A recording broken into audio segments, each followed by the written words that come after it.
Please be seated.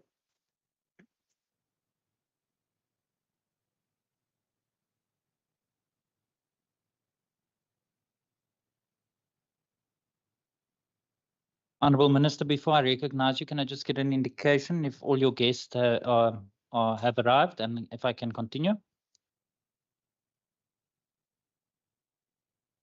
Can I continue? Okay, I'll give a couple of minutes. Honourable members, I just want to give you an indication that we have addressed the technical glitch with the clock on the electronic clock on the screens. So we are good to go. As normal, I will trust but verify. So there will also be a manual clock from the table staff.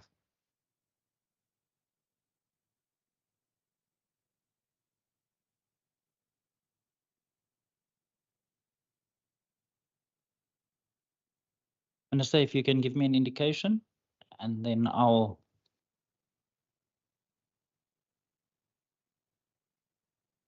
Just for the record, members, I'm not doing anything out of the ordinary. We normally give 5 minutes between votes. So this is the 5 minutes before I get accused of giving additional privileges to the Minister of Agriculture. Honourable Minister, I'm going to allow the Secretary to first read the third order of the day. Debate on vote 11. Debate on vote 11, Agriculture, Western Cape Appropriation Bill. Thank you very much. I now recognize the Honourable Minister of Agriculture, Minister Meyer.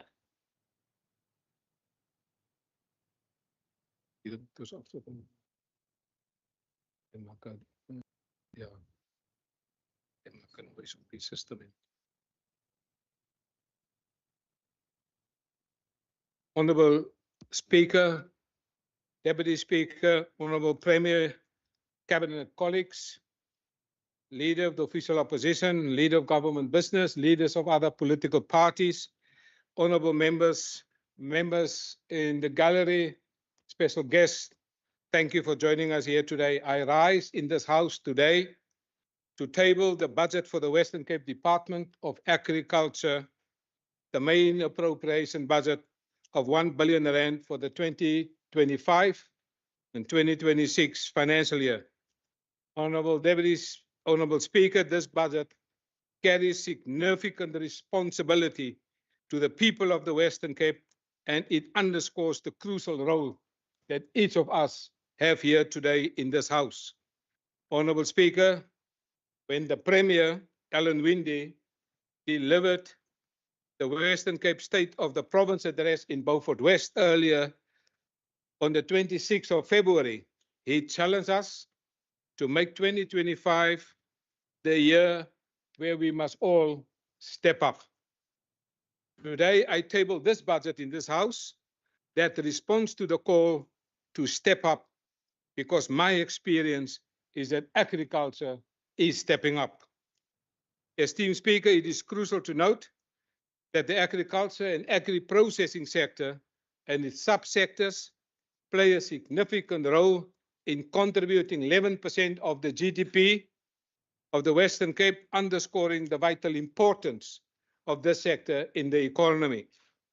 Honourable Deputy Speaker, according to Stats SA, quarterly labour force survey of 2024 figures, 192,000 are employed in the agricultural sector and another 120,000 in the secondary sector, implying the agri-processing sector. As a result, there's about 331,000 people, or 11% of the people working in the agricultural sector. It is worth noting that agriculture is not just a contributor to the economy, still it is also the most competitive sector in each of the 5 districts, with tourism, which has a strong agricultural foundation. Honourable Speaker, members of this House will know that in numerous times I've indicated that 66% of all Western Cape agricultural products, primary agricultural products, are exported. And as members know, 55%, and I'm now told by Yanni Strydom, the Chief Executive Officer of Agri Western Cape, that is in the house today. He has now reminded me that we are no longer responsible for 55% of South Africa's primary agricultural exports, Mr. Dave Bryant. We are now responsible for 58%. So this is the work of primary agriculture, which I support. Mr. Yanni, you will know that I have now signed, sorry, Yanni is over here. I have signed now a performance agreement with the Premier that I want it to be 60%. So there's work in this house to be done. And Mr. Yanni, I'm so happy that the wine industry will help us with this matter, and also non-alcoholic wine, Mr. Murray. Okay. Well, honorable members in this house will also know that of the 10 biggest agricultural products that this Western Cape export, 8 of the 10 has an agricultural base. And so we are very happy for the work that our farmers, our producers, and agri-workers are doing. Honorable Speaker, the Western Cape Growth for Jobs strategy is given a laser-sharp focus. And that's why, honorable members, I have defined 4 ministerial priorities. Number 1, agriculture support. Number 2, business support. Number 3, food security and nutrition. And number 4, I will later deal with it extensively, is market access, talking about exports. Honorable Speaker, when you come to this Parliament, you must not only reflect on the future, but you must reflect back. Let me reflect back. Honorable Speaker, our land care team contributed to sustainability and the development of agriculture by rendering 876 technical land care services, rehabilitating 23,074 hectares of agricultural land, and creating 967 green jobs during the last financial year. Thank you, Isa, Sustainable Resource Use Management, and your team and the colleagues working with you. However, the sector is not without its challenges. The province have experienced 3 major floods events in April, June, and July last year, severely impacting the agricultural sector through major disruptions of the agrarian production during harvesting. Moreover, the sector is also affected as major roads collapsed and were washed away. And unlike KwaZulu-Natal, the Minister of Infrastructure fixed those roads in no time, in record time, in the history of South Africa's infrastructure repairs and maintenance. I think it deserves a round of applause. Because major roads were washed away, because many of the roads were inaccessible, and I've received numerous calls from farmers about the impact of these roads that were washed away because they had to transport their products to the market. Despite these challenges, the Western Cape Department of Agriculture has supported the sector. Let us look at agriculture producer development support. The department continued its commodity approach to delivering producer services across the whole value chains. 10 commodity project allocation committees are now fully constituted, with the agri-processing, CPAC, being the latest addition, given its importance in job creation. In other words, we added another committee, namely agri-processing. These continue to provide much needed support to smallholders and commercialized farmers projects within the CASP and Ilima Letsema grants. The department reaffirmed its collaboration with various commodity groups by renewing memorandum of understanding. So members in this house, when I speak about partnership and collaboration, it is not talk, it is action. Soon, my head of the department, Dr. Mughala Sebopetse, will soon sign memorandum of understanding with 11 existing industry organizations. Agriculture is an important strategic partner, Agri-Western Cape, and today we are joined in this house by Mr. Heine de Tooit, the Vice President of Agri-Western Cape, sitting at the back. Heine, can you stand, please? Thank you for your presence here today, as well as the Chief Executive Officer, Mr. Jannie. Can you please stand? Thank you very much to our gentlemen for supporting our work in this government. Without you, I cannot do my work. Honourable Minister, before you continue, I'd wish to remind the members in the gallery, you are more than welcome to the Western Cape Provincial Parliament. But I would like to caution you that you may not participate in the proceedings of the House, and that includes clapping for the member or the minister in this instance on the floor. But you're very welcome to the Western Cape Provincial Parliament. Honourable Minister, you may continue. Thank you, Speaker. The Extension and Advisory Services Program undertook 3,131 on-farm site visits, conducted 42 business skills audit, and hosted 25 farmer days during the 3 quarters.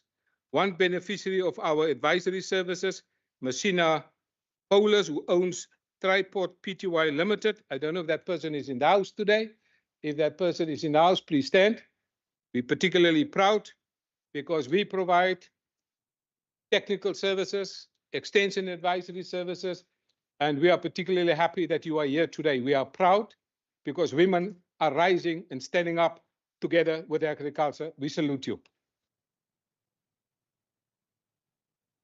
Because this company that she represents specializes in production of vegetables and flower seedlings, as well as various potted plants. Her farming is 100% in a fully automated, climate-controlled greenhouse and a shade net tunnel. Fantastic. Produce from Toad Pty Limited is marketed through Toad's retailers, Kleinensorgen Pty Limited, Product Co, Casidra, private enterprises, and walk-in customers based in Philippi. She has created 20 new jobs. We salute you for implementing the growth for job strategy of this government. Another person is Natasha Williams, the owner of Signature Wines and agri-processing enterprising specializing in premium wine production. The wine brand Lily van Saron has established markets in the United Kingdom, in London. Is that person over here? Can you please stand, ma'am? Thank you. See her work markets in the United Kingdom. Hulle hou van 'n windjie in die winter. Dis baie koud daar, wanneer maar hè. And also in the United States, ook nog 'n bietjie koud daar. Julle weet hoekom. And also in Gauteng. Also based in Hermanus, Signature Wines has thus far created also 10 new jobs. Thank you for helping this government in implementing my growth for job strategy. Thank you for coming to this parliament. Honourable Speaker, through the Food Security Sub-Program, the department supported 35 smallholder farmers, 108 subsistence farmers, 29 school food gardens, and 2,451 household gardens. Honourable Speaker, something that is becoming more and more closer to my heart is veterinary services. Animal health continue to play a crucial role in maintaining the well-being of both animals and humans in the Western Cape.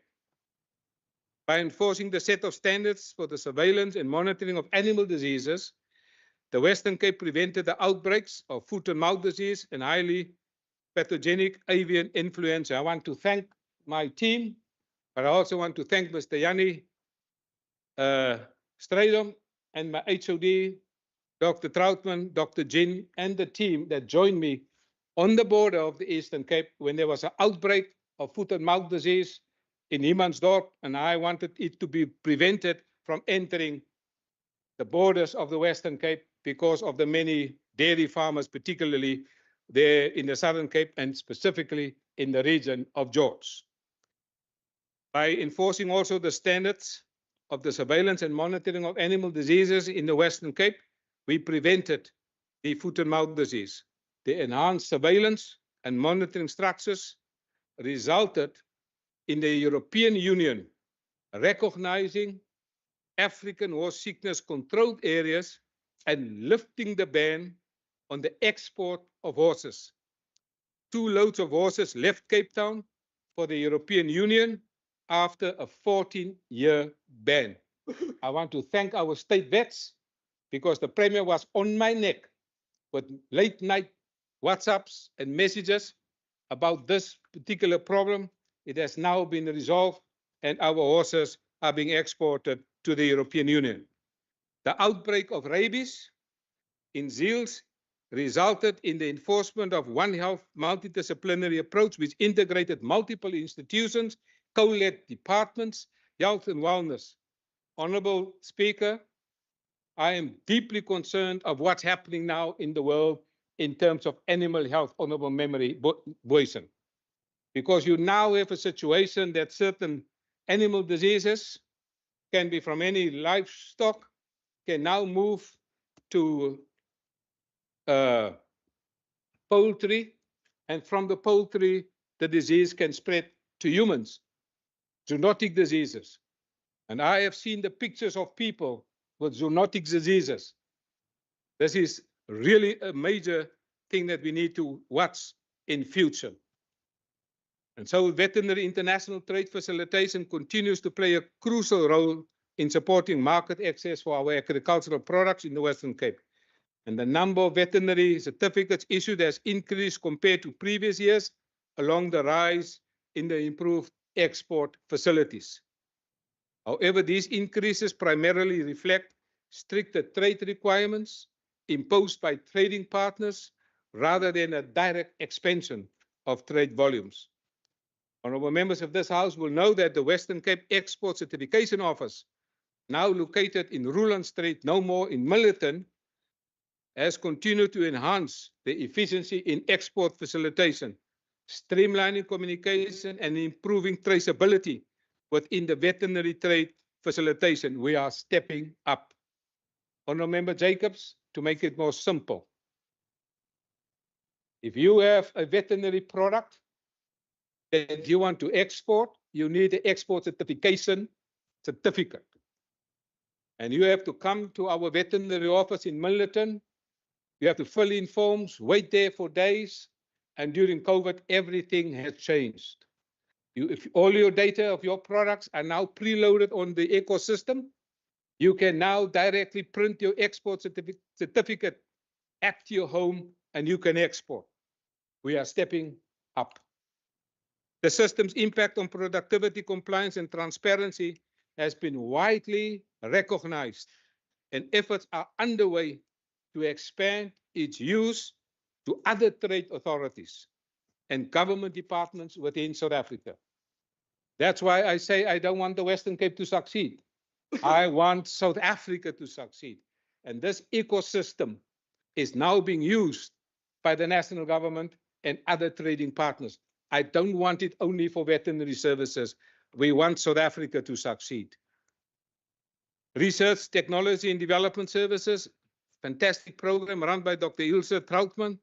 And due to close collaboration with the department and industry partners, response time to the sector challenges is quick and often addressed before the broader producer community becomes aware of it. So what this means in simple language, we don't do research for the purpose of the research. We ask the industry, what's the problem? We research it, we do a pilot study, and we conduct the research, and the research finds its way back to the producers into agriculture. And so climate change, Honorable Speaker, impacts on the agricultural sector in the Western Cape is projected to be generally adverse to various activities across the value chain. I'm so happy the Honorable Minister Bradell and I, we are members of the Western Cape Climate Change Interministerial Committee, we have recently met and discussed future plans. I will later elaborate on this further. The sector will also feel it through the frequent drought, excessive rain, flooding, and limited water allocation, the changing occurrence of agricultural pests and diseases, and the introduction of new species due to climate change.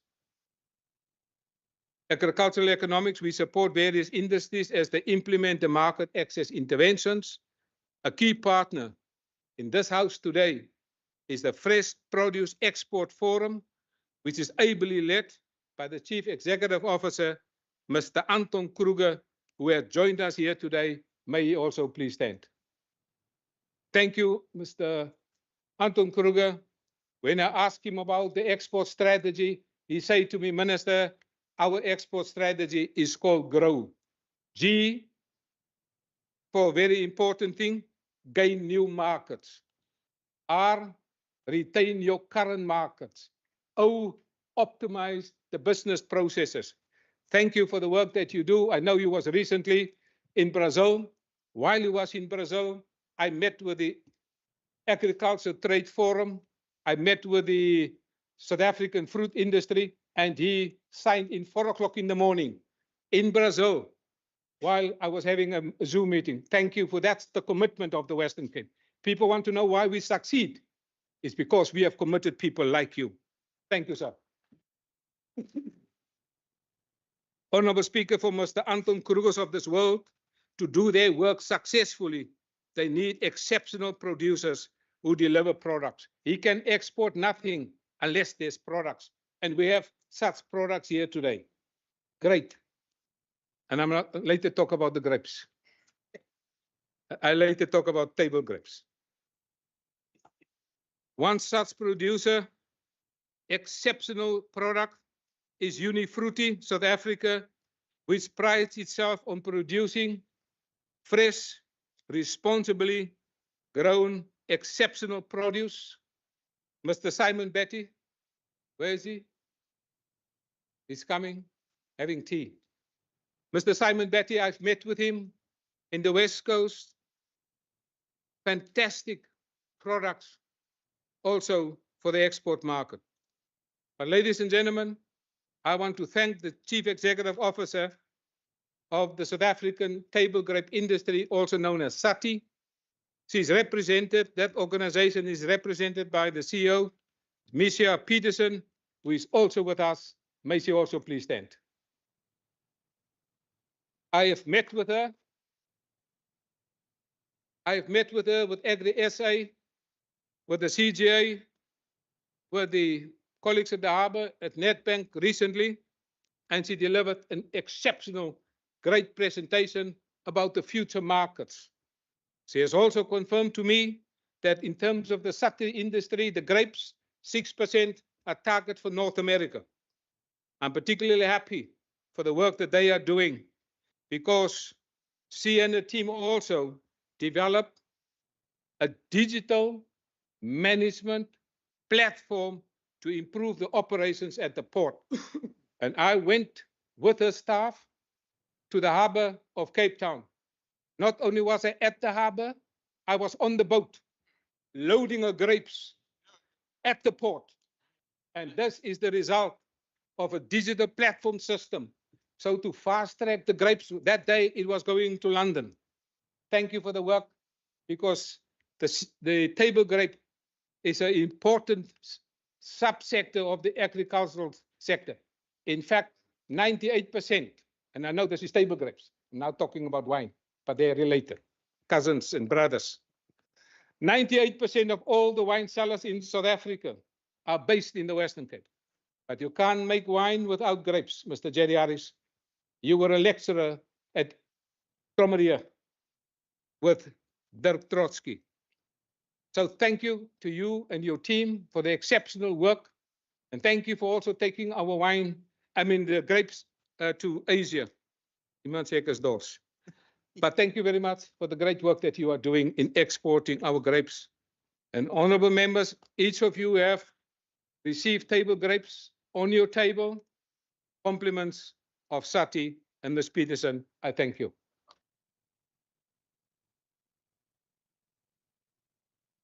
No, the weekend has not yet started.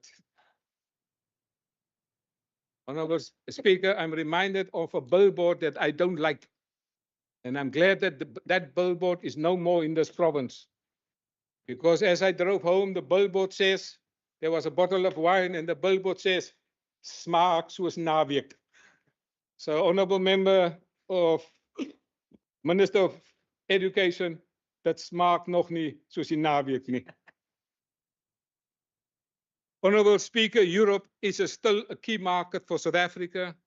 Hence, initiatives like Vita and CISA programs were supposed to meet, were supported to meet the requirements of the established markets in Europe. That's why I had a EU trade and investment breakfast with Westgrow. I met with the EU ambassador, Dr. Sandra Kramer. We are working very well to increase our exports into Europe. With the department's support, the Pisan Beverages based in Kenwood, Lansdowne has successfully registered and signed a distribution agreement with a partner in Ghana through the Western Cape Department of Agriculture. The second consignment is currently underway in Ghana, and they will soon expand the products to Nigeria. Today, the Pisan Beverages, are they represented here? I was informed they're coming. Thank you very much. Represented by its CEO, Ms. Safika Boulay. Thank you very much and congratulations, because when you enter the market in Nigeria, it's 100 million market. Thank you for the work you're doing. Honorable Speaker, Tanya van Stader's agri-processing business has developed into a certified organic farm with the support of the Western Cape Department of Agriculture. At the Agri-Hub facility, beetroot and spinach are dried using conventional dehydrators, then pressed and blended into a nutrient-rich powders, ensuring high-quality production standards under the supervision of the Department of Agriculture's processing team. Thank you, Bongiswa, for you and your team. Seeds for Life has expanded beyond dried vegetable powders, successfully incorporated into their own processed dried vegetable powders into various products, including organic, vegetable juices, wraps and powders, and confectionery products. Tanya van Staden is in the house here today. Thank you very much, Ms. Tanya. Our clients is stepping up. She got the support from the agri-processing unit. Agri-processing is the biggest growth area in the Western Cape. Agriculture, primary agriculture is 4%. Secondary agriculture, processing is 7%. But we know you can't do secondary agriculture unless you do primary agriculture. But thank you for being in the secondary agriculture. We support your work. Achtbare Speaker, landbouonderwys en opleiding is baie belangrik, want dit bied nie formele opleiding en erkenning van vorige leerinisiatiewe reg oor die Weskaap by 4 gedesentraliseerde liggings en die hoofkampus op Elsenburg. By die gradeplegtigheid wat 7 Desember verlede jaar gehou is, het 137 studente van die hoër onderwys en opleiding stroom hul baccalaureus in landbou en diploma en landboukwalifikasies ontvang. Altesom 40 beurses toegeken aan studente wat weens finansiële beperkings hulp nodig gehad het om hul akademiese aspirasies ook na te streef. Vir die 2025 akademiese jaar het 560 studente insluitende diverse groep van plaaslike en internasionale studente reeds geregistreer vir die baccalaureus in landbou, diploma in landbou en 'n sertifikaat in verdere studiesprogramme. Die landbouvaardighede ontwikkelingsprogram het nie formele opleidingsprogramme en vaardighede verskaf aan meer as 2500 deelnemers reg oor die Weskaap gedurende die vorige finansiële jaar. Vandag sluit die nie aangestelde skoolhoof, meneer Greenwell Stander, wat 'n magdom ervaring en 'n vars perspektief na ons inisiatiewe bring. En hy is vandag hier in die huis. Hy word vergesel ook deur die voorsitter van die Studenteraad van Elsenburg Landbouopleidingsinstituut, Johan Marie van Jaarsveld, wat 'n deurslaggewende rol speel om die studentekopste te verteenwoordig en te verseker dat al stemme in ons besluitnemingsprosesse gehoor word. Sy is vanjaar 'n derdejaars student in dierekunde. Ek vra beide, meneer Greinwelstander en Marie van Jaarsveld, om op te staan. Ons is trots op hulle. Meneer Greinwel is een van ons ouens in die boks. Baie dankie. He comes from education, so he brings a wealth of education. And I'm thankful to the Minister of Education that released him to the Department of Agriculture. Honorable Speaker, rural development is very important in this province. Rural development focus for the 2024-25 financial year has been on raising awareness on substance abuse program, gender-based violence, youth employment, study opportunities, financial literacy, labor rights and the responsibilities of agri-workers, and all other activities, including rural safety.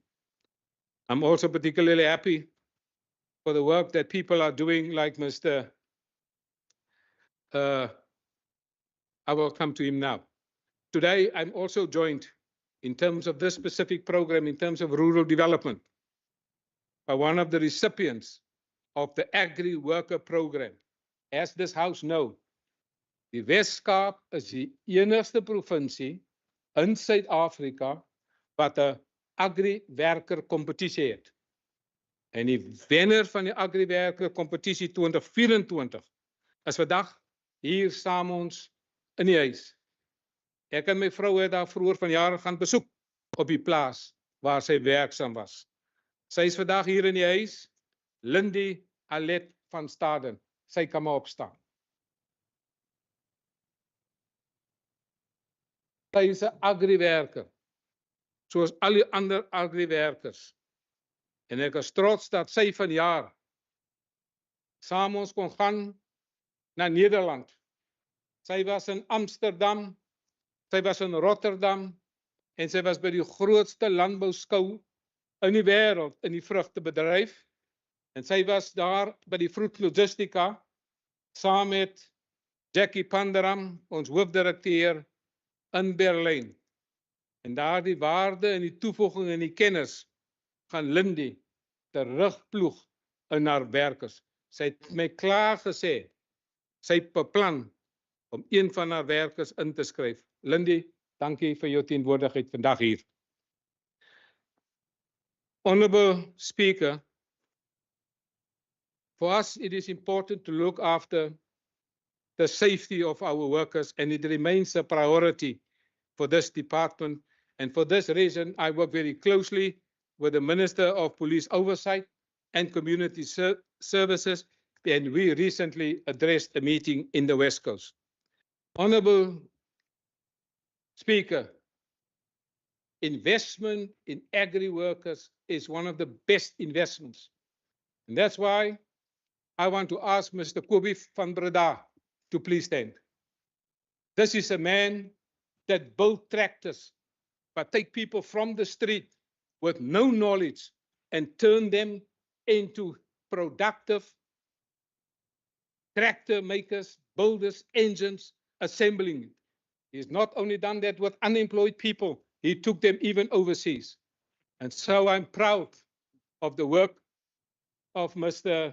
Kobie van Breda. He's building South African-based tractors so that we don't have to import always tractors. Kobie, you and your colleague, thank you for the work that you do to invest in the skills and the development of people. I went to his factory and I saw people. The day when I went to his factory, he said, look at this man, he was unemployed, knocking on the door, just watching as a cleaner, watching what was happening. Today, that man is assembling tractors and engine parts. We salute you, Mr. Kobie van Breda. Honorable Speaker, let us look at sustainable resource use management as we go forward, because agriculture is stepping up. Land care sub-program plans to render 1,100 technical services to promote sustainable use and management of natural agricultural resources. 30,000 hectares of agricultural land will be rehabilitated. 1,100 green jobs, together with my colleague of Environmental Affairs, will be created and 30 farm management plans will be developed. Landbouproducente ondersteuning en ontwikkeling. Die departement sal voortgaan met die implementering van die kommoditeitsbenadering oor die volgende 3 jaar. Ons sal ook MOU's onderteken met die verskillende kommoditeitsorganisasies. Dit sal gebeur binne die volgende 100 dae. Een so belangrike kommoditeit, agbare lede van hierdie huis, is die wolkwekersvereniging, verteenwoordig deur die hoofbestuurder al die pad van die Vrystaat, meneer Den Kriek, wat vandag hier by ons aansluit. Hy mag ook staan. Meneer Den Kriek is 'n persoon wat spesialiseer in verskillende goed, maar ook in diere. Hy is hoofsaaklik 'n man vir die beeste. Maar vandag het hy vir my gesê, minister, ek is ook nou in die skape. 500 klein opkomende boere van die Wes-Kaap gaan hy oplei in die wolbedryf, in die wolkwekersbedryf. En u weet, ons wol, agbare beauty, word uitgevoer Oos-Kaap toe. Daarvanaf gaan dit na die ooste toe en dan kry jy 'n lekker jacket. Maar dit begin by meneer Dan Kriek daar. So Dan, ek weet jy moet later vinnig weer terugvlieg na die Vrystaat toe. Groot dank en waardering vir hierdie parlement en die mense van die Wes-Kaap vir die bydrae. Meneer die departementshoof, Dr. Mogale Sepopetse, het my reeds ingelig van jou vergadering wat jy gehad het ten opsigte van die wolkwekersvereniging. Baie dankie, ons waardeer u. Die lewering van voorligting en adviesdienste sal vir ons 'n prioriteit bly. Saam met ons projekvennote Casidra, meneer Dr. Keith Du Plessis kan ook staan. Ek is baie trots op die werksaamhede van Casidra, van hulle ondersteun 3,800 opkomende boere en ook 50 vaardigheids gedoen en daar is ook baie ander belangrike werk. 2,750 huishoudings het hy ook ondersteun met voedselproduksie. Agbare Speaker, veterinary service for me is very important. I've already reported in this House the great work of veterinary services, the veterinary provincial laboratory, the accreditation of SANAS, and the Dalgrad Food Safety and Veterinary Laboratory System. Agriculture is stepping up. I've already referred to the great work of the Veterinary Export Certification Office. I won't go there. I've already referred to the Memorandum of Understanding with commodity organizations. We are stepping up. I've already referred to the great work in terms of research and development.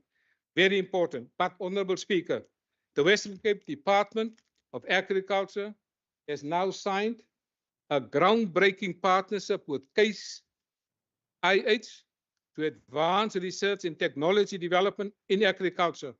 I first met them at Nampo, Waterville in the Free State. This partnership will now boost research and precision agriculture and precision farming at 7 of our research farms in the Western Cape to pave the way for economic growth and job creation. Jacques Coutier, which side is he? Jacques Coutier was earlier here today from CASE IH, very important partner in the Western Cape Department of Agriculture. Landbouekonomiese ontwikkelingsinisiatiewe, marknavorsing is vir ons belangrik. Ons werk met verskillende vennote om ons marktoegang te verbeter. Agbare lede, vanjaar gaan ons ook omtrent so 30,000 studente beroepskwalifikasies gee vir veeplaas opsigter, tuinbou, plaasvoorman of vrou in daardie verband. Agbare Speaker, ek is trots dat vanjaar gaan ons weer in hierdie begroting geld op sy sit vir die Agri Worker of the Year Competition 2025. Honorable Speaker, I want to thank all the partners that are here today in this House. I am pleased that we are also joined here today by a PhD student, the Azhar Kader. Can you please stand? He is a PhD student studying agriculture, and he is busy developing a digital twin to enhance traceability in the fruit supply chains. We welcome you to this house. We thank you for doing a PhD in agriculture, specifically in terms of developing a digital twin for the enhance of traceability, because traceability is very important from the farm to the market, from the farm to the shelf, and people want to see what is happening. And that man that's sitting next to you knows everything about traceability. And if you want to know anything for your PhD about traceability, Mr. Anton Kruger, Mercia Peterson, you are sitting next to the library of traceability in agriculture. Thank you. Honorable Speaker, I get the feeling in the House they want me to conclude. Yeah, no. I read the body language. I read the body language behind me, so I will comply. I therefore, Honorable Speaker, I am pleased therefore to table for deliberation in the Western Cape Department of Agriculture our central appropriation budget of 1 million rand for the 2025-2026 financial year. And I hereby confirm in this House, by the authority given to me by this cabinet, that agriculture is stepping up and beyond. Thank you very much, Honourable Minister. I now recognize, can I just get an indication before I recognize the Honourable Nkondlo? Honourable Nkondlo, do you need the podium? In that case, Honourable Nkondlo, I recognize you. Thank you, Honorable Speaker. Honorable Speaker, colleagues, and the people of the Western Cape. I wish Minister would have also told us and maybe made stand what he calls agri workers. How many in his guest has he invited here to also be represented, so that he can also speak about what about their issues here in the House. I wish he had also made mention of how many informal farmers that he would have invited and told the story of how his department is actually attending to their issues in this very economy. It is so unfortunate as we keep on raising, Minister, all we are asking from you and from this provincial government is a balance. Today we stand at a critical phase where we must speak hard truths about an agricultural sector that feeds our nation, but continues to starve its own workers of dignity and justice. Actually, a CSIR study makes the point that 10 million tons of food go to waste every year, of which a third of 31 million tons is what is produced annually. Actually, a CSIR study says these results point to high levels of inefficiency in the food value chain in South Africa at a time when there is increasing food insecurity in South Africa. Let me further share with you, Honorable Minister, that what the study reveals, it tells us that the majority of South Africa's food losses and waste, actually 68% thereof, occur in the early stages of production, with 19% occurring during post-harvest handling and storage, and 49% during processing and packaging. Food waste at the consumption stage is only 18%, more than 3 times higher than previous estimates.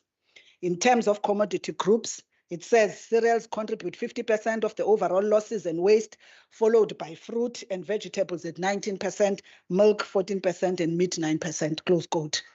I raise this, Minister, to actually relate to the fact that, yes, you know, when it comes to these issues, we hear your rhetoric speaking about how passionate you are about these issues. But yet, if you open your blue book, at page 575, we see that the program 3, where food security sits, Actually, its budget is the least of the four programs, which is actually getting an increase, a 15% increase, and its budget is only 18.2 million from 15.7 in the last financial year. And yet someone, if they were to say, put your mouth where the money is, actually, when they look at this, they would not find this commitment that you're talking about in as far as food security in this province. The only thing that we know you speak about when you talk about food security, is a string of food gardens. That is what, in your view, would resolve the hunger in our province. Whilst millions go hungry and workers face exploitation, this provincial government is tabling a budget that is decreased by over 285 million. The budget before us isn't just about money. It is also a moral failure if we consider, the human face of the very agricultural sector, which we must always point out and bring to this house when we talk about all these billions of rands, huge investments that you're talking about. You must always know that such billions are at the backdrop of human faces, women and children who work in these farms to ensure that the investment that you're talking about, the exports, the quality of the export is actually on the backdrop of these families and farm workers that you forgot to actually invite into this budget today. It is a budget that protects privilege while punishing the poor, that safeguards commercial interest while sacrificing farm workers on the altar of profit. We reject this budget not out of political posturing, but because it fundamentally failed to transform an agri-economy still rooted in the yesteryear's apartheid's bitter soil. The choice is clear. We can continue with an agricultural economy rooted in colonial exploitation, or we can finally build one based on justice and shared prosperity. The ANC chooses justice, we choose transformation, and we choose the people. Economic development and growth on the bedrock of a capitalist or market economy trajectory must be allowed to give space also to an agile economic role of the state so that it's able to protect the economies against capture, coercion by big monopolies and oligarchs. As I was listening to you, one of the things that I get scared of is that we do not want to be producing other Atuls, Guptas that we have seen, through the state capture in this country. We must be very sure about what many has written economists about, effecting an allocative and redistributive role that state must always play in the protection of public goods, in the protection of the ordinary citizens that remain vulnerable, where in a capitalist environment, a dog eats dog. The Western Cape's agricultural sector contributes a staggering 69 billion to our provincial economy, with 43.9 billion coming from beverages and tobacco alone. Yet this wealth is built on the broken backs of farm workers who still earn below minimum wage, who are still evicted from their homes when they dare to organize, who will face the indignity of the DOP system in towns like Ceres, where alcohol replaces wages. Let me also share with you from the Faculty of Health Sciences in the University of Cape Town here. They tell us on a study they've done that in Gauteng province, 1 in 40 children who enter grade 1 have fetal alcohol syndrome.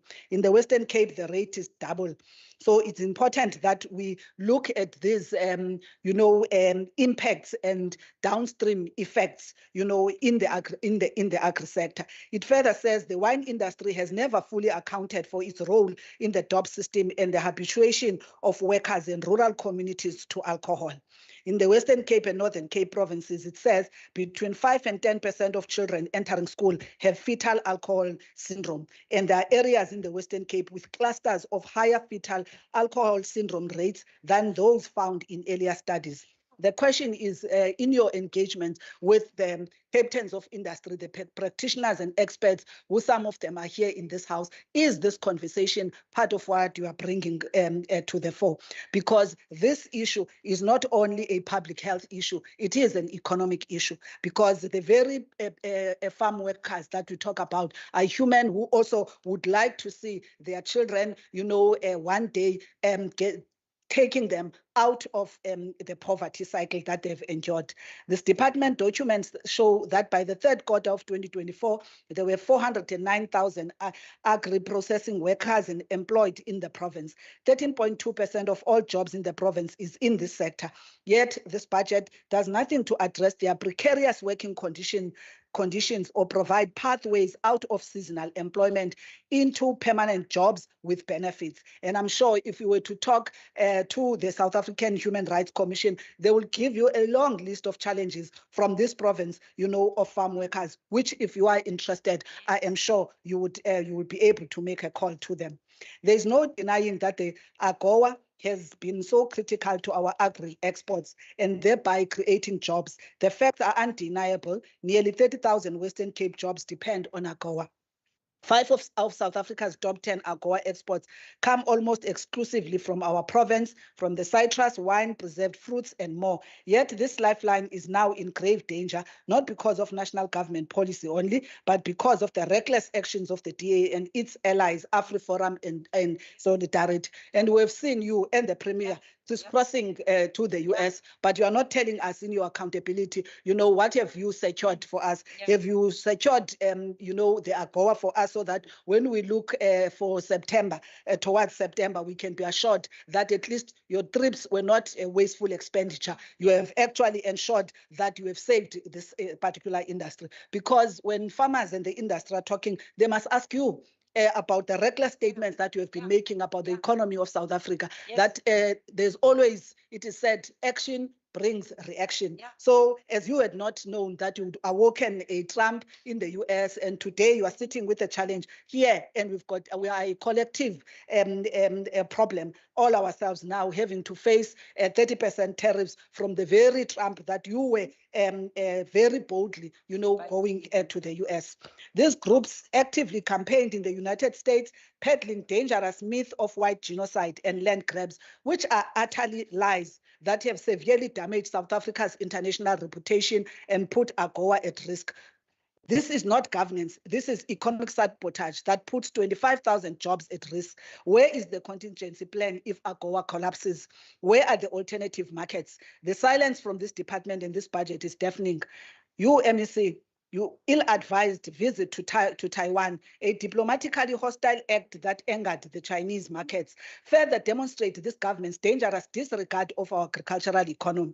It is deeply concerning that while the provincial government and this department have invested heavily in building trade relations with China, a market that has been identified as critical for the province's agricultural growth, you as an MEC, the MEC of this department has chosen to undermine these efforts with their ill-advised excursion to Taiwan.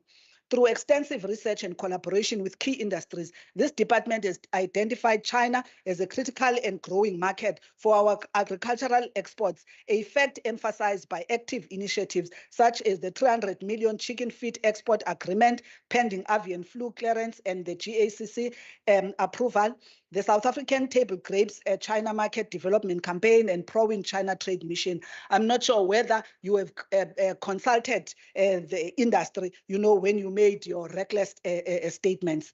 Given this high stakes investment, MEC Mayor's decision to undermine the One China policy, a cornerstone of diplomatic relations with one of our biggest trading partners, is not only responsible, but economically reckless. And here we are this morning, we're being taught by the Premier that we must actually rein in our former ambassador Rasool. And he fails to do just that with his own colleague here. This is the double standards and speaking on both sides of the mouth of the Honourable Nkondlo, please take your seat.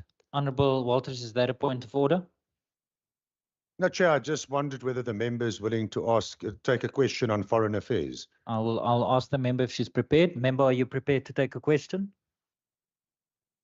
Don't have time for that. The honourable member is not prepared to take a question, Honourable Walters. We can have coffee. We can have coffee over. Order members, I've ruled. Honourable Nkondlo, you can continue. Thank you, Speaker. Such conduct cannot be ignored. It demands accountability. The MEC must explain how will he repair this damage or step aside for those who take the province's economic interest seriously. Honorable Speaker, the hypocrisy of the DA on farm workers' rights is equally staggering. They posture as champions of the poor in national parliament, while at the same time fighting against the minimum wage in this particular province. We had one of the members here this morning talking, who is clear does not have a clue about working class issues, talking about May Day and worker rights. Yet here in this province, they've refused what is due to workers when you look at minimum wage. And minimum wage does not, even if you look at cost escalation, actually give a much income for these farm workers. They challenge the national budget not to uplift the marginalized, but protect elite interest here in this particular province. As part of its main services, the department lists promoting safety in rural areas and on farms through partnerships with all three spheres of government and organized agriculture towards a safe and sustainable agriculture sector. That's what is said by the department. It must be made clear that to the DA, safety in rural areas and farms means safety of commercial farmers and not the farm workers and their families. The DA jumped to mobilize millions of the so-called farm safety when white farmers demanded protection, yet they turn a blind eye to the daily dangers faced by agri-workers. Where is the budget allocation for safe transport when workers are forced to travel in overloaded, unroadworthy and unsafe trucks? Currently, we've got a situation in Mamre, which the chairperson of this committee has not even attended to, where livelihoods of informal farmers is actually under threat. Where is the enforcement of the extension of Security of Tenure Act to prevent illegal evictions in farms? So, Honorable Speaker, looking at my time, I wish to mention that informality is one of the issues that actually is here to stay with us, and those Honorable that are outside. Nkondlo, your time has expired. This Please department to conclude. actually attend to their plight. Thank you, Chair. Thank you very Speaker. much, Honorable Nkondlo. I now recognize the Honorable Constable on the hybrid system. Good afternoon, Speaker, and thank you very much for the opportunity. Speaker, the Patriotic Alliance maintain our stance with the Honorable Constable, please just give me a second. Honorable members, there's a member on the virtual platform. I'm struggling to hear, and I'm sure that the members in the gallery is also not able to hear. So can I please ask that you afford the member an opportunity to make his submission? Honorable Constable, you may continue. Thank you, Speaker. We maintain our call for the fair and equal distribution of grant funding within this department. Speaker, with regards to the agricultural producer support and development program, I believe and we believe that there must be more emphasis on this program, more funding for small farmer support, specifically in rural areas. Speaker, we also want to applaud the MEC and the department for the funding of 5 million rand specifically for the assistant agricultural practitioners. We hope that this practitioners will be utilized correct and equally throughout the regions. We also welcome the support to the 3,800 farmers. But Speaker, let's be clear that we need this money and this support to flow through all the regions, specifically in the rural areas. And I like the way MEC Mayor is talking about rural development, because this is where the emphasis must be. Speaker, then there's an issue with regards to illegal foreigners on farms. I believe and we believe that this department and other departments in this parliament, parliament must look into a framework with regard to the regulation with illegal foreigners, because they are taking the work opportunities of actual South Africans.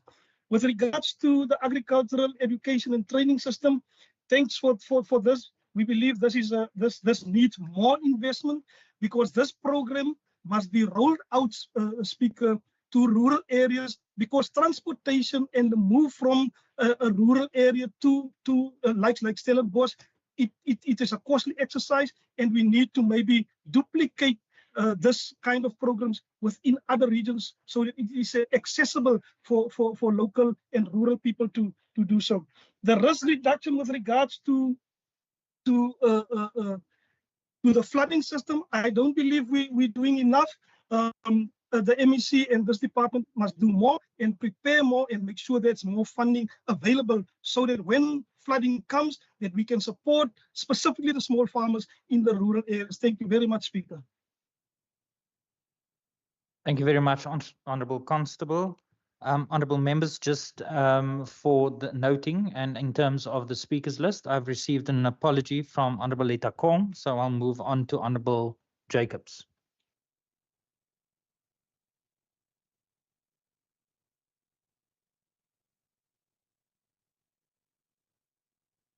Thank you, Speaker. Speaker, agriculture in the Western Cape is one of the cornerstones when it comes to food security in South Africa, but also as an employer for both full-time and seasonal. In that regard, we must see that the department invests in small-scale farmers in the province to allow for economic growth. This will also assist in job creation and boost local economic development. Speaker, investment in small-scale farming and agriculture at large must be a priority. People need sustainable jobs and permanent employment. We also want to appeal to the department that funding be made available to strengthen the legal department, to make sure that farmers stop with the illegal evictions, which is still a serious problem here in the Western Cape. The department also has a moral obligation to the people of the Western Cape to make sure that they do not employ foreign nationals and make sure local communities are employed, as they were the first nation that were found here on the farms. Speaker, the department must also have some inspectors to visit these farms often, not just like the DA councillors that go and visit and fetch the people's IDs and after that they don't see them anymore. But they must go there and see the living conditions of these colored farm workers. Speaker, these people, they get treated as if they're nothing, waiting to be replaced by some cheap foreign labor or black replacements. Now, the president in his SONA 2025 was very clear on the mandate that cannabis is an agricultural business and it should be prioritized. Now, if we can shift the focus and we can focus on the medicinal values of this plant, this can be a regulated process that can enhance the lives of many poor people. But nou is dit dan nou weer net wit farmers wat die lisenses kry. Speaker, let us share the wealth of this country equal to all without regards to race. Aye, sir. Thank you very much, Honourable Jacobs. Honourable Syed, is that a point of order? No, Chair, just a technical issue. I've been monitoring now for the past few speeches. It seems to me that there's, I don't know if maybe the technical team can just try to sort out the clock. Seems to me like the clock is not 100% working. Sometimes you'll find that the time moves forward. I just think if they can just double check. I'm not saying that there's anything untoward, but if the team can just double check. Thank you. Thank you. We Thank don't want members to lose valuable time. No, Thank no, you. absolutely. It's my job to ensure that members have a voice and that that your time as per the speakers list is protected. Just for the record, members, there's a big clock in front of me as well as a manual clock on the table, and the clock reflects exactly the same from the manual clock to the digital clock that is displayed. So I'm comfortable that the clock is working. With that being said, I now recognize the Honourable Brinkhuis. Thank you very much, Honourable Speaker. Honourable Speaker, agriculture is the backbone of the Western Cape economy. Yet the very people who sustain this industry, our farmers and farm workers, are struggling unjust system. The DA-led provincial government continues to boast about agricultural growth, but let's talk about the reality on the ground. Small-scale farmers, particularly black and emerging farmers, are being left behind. The DA claims to support transformation, yet most of the agricultural funding and the resources still benefit commercial farmers who have been in the industry for generations. Where is the real effort to level the playing field?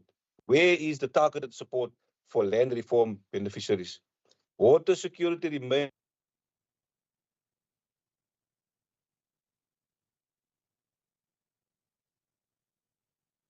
Honourable Brinkhuis, I'm not able to hear you. Honorable Brancas. Honorable members, in the interest of time, Honorable Brancas for the third time. Speaker, am I audible? Now you are audible. Saved by the bell. You may continue.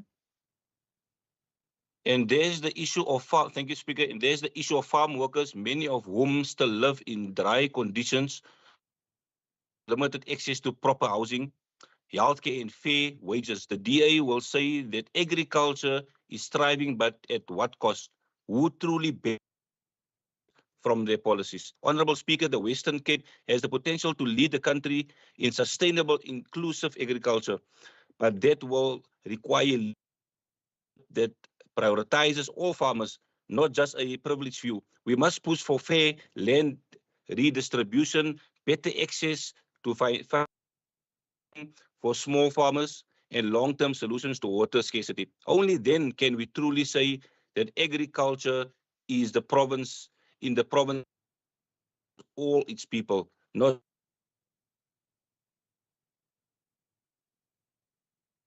Honorable Brancas, I'm losing you again.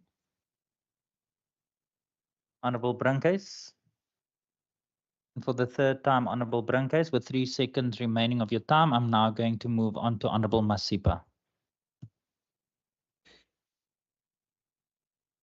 Honorable Speaker, I rise today in support of a budget that puts farmers first, a budget that recognizes agriculture as the backbone of our economy and the key to food security for millions of South Africans.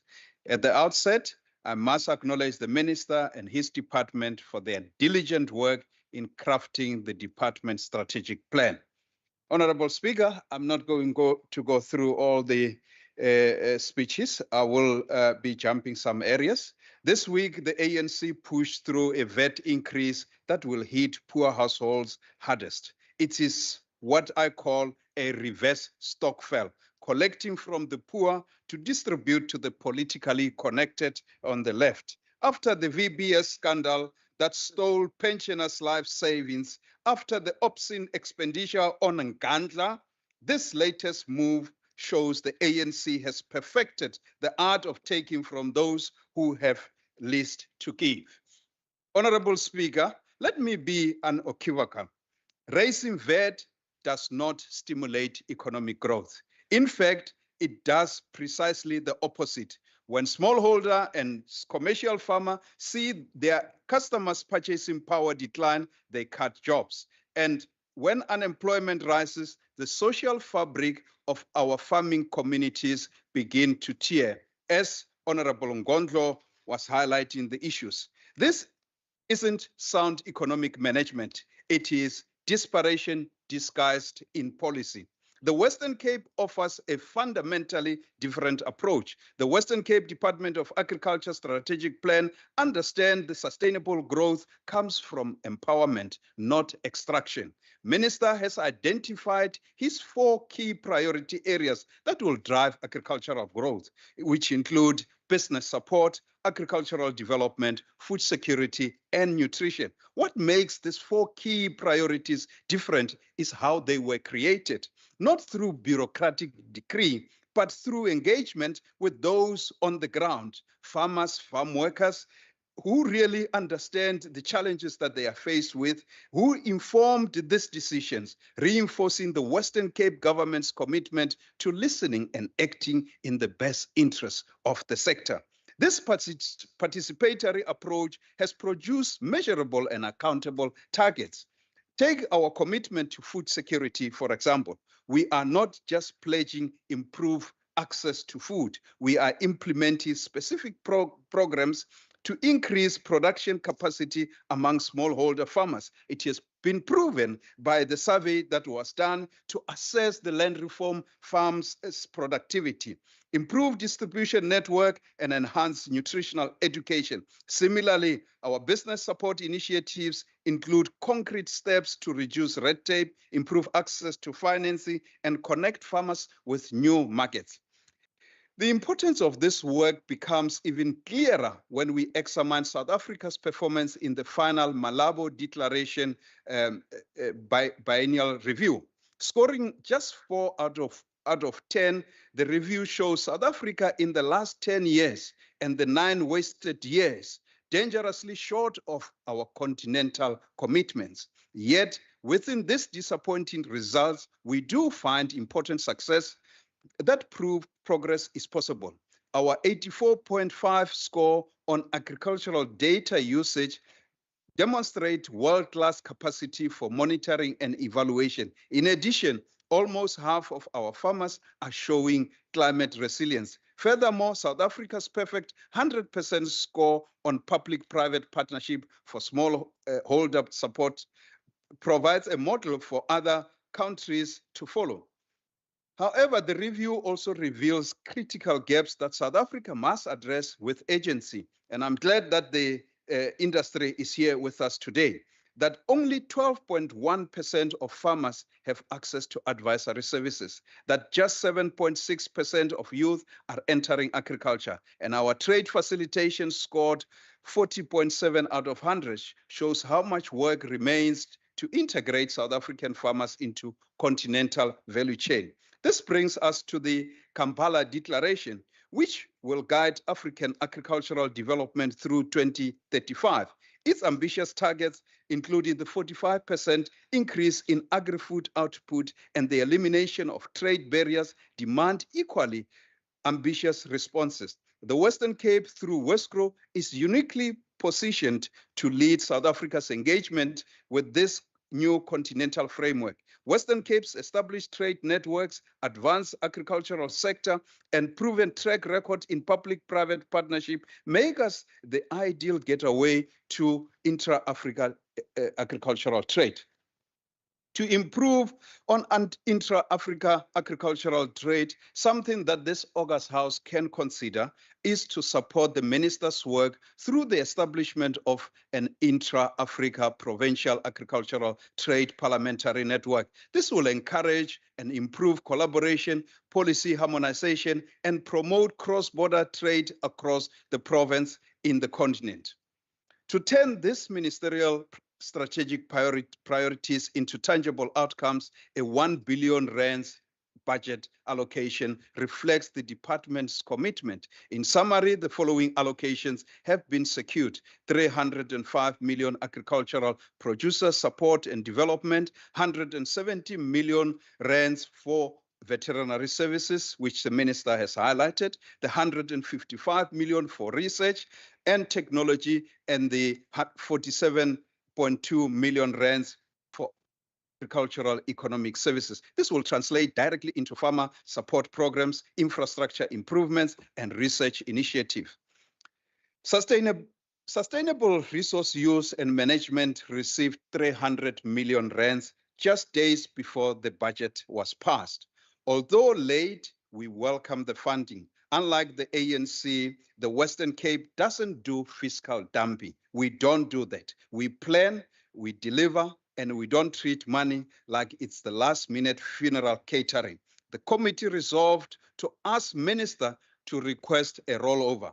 Yet funding alone isn't enough, honorable members. We must also address systematic barriers to implementation. The comprehensive agricultural support programs transition from Schedule 4 to Schedule 5 of the PFMA has created bureaucratic bottlenecks that delay critical funding reaching farmers. These administrative hurdles don't just frustrate, they actively harm agricultural development, which is why this framework must be reviewed as a matter of urgency, because when support is delayed, opportunities in farming are lost. Honorable Speaker, the contrast between these two approaches couldn't be clearer. On one hand, we see a national government that taxes first and thinks later, that imposes policies without proper consultation, that treats citizens as sources of revenue rather than partners in development. On the other hand, we have a provincial government that listens before it acts, that invests in potential rather than extracting from the poor, that understand the true empowerment comes from enabling people to build their own prosperity. This farmer-focused budget embodies that philosophy. It's a budget that built on consultation, that is built on consultation, designed for impact and accountable to the results. It recognized that agriculture isn't just another economic sector. It is the foundation for food security, the backbone of rural economies, and the key to unlocking South Africa's potential. To this end, honorable members, honorable speaker, honorable minister, the DA support this farmer-focused budget. I thank you. Thank you very much, Honorable Masipa. Honorable Minister, would you like the podium? Then I recognize you, Honorable Minister. Thank you, Honorable Speaker, and thank you to honorable members who took part in the debate, and thank you to members in the gallery and people that came all the way to listen to this debate. I want to thank Honorable Member Nkondlo because I agree with some of the issues that she raised, specifically the issue of food security and nutrition, the issue of hunger that she raised, and also signs of appreciation of a 69 billion gross value add of agriculture. That was what she was saying. I agree the issues regarding fetal alcohol syndrome must be a permanently matter on the agenda. And I'm also equally concerned as he is in terms of the food waste that happens at different levels. But I can assure you the industry, particularly the agri-processing industry, particularly in terms of their production capabilities, are looking at these matters, even on-farm matters, but these are still matters not only in South Africa, but this is a global phenomenon. But we all have to look. You cannot have food insecurity and levels of wastage. So this is something that continuously happening, that people try to, in terms of the business process re-engineering, try to improve the situation. Honorable Speaker, I am also particularly proud that Mr. Brayton Mulford, he was here, maybe is out somewhere, that he is the Chief Executive Officer of Agri Expo. He recently invited me and Dr. Mukhale, together with the Royal Agricultural Commonwealth Society, and he will now be the host, the Western Cape, of the 2026 Royal Agriculture Commonwealth Society Conference that will take place here in the Western Cape. This will be big, this will be massive, and I want to thank him for the work that he is already putting in. I think one of the reasons of AGOA risk in 2025, Minister Yanni Strydom is absolutely correct. If AGOA is not renewed in September this year, it has major implications. But I am just reminded by the honorable member and Minister of Cultural Affairs and Sport. He said there's one way in which we can stop this non-renewal of AGOA. The honorable minister gave me a brilliant idea. He says, Minister, if the ANC can just stop their racist laws and policies, AGOA will come to South Africa. So there is an option. Stop all your nonsense and the AGOA will be renewed. The honorable member Murray is agreeing with me.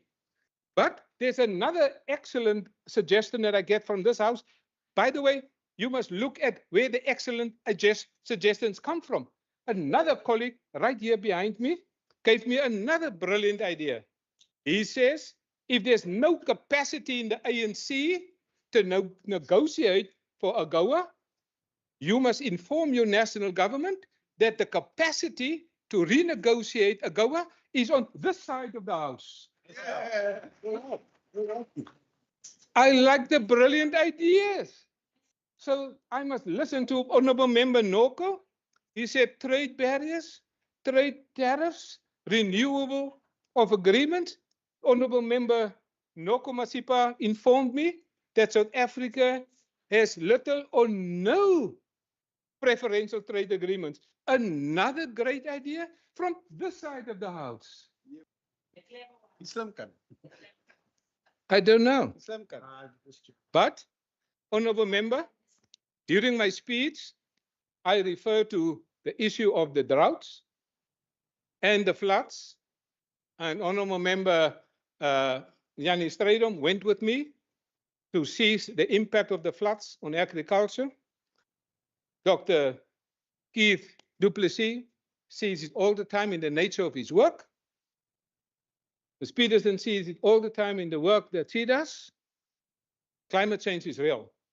And I want to announce in this House that the Mediterranean Climate Action Partnership, a global partnership, is visiting us in May from the 6th till the 10th. And the Minister of Environmental Affairs from the state of California will be arriving at Cape Town, and we will have an event also at the official residence of the Premier. And I want to thank the Department of Environmental Affairs, Karen Chippy in particular, and Agriculture, Dr. Ilse Trautmann, for the great work.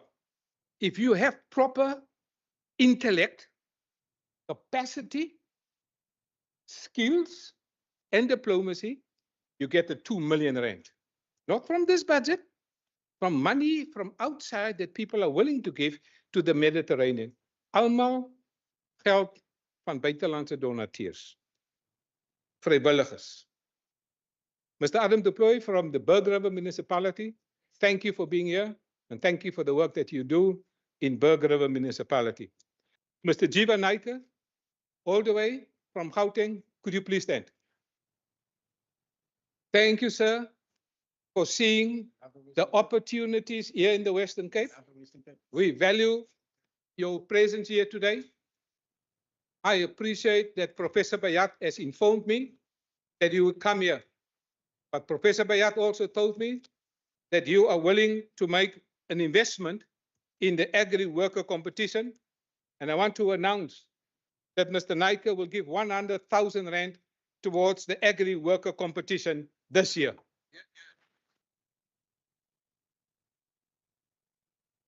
So the support of our agri-workers for the departments, we are the only province that does this. When people see your money is not stolen, they come and invest here. We also budget for food security through the 2 grants that you are familiar with. Food insecurity, yes, we deal with that in the growth for jobs. That's why we try to increase access to our One Home, One Garden. The first issues that you raised, very important. We provide support through Jackie Pandaram, through the Farm Worker Development, the only one in South Africa. AGOA matters, very important. The ANC uses megaphone diplomacy.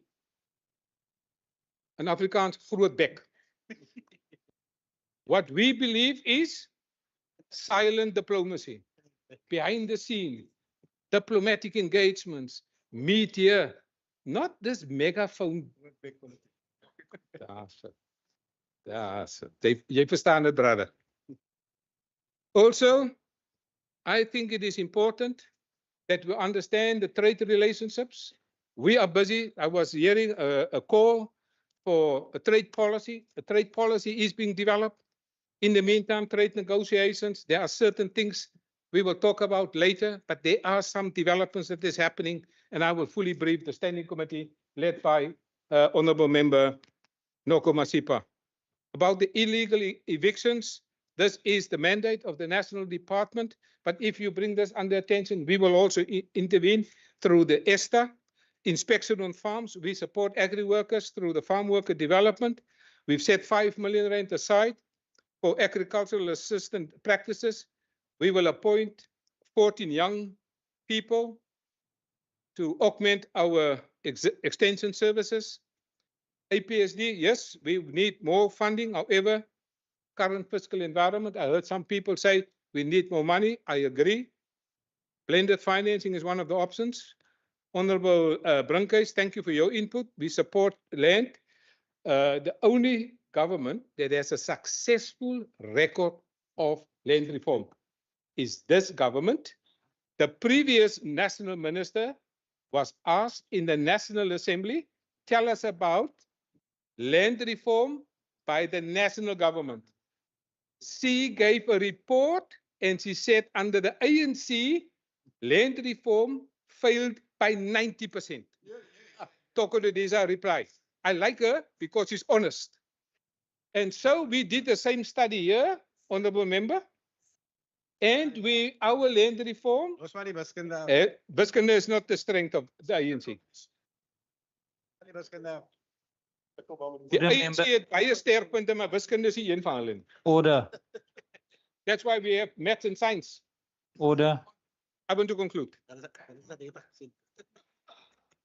83% success rate for land reform conducted, independent study, not us, no, independent.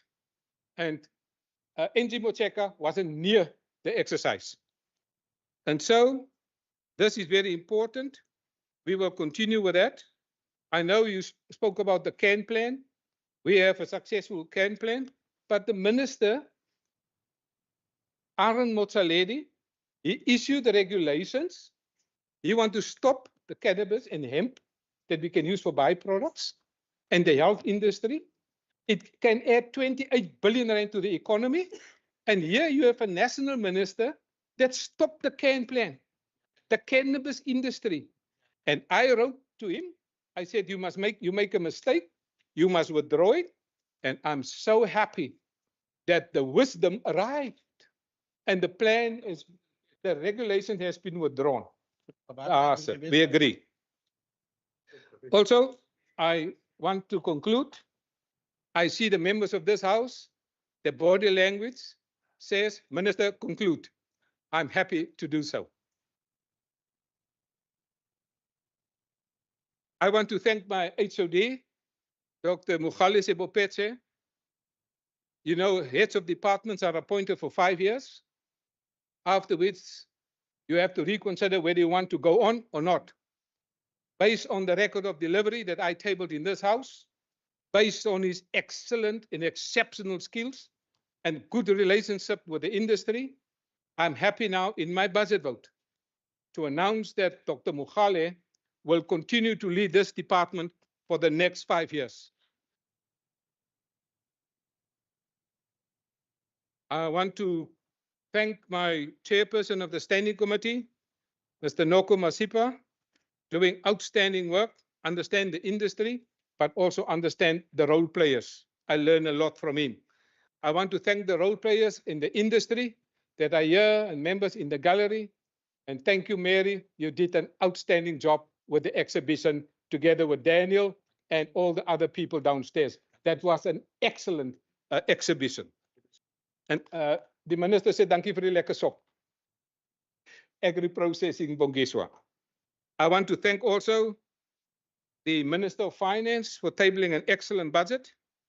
I want to thank the Premier because he's a member of the Budget Policy Committee, together with also the Leader of Government Business and the Minister of Health and Education and Minister Bradell.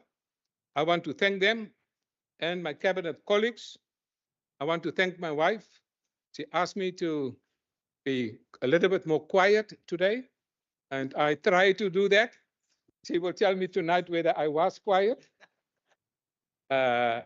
Depending on the answer tonight, I may not come back to work tomorrow. But I want to thank her and my 2 sons. My one son is in the audience. I want to thank them, but also want to thank my office staff, the head of my office, Marieke van Jaarsveld, my media liaison officer this year to write 2 speeches, Daniel Johnson, excellent speeches, excellent cooperation with the 2 departments. And I want to thank both Department of DDET and the Department of Agriculture, as well as the 2 heads of communication, Mr. Joe Marks also, and Mary. I want to also thank my private secretary, Ms. Amain de Vos, outstanding individual. I want to also thank Anel, there by the office of the HOD, as well as Sydney, as well as Chrissy, and also all the support staff in my office. By the looks of my wife, I have to sit down. I thank you. Thank you very much, Honourable Minister. Honourable members, that concludes the debate on this vote. The House will now suspend for 2 minutes to allow the guest of Minister Bredell to enter the chambers and the guests of Minister Meyer to leave if they so wish. The House is suspended.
Minister Bredell, do you have any guest that's arriving?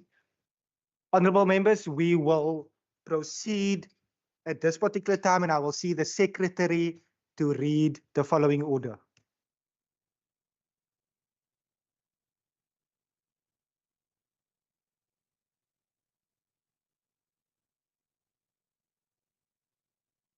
Debate on vote 9, Environmental Affairs and Development Planning, Western Cape Appropriation Bill. I recognize the minister. Honourable Premier, honourable members of the Cabinet, honourable Speaker, members of the House, thank you for the opportunity to present the budget for the Department of Environmental Affairs and Development Planning for 25-26 financial year. Honourable Speaker, we saw the Los Angeles fires and in the start of this year, and recently also in South Korea, another first world country. These wildfires are examples of climate change and how even the richest and most advanced countries in the world are struggling to cope with natural disasters when they happen. Locally, we also experience climate change and the associated challenges. Winter storms have destroyed infrastructure in recent years, where we are challenged with wildfires every summer, and the next drought is only one dry winter away. Deputy Speaker, we also know that our best strategy to prevent and minimize the impact of climate-related events is by maintaining the health and of our natural ecosystems as best we can. Deputy Speaker, our province has a growing population, and more people means more pressure on the environment, as well as basic services. Planning and regulating human activities with the natural environment front in mind is more important than ever before. Biodiversity is being threatened on a global scale, and in the Western Cape, we must also confront this reality. As a province, we are blessed with more than 10,000 plant species, of which 68% is endemic. Unfortunately, many of these are threatened, with 334 species categorized as critically endangered. Looking at our animal kingdom, 47 species are recognized as being critically endangered. To address these challenges, it is crucial that we grow our economy in a manner that is in balance with and the protection of our biodiversity and ecological systems. If we get this balance right, we will not only support sustainable economic growth, but we will also be future-proofing our province through improved disaster and climate change resilience.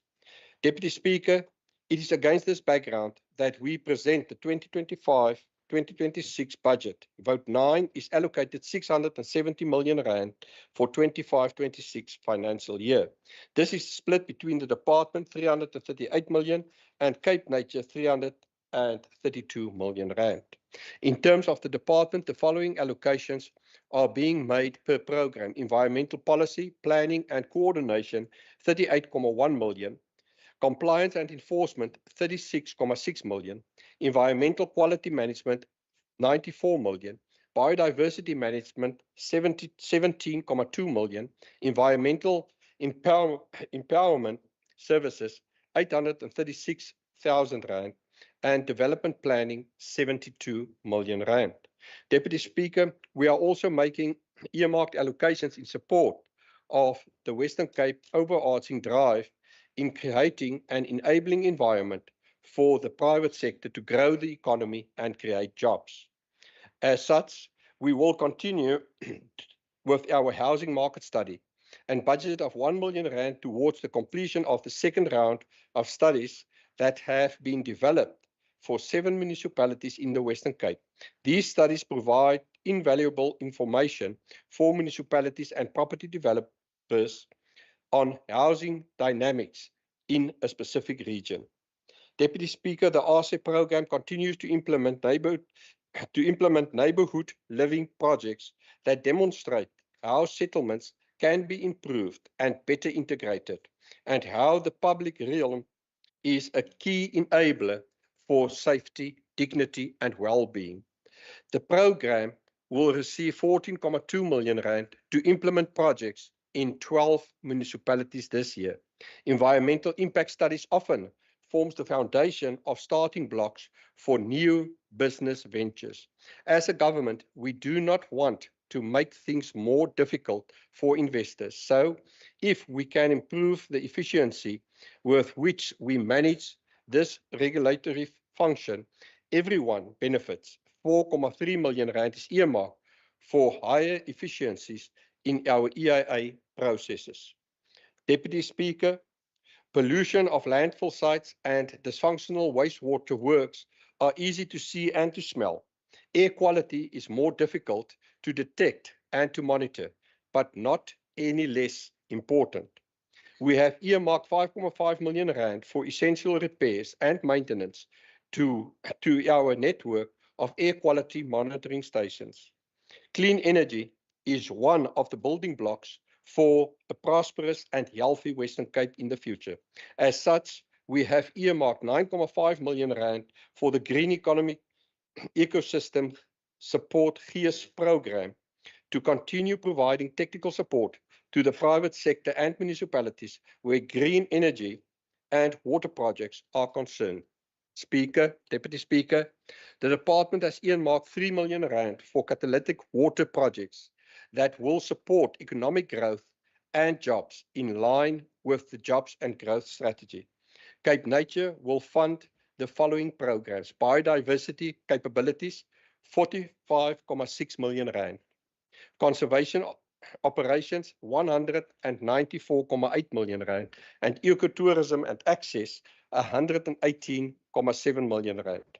Deputy Speaker, wildfires are part of our natural environment, but if we do not manage it, it becomes a threat to human lives and infrastructure.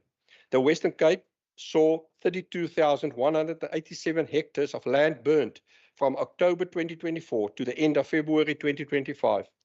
Cape Nature managed reserves have borne the brunt, with nearly 19,000 hectares affected.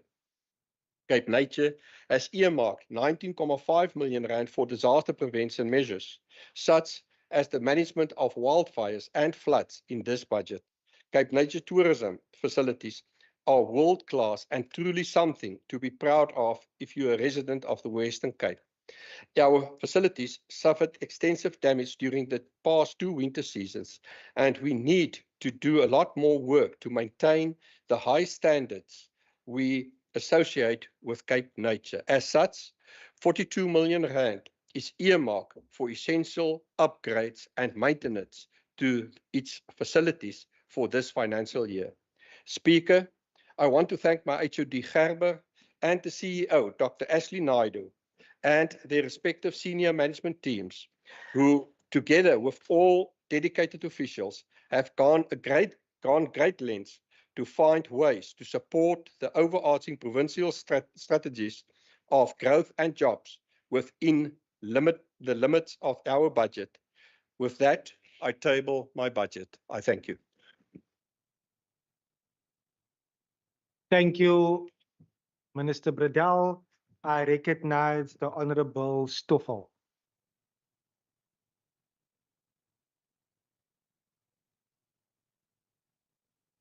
We'll get assistance for you, Member Stoffel. Bring podium, the property support.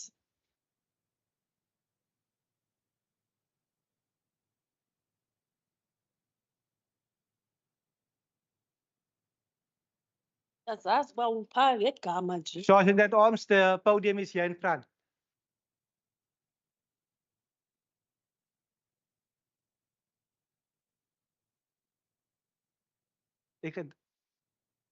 Thank you so much, members.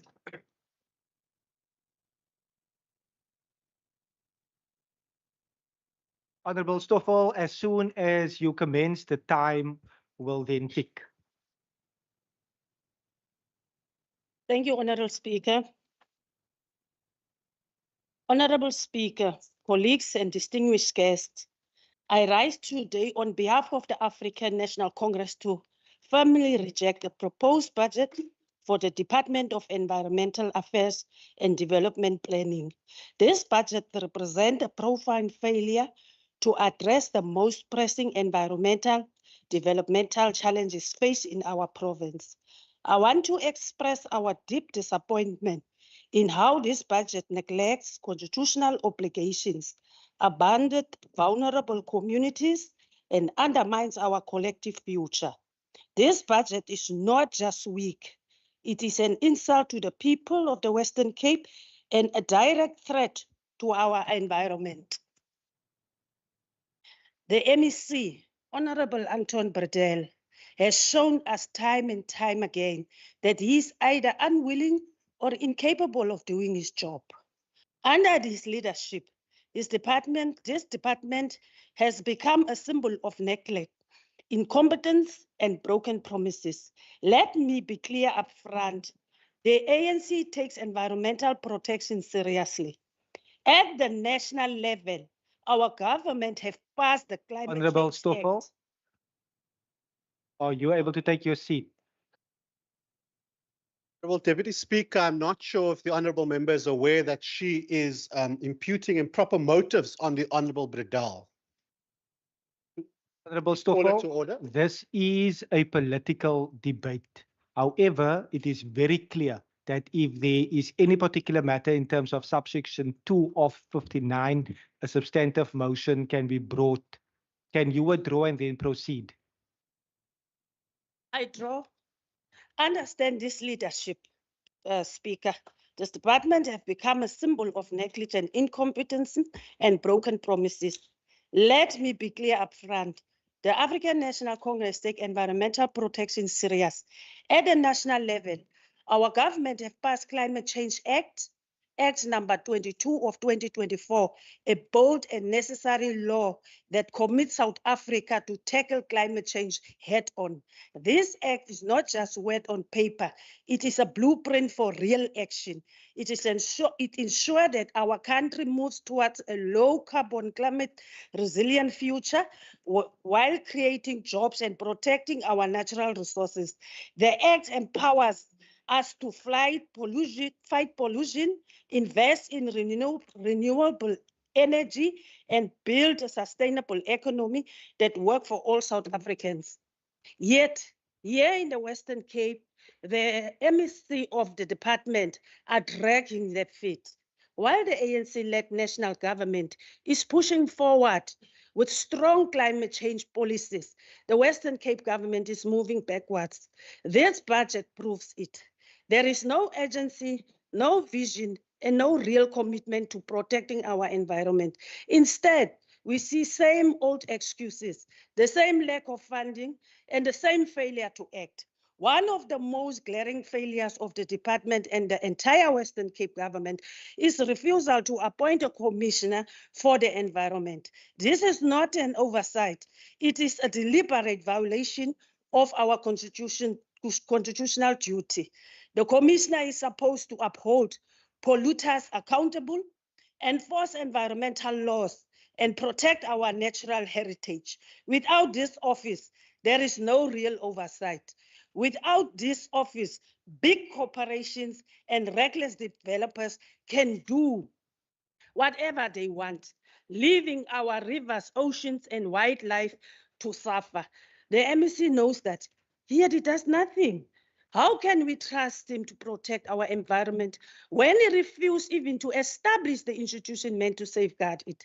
Then there is this crisis in our informal settlement, a serious crisis in our informal settlement. The uncontrolled growth of these settlements is destroying our environment, yet the provincial government has no real plan to stop it. We already lost the Driftstand Nature Reserve because of this government inaction. How many more protected areas must be destroyed before this DA government wake up? The Department of Infrastructure State of the Environment Report 2024 shows the terrible conditions, these settlements, illegal dumping, raw sewage in the street, and polluted waterways.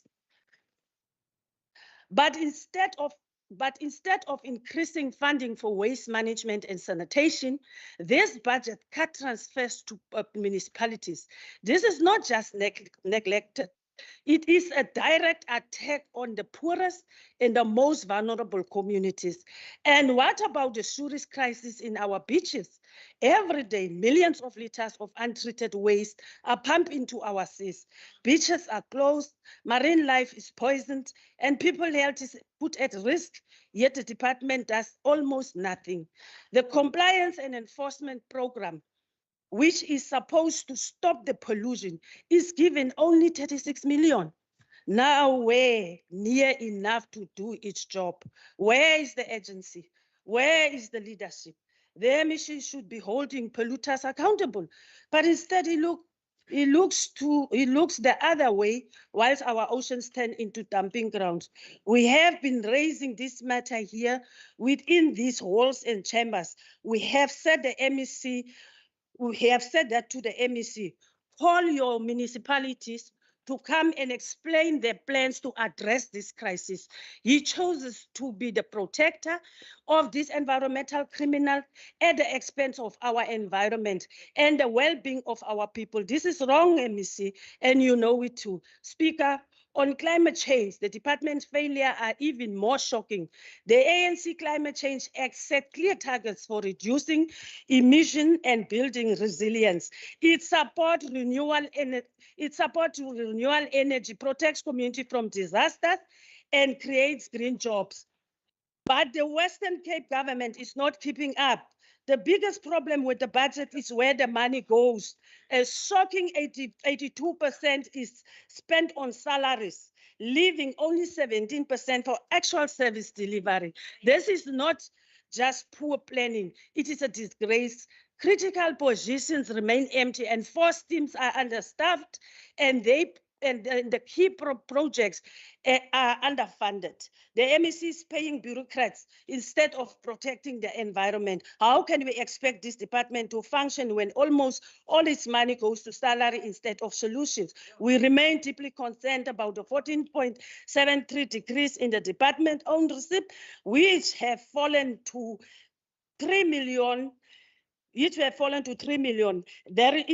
is a clear sign of lack of financial oversight. Whilst the department claims to prioritize environmental health, its actions tell a different story. How do you explain the environmental quality management program is only allocated to 93 million?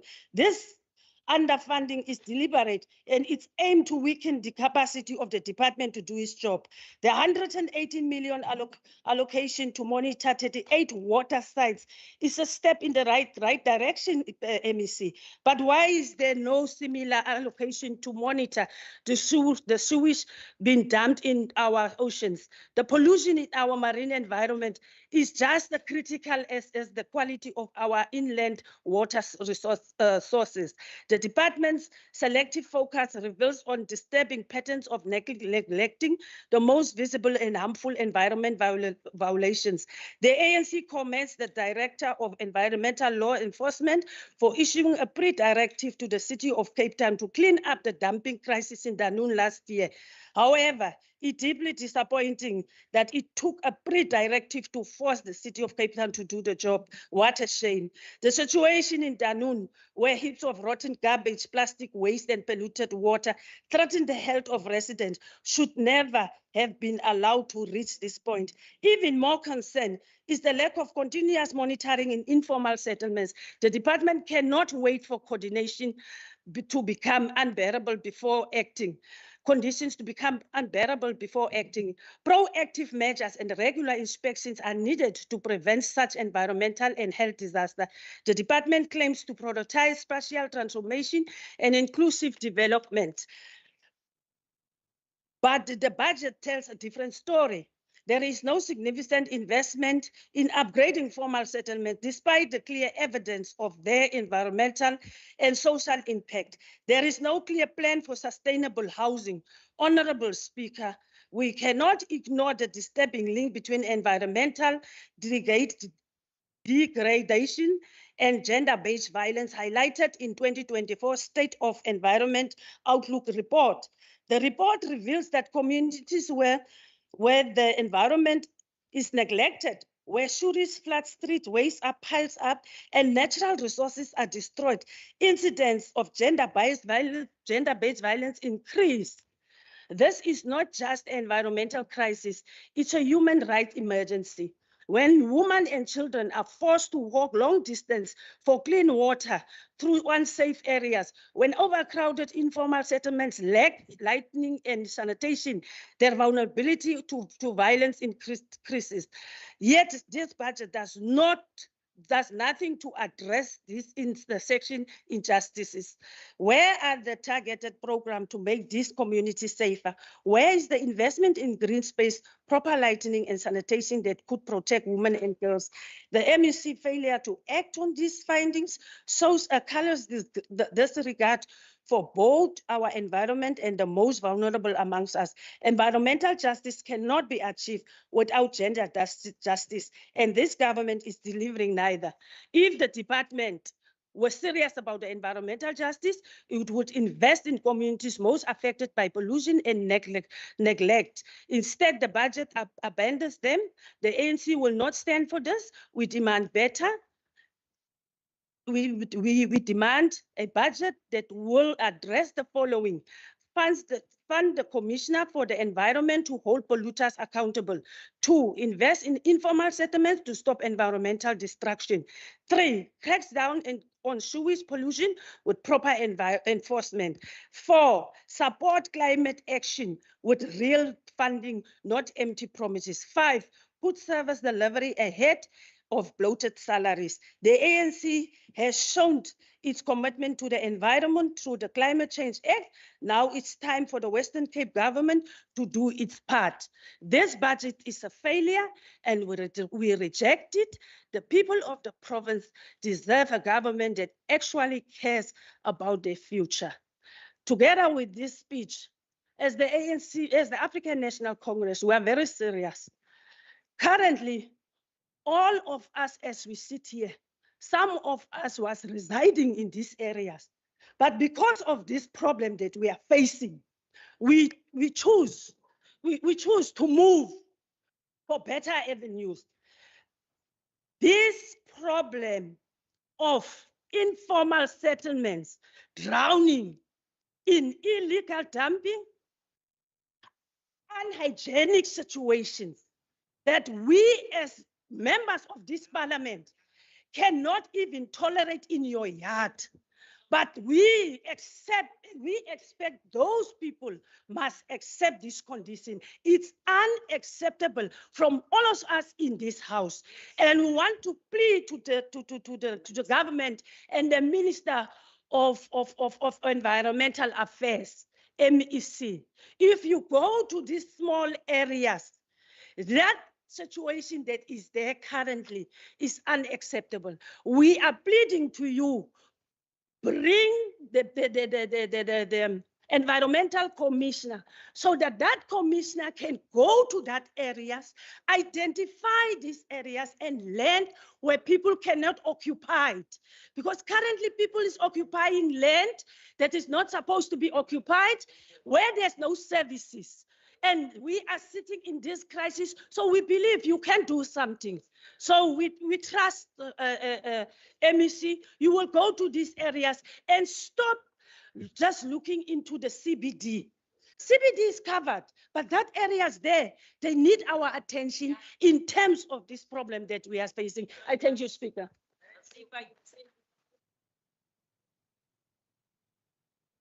Thank you, Honorable Stoffel. Online, I recognize the Honorable Constable. Speaker, thank you very much for the opportunity. Speaker, looking at the budget, I don't believe that the budget allocation is enough for the MEC to do his work. And I'm not saying it's the MEC's problem. This is a budgetary problem. Disaster management is a big concern in all our regions. Water security becomes a problem, and I think there need be a greater intervention with regards to the Karoo National Park and the conversation between this government and the National Department with regards to water resources and water securities within the Central Karoo, specifically the Beaufort West area. Speaker, the focus areas of this department is very broad. But one that catches the eye quickly is the promotion of sustainable spatial planning. I don't see, Speaker, in this budget, how is this department going to assist municipalities specifically with regards to spatial planning? Also, the waste management planning system, and with regards to the waste licenses. We learned last week, Speaker, that 14 municipalities waste facilities are unlicensed. So how will this budget and this department assist municipalities in that regard? Speaker, we also call on the department to assist municipalities specifically with regards to education. Education in the waste area, education with regards to environmental programs, education with regards to waste facilities, and how to promote a clean environment. So the budget also needs to speak into that regard. Speaker, we as the Patriotic Alliance, we support this vote, but we need to emphasize also that we also support the African National Congress with regards to the environmental and the appointment of the environmental commissioner. This is very much a legislative requirement that this government needs to do. Thank you very much, Speaker. Thank you, Honorable Constable. I recognize the Honorable Murray.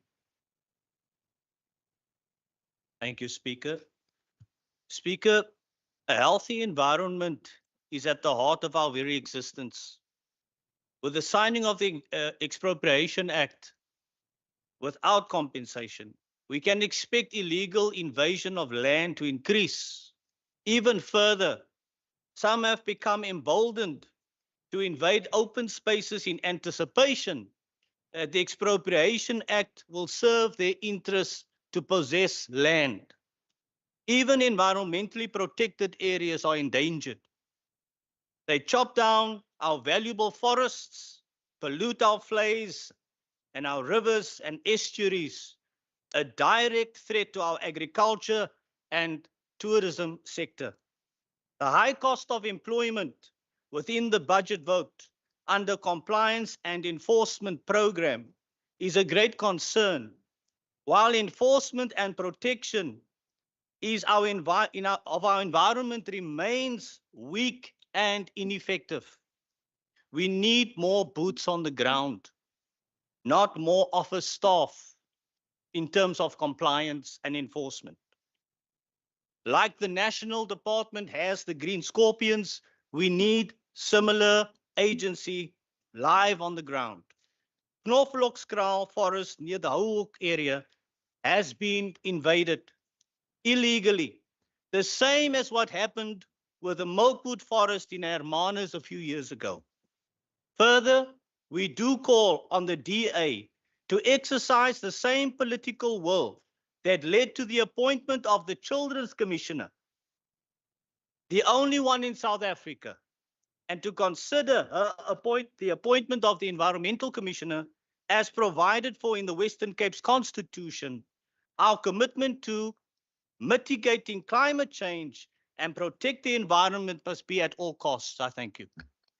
Thank you, Honorable Marais. I see the Honorable Jacobs.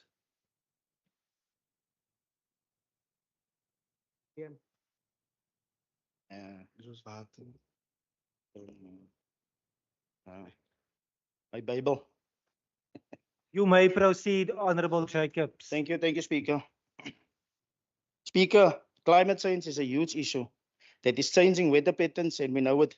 So the department must invest heavily in infrastructure upgrades to minimize the damages that these uncertain weather patterns bring. Residents in new developments and in poor areas are at the mercy of circumstances, and in social development housing that needs urgent addressing. The department must take a full blow for allowing immigrants to put up informal settlements in our nature reserves, among our Cape endangered species, on our graveyards, on our wetlands, in our mountains, and yet this government is okay with it. Is this maybe one of the reasons why you took so long with the Environmental Commissioner? Speaker, this government is well aware of all the informal settlements that was put up on stolen land. And this government continued to brag about the fastest growing province, supporting the illegal growth of this province. Speaker, the department must make sure that we include the Environmental Commissioner to deal with environmental issues such as raw sewage running into our beaches, and this automatically strip our beaches from their blue flag statuses. Developments that's happening on wetlands, favoring major corporations over environmental practices. Now, how is this possible? MEC, you need to step out. I thank you. Thank you, Honorable Jacobs. I see the Honorable Brian. Thank you very much, Deputy Speaker. Deputy Speaker, it would be remiss of me if I didn't begin by addressing a matter that's very close to my heart. I recently learned, as mentioned by the Premier in his speech earlier, that the United States will soon be imposing trade tariffs on the populations of two small Antarctic islands, Heard Island and McDonald Island. Now, Deputy Speaker, the main challenge with the implementation of these tariffs is that the population of these islands is made up almost entirely of penguins. Now, Deputy Speaker, I understand that these penguins may look very fancy in their little black and white suits, but it's important that the US understands that there's simply no way that these penguins will be able to afford the tariffs, and it's simply unacceptable to pull them into the center of a global trade war. But I can assure you that we will protect our own endangered African penguins from this tariff onslaught. Although, Deputy Speaker, I'm a bit concerned that the ANC may follow suit and attempt to start charging our penguins extra VAT. On a more serious note, Deputy Speaker, our DA leaders have really stepped up to help save the endangered African penguin from extinction. Our National Minister for the Environment, Dion George, has been working tirelessly to protect the penguin feeding areas and is working together with local NGOs and environmentalists to produce innovative solutions.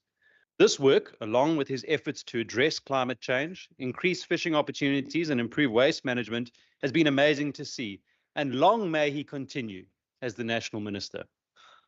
And this government's also playing its part. Considerable progress is being made by Cape Nature to increase the footprint of the Stony Point Nature Reserve in Betty's Bay, one of the largest remaining African penguin colonies. 4 properties totaling 6.7 hectares have been identified by Cape Nature, all of which qualify for nature reserve status. And late last year, Member Stoffel will remember, our standing committee visited the site and offered full support for the proposal to extend the geographic area of the reserve in an effort to help protect the African penguins and the other seabirds. This is taking place in conjunction with the establishment of a new colony at the Hoop Nature Reserve being spearheaded again by Cape Nature. You won't see anything like this in any other province, and I'd like to thank Minister Burdell for his continued commitment towards saving this iconic species from extinction. Yeah. Deputy Speaker, biodiversity in our province is certainly under threat. The Western Cape State of Biodiversity Report was a sharp wake-up call. Between 2017 and 2023, our province saw a worrying decline in biodiversity, being driven largely by habitat loss due to human expansion. Like so many challenges we face, this stems from a growing population as a result of people moving here for jobs and a better life. And we welcome them with open arms. But we must acknowledge that the strain that a growing population places on our natural ecosystems is huge. The expansion of urban areas and informal settlements creates conflict between people and nature, and we must continue to work to achieve a more symbiotic balance. Speaker, we should see this as a challenge, and this budget presents a plan to achieve this balance between development and conservation. One of the world's 6 floral kingdoms, the Cape Floristic region, falls almost entirely under Cape Nature's care. This extraordinary landscape is home to over 9,000 plant species, 70% of which exist nowhere else on Earth. Despite covering less than 0.5% of Africa's land, it holds 20% of the continent's plant diversity. This presents us with a massive opportunity to leverage off this biodiversity and use it to create jobs, while simultaneously protecting our precious natural resources. Our agricultural sector, tourism industry, and even our drinking water depends on having healthy ecosystems. If we allow our natural environment to degrade, it means fewer jobs, threats to water resources, and greater vulnerability to climate shocks. The Western Cape's ecotourism sector generates billions annually, supporting thousands of jobs in rural communities. From whale watching in Hermanus to hiking in Table Mountain Park, our natural beauty is an economic engine. But when invasive species overrun trails or wetlands vanish, those livelihoods vanish too. And that's why it's encouraging to see 93.9 million allocated to environmental quality management. If we want to conserve biodiversity, we must put our money where our mouth is. And when it comes to ensuring that we spend in the right areas and we do the right things, I think it's important to address some of the points that Honourable Stoffel has made, and I'm sure the Minister will also come back to those. But Honourable Stoffel mentioned that the ANC is brilliant when dealing with environmental issues. And Deputy Speaker, unfortunately, that's the furthest thing from the truth. The worst environmental crimes in the country are taking place in areas under the ANC's jurisdiction. And it really is under our new DA Minister, Dion George, in the GNU, that we've really started to see a big difference. And you talk about water quality and you talk about sewage being pumped into the oceans. I think I might have mentioned this stat before, but 77% of all the marine outfalls and all the waste is going into one province, which is the KwaZulu-Natal province, which is run by your party, the ANC. Speaker, let's not forget that nature is our best ally against climate change. And we support the Climate Change Act as well, Member Stoffel, certainly not an ANC act. Wetlands, fynbos, and healthy catchments act as natural water filters, carbon sinks, and buffers against floods and droughts. And in line with this, the province's catchment to coast strategy is a critical step in restoring these systems. Deputy Speaker, I've got a bit more on my speech, but in the interests of brevity and to save us a little bit of time, I'm going to conclude. But I'm just going to say I don't see why anybody would oppose this budget, which seeks to protect nature, our economy, our water, and our people. And Deputy Speaker, to this end, the DA supports the budget. Thank you. Thank you, Honourable Bryant, also for your comment. We are on track to potentially conclude at 8:30 tonight, but I will now see the Honourable Minister. Thank you, Deputy Speaker. I get the skimp. Deputy Speaker, I'm always glad when the ANC don't approve my budget because that means we're on the right track. I will be very worried today they support the budget. So just a couple of things. You know, they must talk to their researchers, Deputy Speaker, because when the ANC is very quick to go and sign international contracts with UNESCO and ask them to come back and show us the money and the budget they put in. Not a single cent, none, zero. But they've got the contract. They've signed internationally. That's why the international community don't trust them anymore. Biodiversity, we've got 5 biospheres in this province that's been run by volunteers. I beg the national minister, meet me rand on rand. We put something in like 350,000 as nothing. Help the volunteers. No, but today they want to be clever, Honourable Speaker. Honourable Speaker, but we must be also honest with one another. The country, after 30 years of ANC mismanagement, is on its knees financially. We're bankrupt. So where's the money going to come from? We must decide. We cannot increase the budget, except if the ANC think they can start to print money. But we need to decide, do we put it in health, education, social services? We've got the whole of government to support. And I think Treasury has done a brilliant job. And wasn't it for Treasury's discipline and good management of our financial resources, putting from our investment back into the coffers, we would have been in deep trouble. I can promise you that. So thank you to Treasury as well. Just quickly on the Commissioner, you know, Honourable Speaker, if we haven't been bankrupt, maybe, yes. But in the meantime, we do have the Human Rights Commissioner. We do have the Public Protector. We do have Parliament petition committees. Use that mechanisms because we don't have the money for luxuries. Honourable Chairperson, we do what we can to help and to support our informal settlements. With the RCEP program, we're very problem. Doesn't mean we're not very worried about the state of informal settlements. But with population growth that the Chairperson touched on 19.6%, and if we go back to 2011, 27%, people flee from ANC provinces to come to the Western Cape for a better life. So we must also not stand up in Parliament and put the blame on them and make immigration now the big problem. It's failing government. That's why people move. And we must actually respect people who wants to come to a province where there's hope for a job, hope to build a career for their children, and that's where they come. Yes, we need to step up. We understand that. Unfortunately, it's very difficult with a failing national government. Honourable Chairperson, our environmental inspectors get the prize every year for the best law enforcement agency in the country on environmental matters. We are the only province who fight environmental crime, who get them in front of the courts, etc. Yes, we want to do more, but to the cost of what? Health, education? So we're very proud of the men and women in that unit doing the work. Honourable Constable, thank you for supporting the budget. You touched on crucial points. Yes, great to have more money, but where must it come from is the question that I think Treasury is always grappling with. And Treasury has acknowledged the fact of climate change, the importance of water, all those things. That's why they put some money in there. We cannot get all of it because we've got other sectors that we need to build. The water in the Karoo National Park, our geohydrologists pick up that water.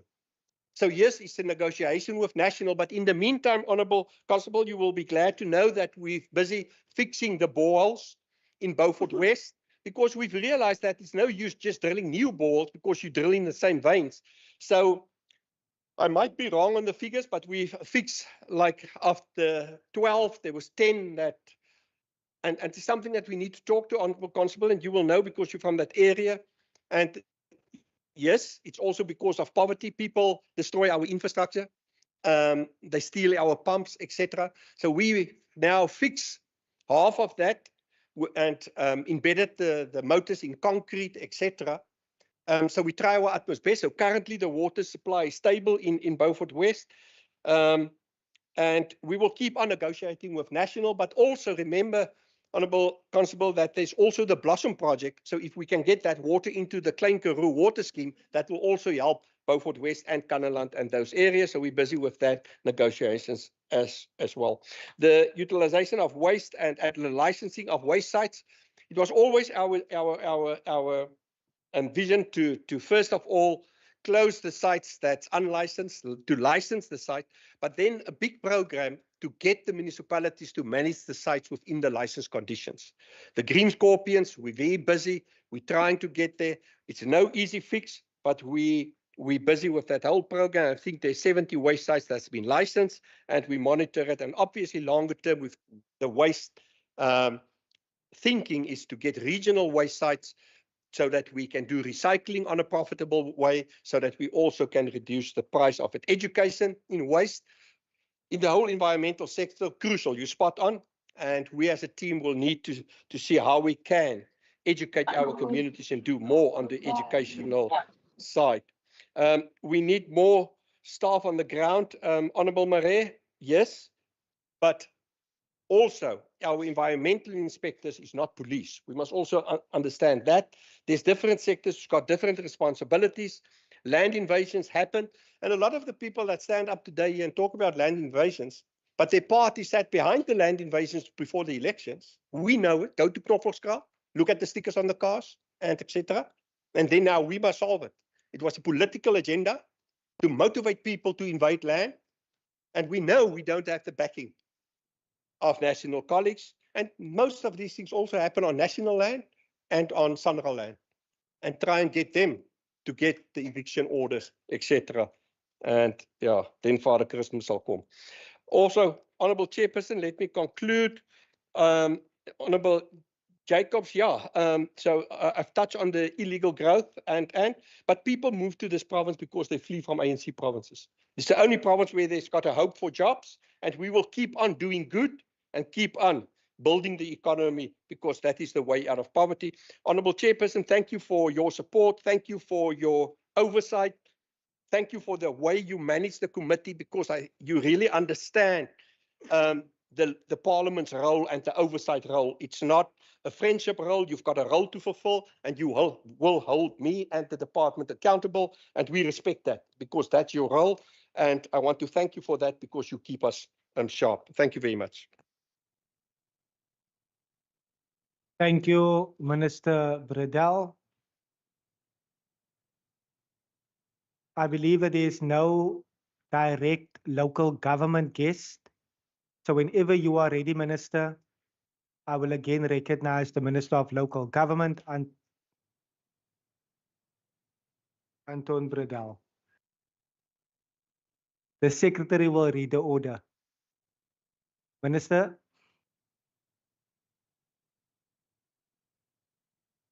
Debate on Vote 14, Local Government, Western Cape Appropriation Bill.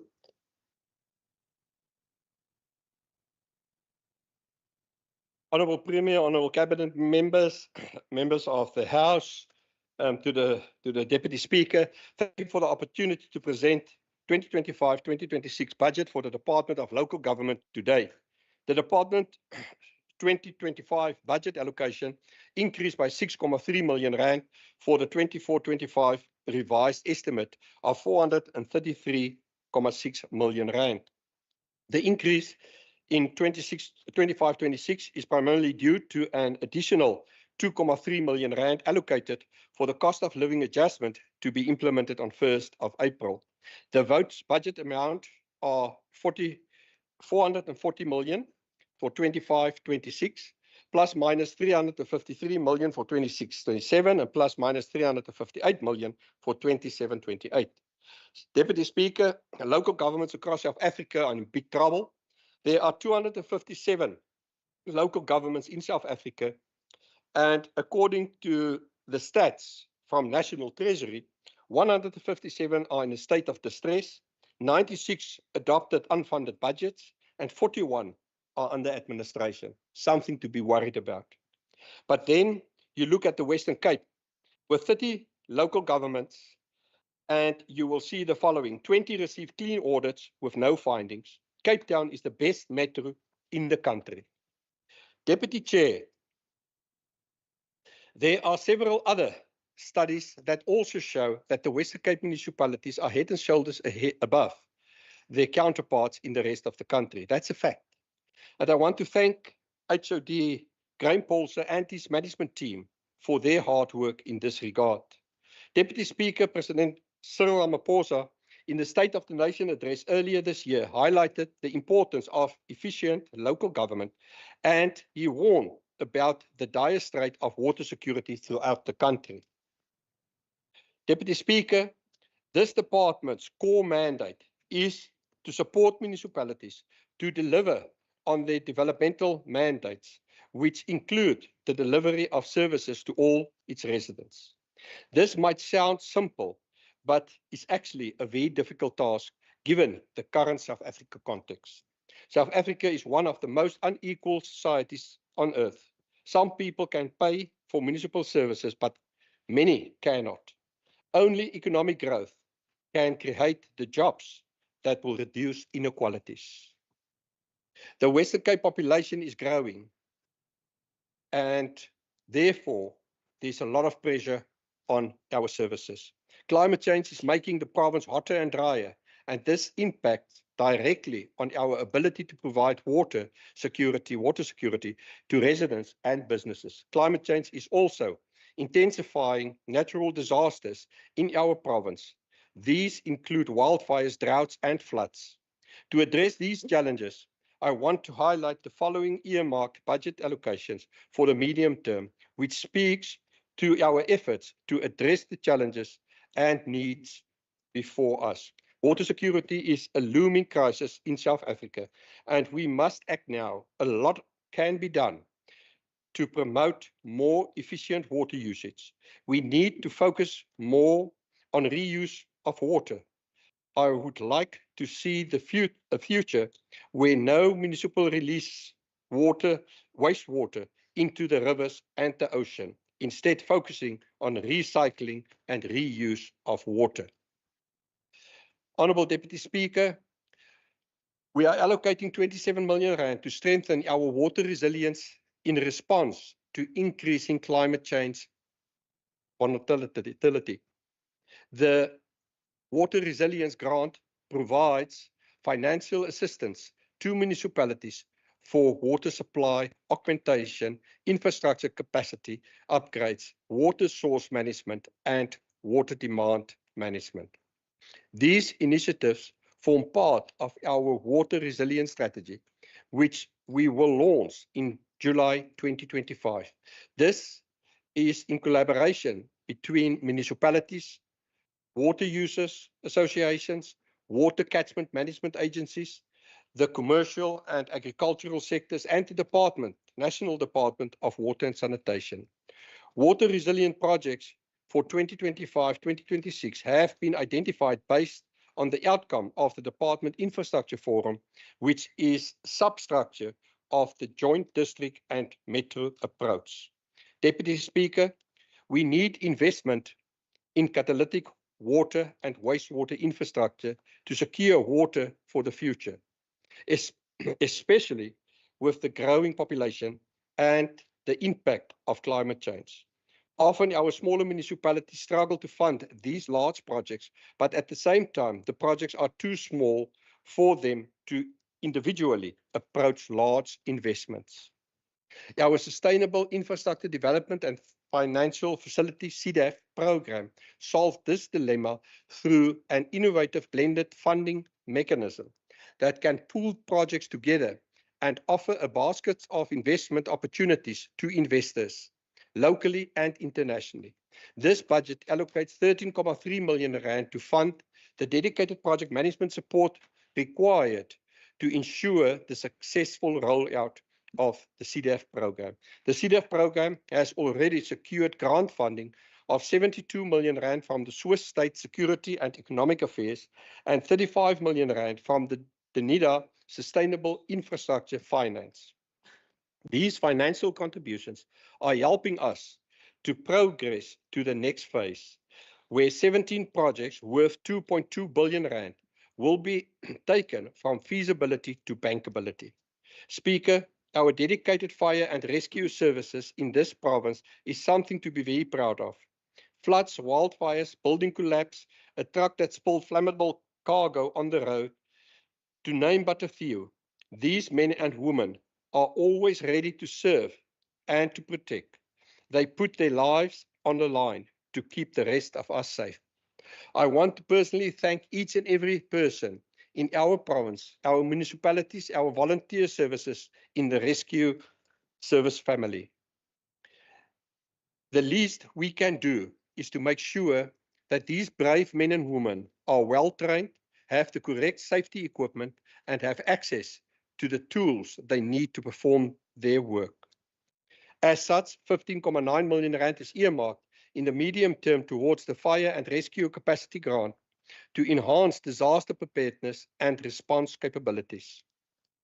In addition to the earmark funds, the following is budgeted over the medium term for the fire and rescue services: 37.7 million rand for firefighting, 10.2 million rand to supplement aerial firefighting, 6.5 million rand to strengthen our capacity in our fire and rescue services, 22 million rand over the medium term for disaster and rapid response, and 7 million rand for drought support. Deputy Speaker, we are also allocating 10.2 million rand to mitigate natural disasters. This money will go towards the procurement of systems and technology which include artificial intelligence to be able to better anticipate potential disasters. Reliable and affordable electricity forms the backbone of an economy. As part of the Western Cape government's commitment to energy security, the department will allocate 52 million rand over the medium term towards the Western Cape energy response. This includes 37 million rand to pilot renewable energy solutions in municipalities, 6 million rand for professional service providers, 1.8 million rand for the municipal master planning process, 5.7 million rand in 25-26 and 1.5 million rand in 26-27 for additional critical skills to support the energy program in the department.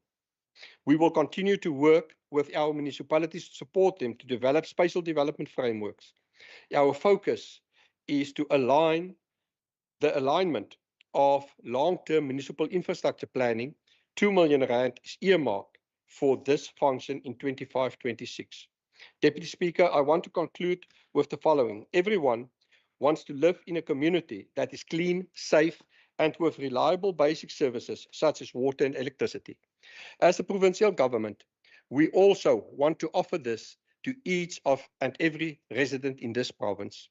We are currently investigating the minimum prescribed water and electricity indigent households are entitled to. Deputy Speaker, I believe that the current allocation of water and electricity is not in step with the reality, and we will have to do more to offer people a dignified life they deserve. Many people will immediately react and say we cannot afford to subsidize even more services. The uncomfortable truth, however, is that if the national government did not mismanage our economy so badly over the past 3 decades, money would not have been a problem. We also need to understand the benefits that comes from access to electricity and water. Let me mention but a few. A community with streetlights is safer with less crime. Homes where children can do homework and study at night because there is electricity improves education outcomes and strengthens the workforce. Access to clean and safe tap water improves health outcomes and reduces the burden on our health facility. Deputy Speaker, with this budget, I commit my Department of Local Government to work as a partner within the Western Cape Government to serve our people of our province. I table the Department of Local Government budget for 25-26. I thank you. Thank you, Honourable Minister. I now recognize the Honourable Stoffel.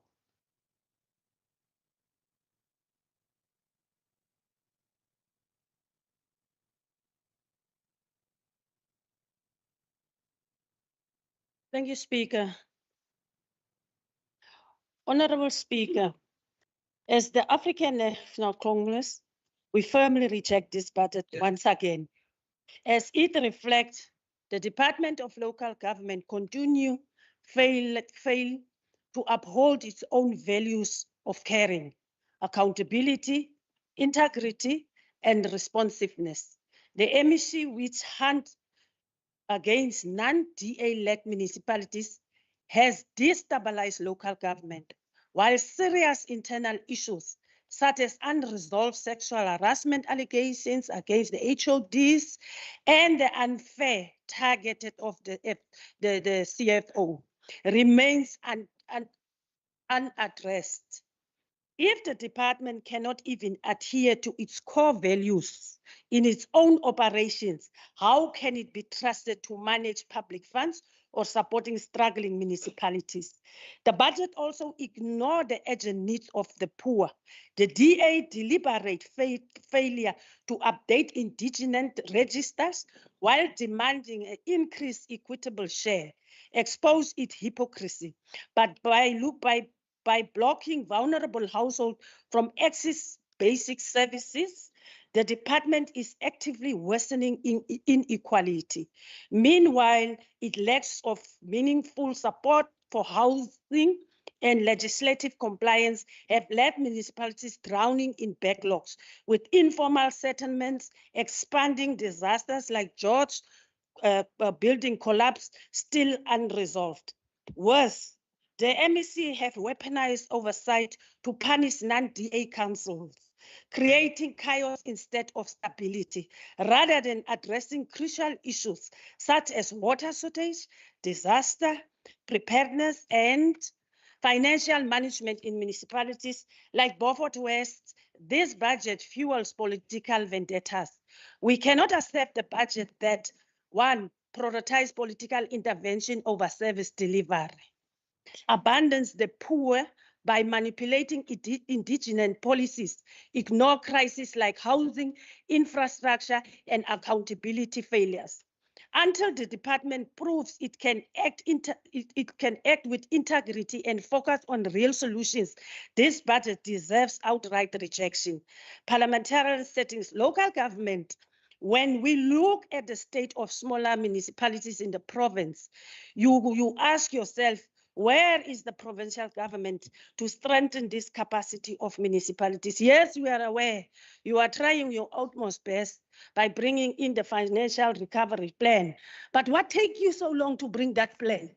So to intervene where there is non-fulfillment of legislative, executive, and financial obligation. You have a duty to support municipalities with their development and legislative compliance. However, with how things are, you have failed to step up, MEC. Western Cape housing crisis. As much as we've got a housing crisis in the Western Cape, it got a huge impact on local government itself.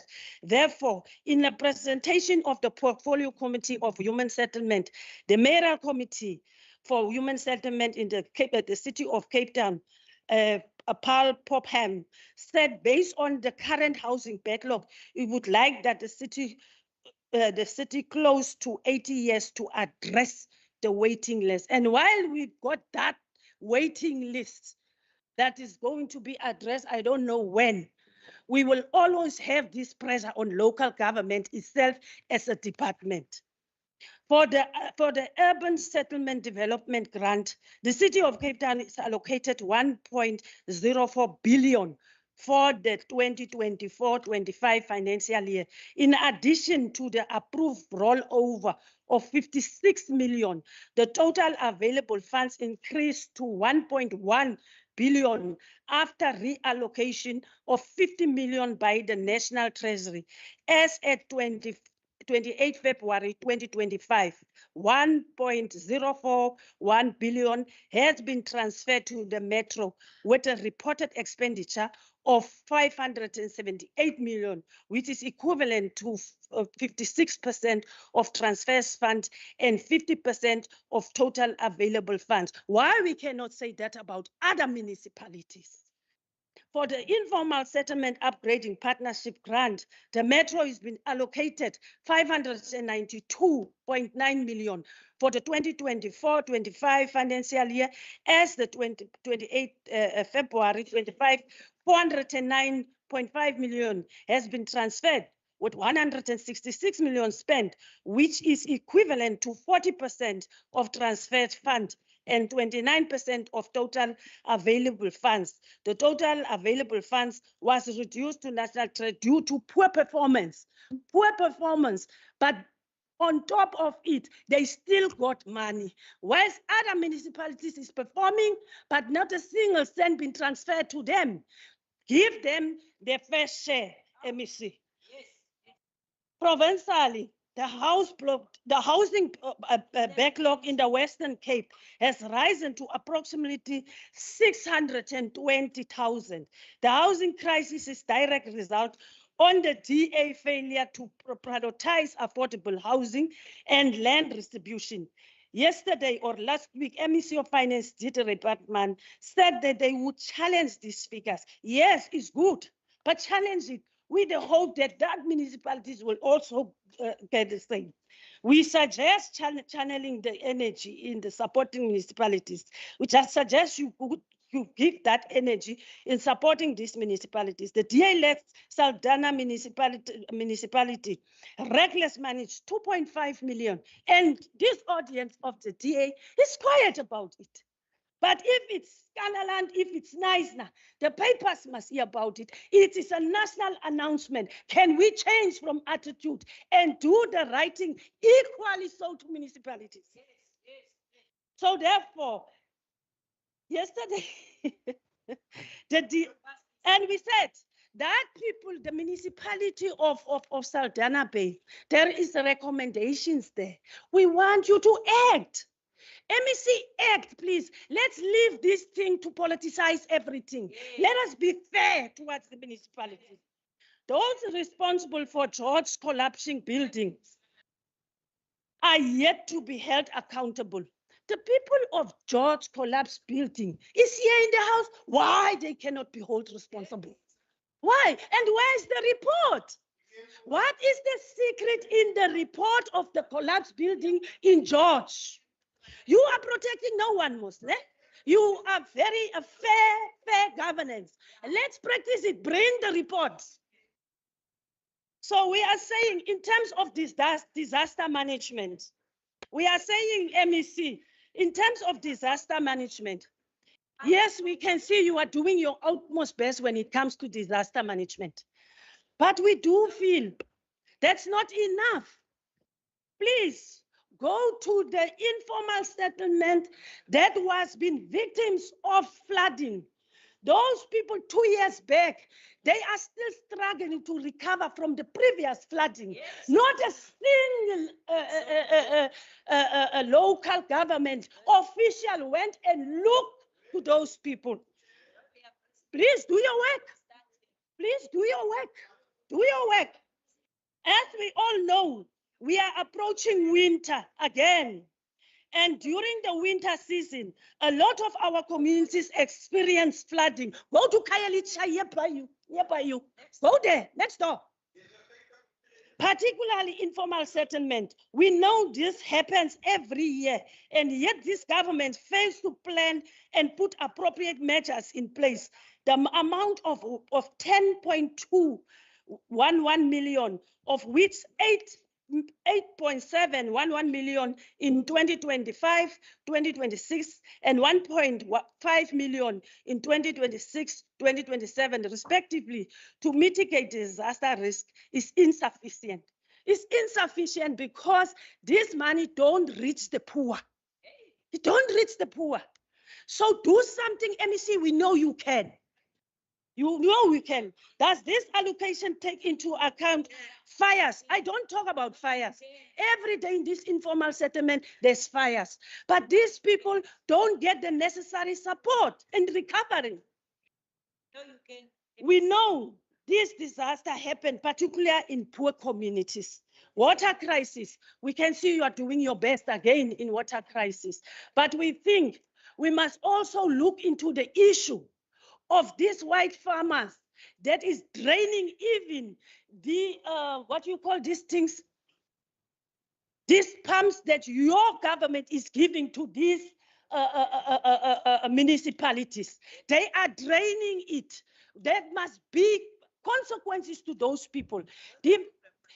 Hoekom kan ons nie kyk na daai mense wat ons water steel? Jy sit die pomp daar neer en dan kom hulle, dan sit hulle pomp en hulle drein ons water en ons mense kry nie water nie.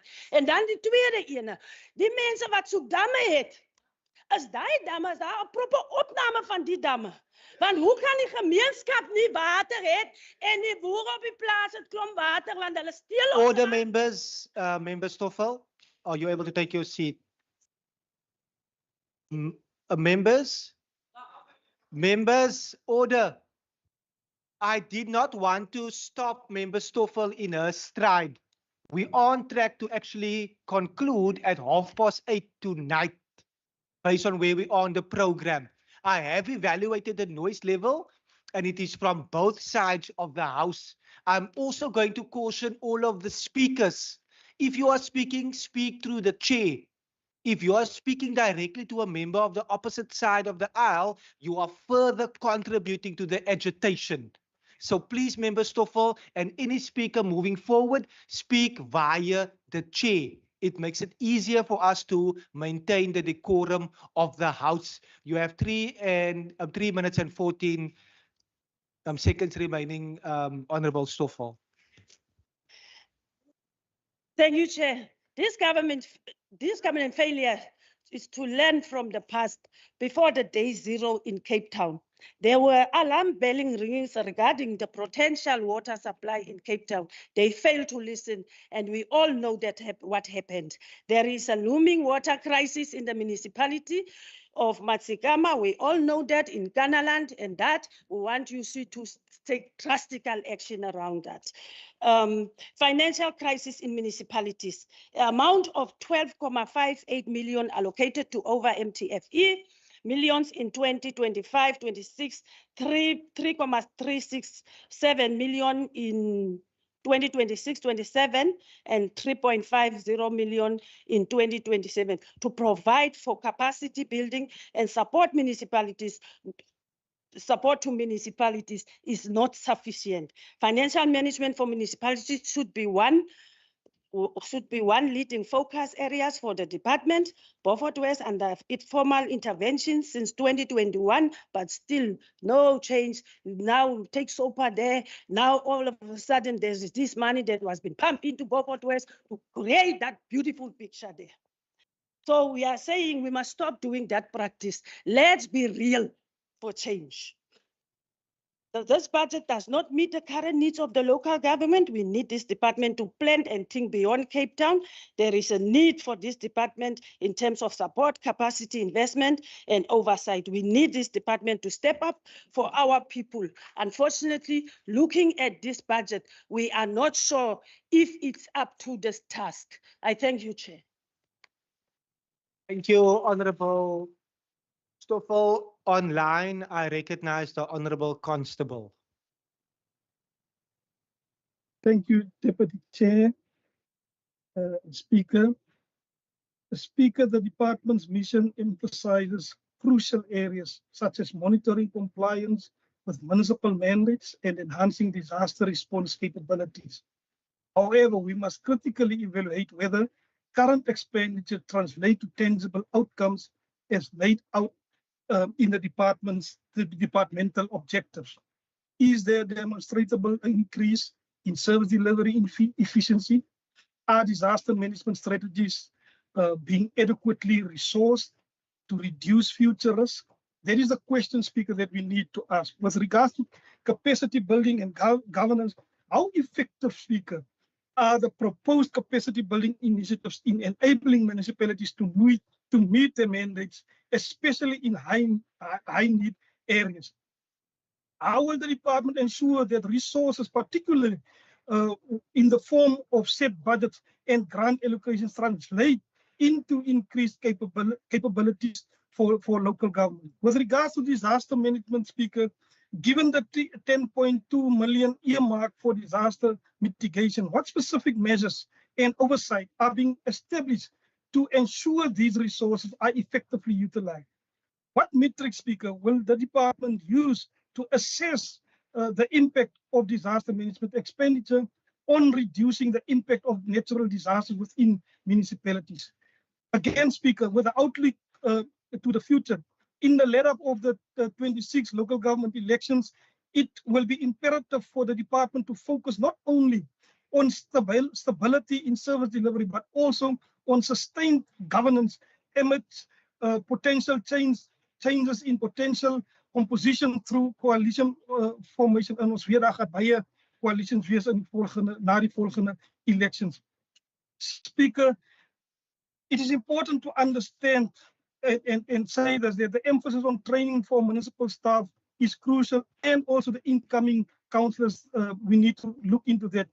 And also with regards to monitoring protocols after local government election to ensure newly appointed officials rapidly adhere to the governance expectations. In conclusion, Speaker, in summary, examining the budget through an opposition lens would suggest a need for greater transparency, rigorous oversight, equitable resource distribution, and empowerment of underdeserved areas, particularly in the light of the 2026 elections. Continuous engagement with municipal stakeholders, equitable resource allocations, and effective implementation processes must integrate into the department's operational mandate to ensure accountable governance and sustainable community support. Speaker, the Patriotic Alliance do support this budget vote as well as the entire budget of the provincial government. Thank you very much, Speaker. Thank you, Honorable Constable. As indicated earlier via the chat function, the Honorable Litha Kong had to attend to an emergency. I will briefly ascertain if the Honorable Litha Kong is back online. The account online is currently on hold and we will proceed. I now see the Honorable Jacobs.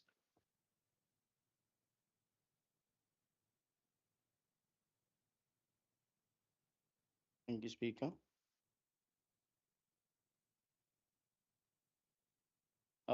Speaker, the budget plan for 2025-2026 raises concerns so far in addressing the natural disasters in the province.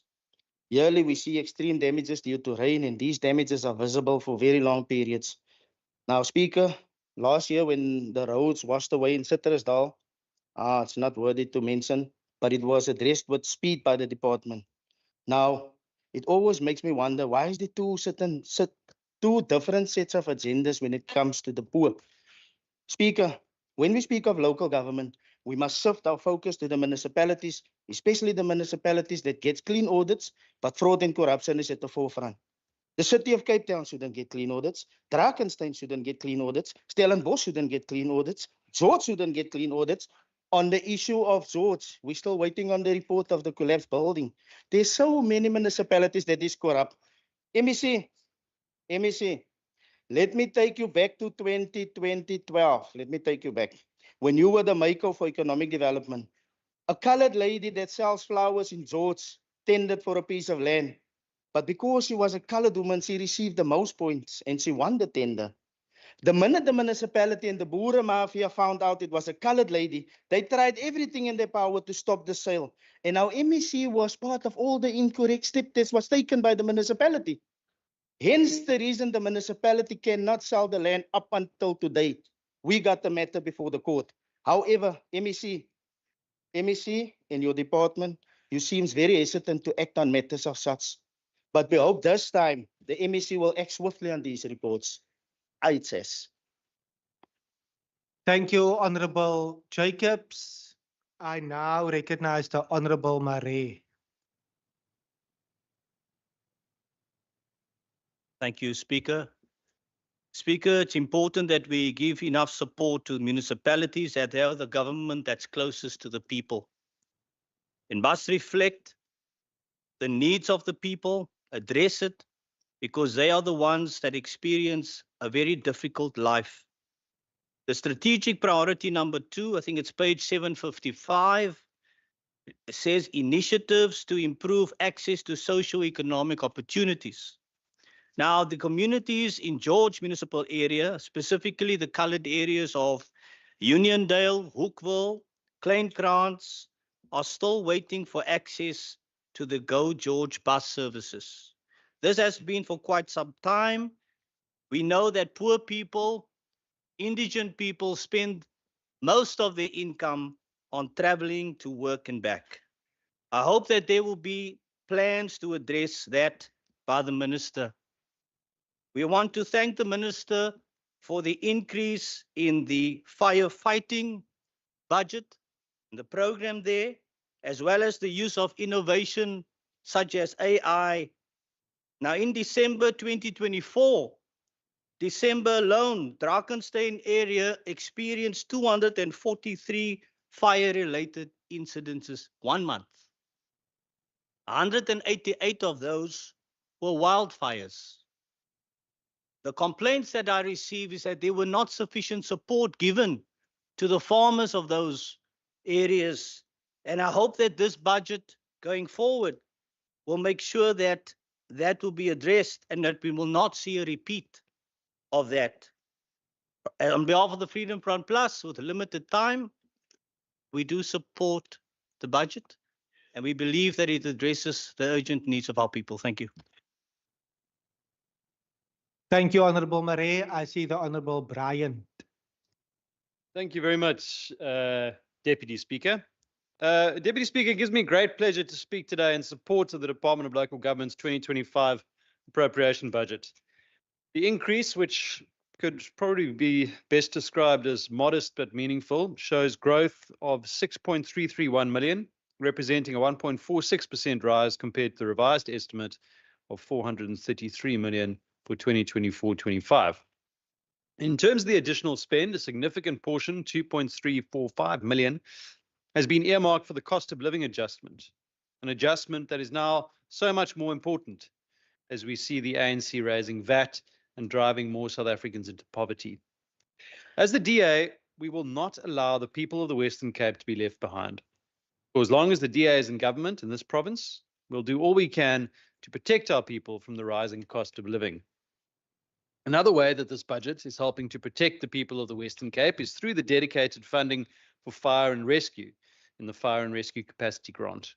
Speaker, this is a vital investment in the safety and resilience of our municipalities, and it's central to safeguarding lives and strengthening our collective ability to respond swiftly and effectively when disaster strikes.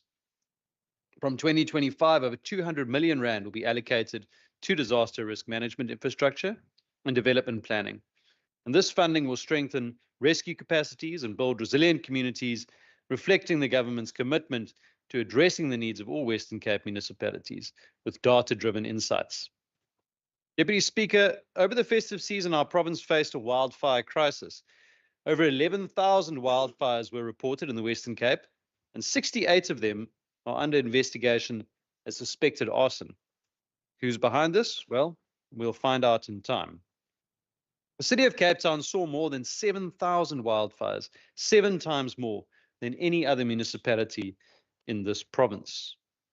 Deputy Speaker, our firefighting teams are regularly asked to assist countries in the so-called global north when they face similar wildfires. And this is a testament to what the DA does best, getting the basics right and putting our people first and receiving recognition at an international level. The department's also far ahead of the curve when it comes to technology and is making more funding available to make increased use of artificial intelligence to help anticipate and prevent disasters going forward. And disaster risk management is often viewed as a reactive measure, but it's actually a critical component of resilience and a proactive strategy. This is why our municipalities consistently lead in this area. And while the budget for local government may pale in comparison in terms of scale when compared to some of the other departments, the money being allocated will be essential to support municipalities in fulfilling their developmental mandates and delivering quality services to our people. And just in terms of this, Speaker, again, through you to the Honourable Stoffel, she mentioned a number of things, and I don't think I'm going to be able to respond to all of them. But I think a couple that stand out. The indigent registers are updated by municipalities, not by Minister Bredell. And the local government equitable share is determined by national government, not by Minister Bredell. And it's not Minister Bredell's fault that the ANC-led coalitions in many of these municipalities are a flop. It's because they have useless ANC politicians in charge and are involved. And that is why we've seen the collapse in areas like Knysna and elsewhere. Speaker, Deputy Speaker, again, I'm going to leave some of the rest of this out in the interest of brevity and time. But just to close, in terms of water, it's very, very important for us to remember that access to water is not a luxury. It's a fundamental right, which is set out in our constitution. And we must make sure that as a province, we are prepared for potential shocks and stresses that will inevitably come as a result of ongoing climate change. And regardless what the weird parts of the internet will tell you, climate change is accelerating. Droughts are longer, floods are stronger, and as we know, rainfall is no longer predictable. And it's the most vulnerable among us, our farmers, our children, and those living in rural communities who will bear the brunt. So, Speaker, while most of our municipalities across the Western Cape are thriving, as we know, there are some that are struggling with unstable coalitions under the ANC. But we're confident that this department under Minister Bredell will continue to do everything in its power to empower and assist those municipalities. And I want to thank the Minister and his team for all the hard work and all the hard work that's yet to come. We support the budget. Thank you. Thank you, Honorable Bryant. To conclude the debate, I see the Minister. Honourable Deputy Speaker, thank you very much. Premier, you must give me a new title, the Minister for Alles. I think we've covered now all the departments in this. Honourable Premier and Deputy Speaker, there's also members from the City of Cape Town in the House and from Drakenstein. I think I must just start off by thanking them because wasn't it for the capacity also in the City of Cape Town? A lot of comments has been made on City of Cape Town and George and those municipalities, also the bigger municipalities in this province, working with the province to safeguard our communities. They're always there with the MOUs to support our efforts to safeguard our communities. I really want them to take back the message and thank them on behalf of the provincial government, because your Drakensteins, your Georges, your Stellenbosches, the City of Cape Town, wasn't it for them, we would have lost a lot of lives, although the ANC don't see that. Honourable Deputy Speaker, I've mentioned it yesterday. We on our knees, and I gave you the example of the helicopters. Of a fleet of 86, one is working. That one is for the president to fly him around. Go and Google the Navy. Of the 49 vessels, one is working. We don't have a defense force anymore. So, and that's because of the ANC government. Honourable Deputy Speaker, let me also come back to, there's no such thing as free basic services. There's only such thing as subsidized basic services. And Member Stoffels mentioned it. Now, as you want to talk about the indigent household register. Now, we're the only province where municipalities try to uphold a register of indigent households. But ask Swellendam what has happened when they wanted to upgrade the indigent households and how the ANC mobilized their members to burn down the municipal offices. Because they don't understand discipline. Honourable Deputy, Honourable Speaker, the George building collapse. If there's people in this house from George and who's been affected by that, our deepest condolences to them. But wasn't it for this provincial government, the readiness of our rescue workers, we would not have saved nearly 50% of the people in that building. If it wasn't for this government, I can promise you, you will wait 10 years for any outcome of a report. The ANC ministers, the president made promises there that they can't keep. They dropped the community that's been affected because they promised them money. They promised them grants, but they're not registered for grants. They will never see that grants.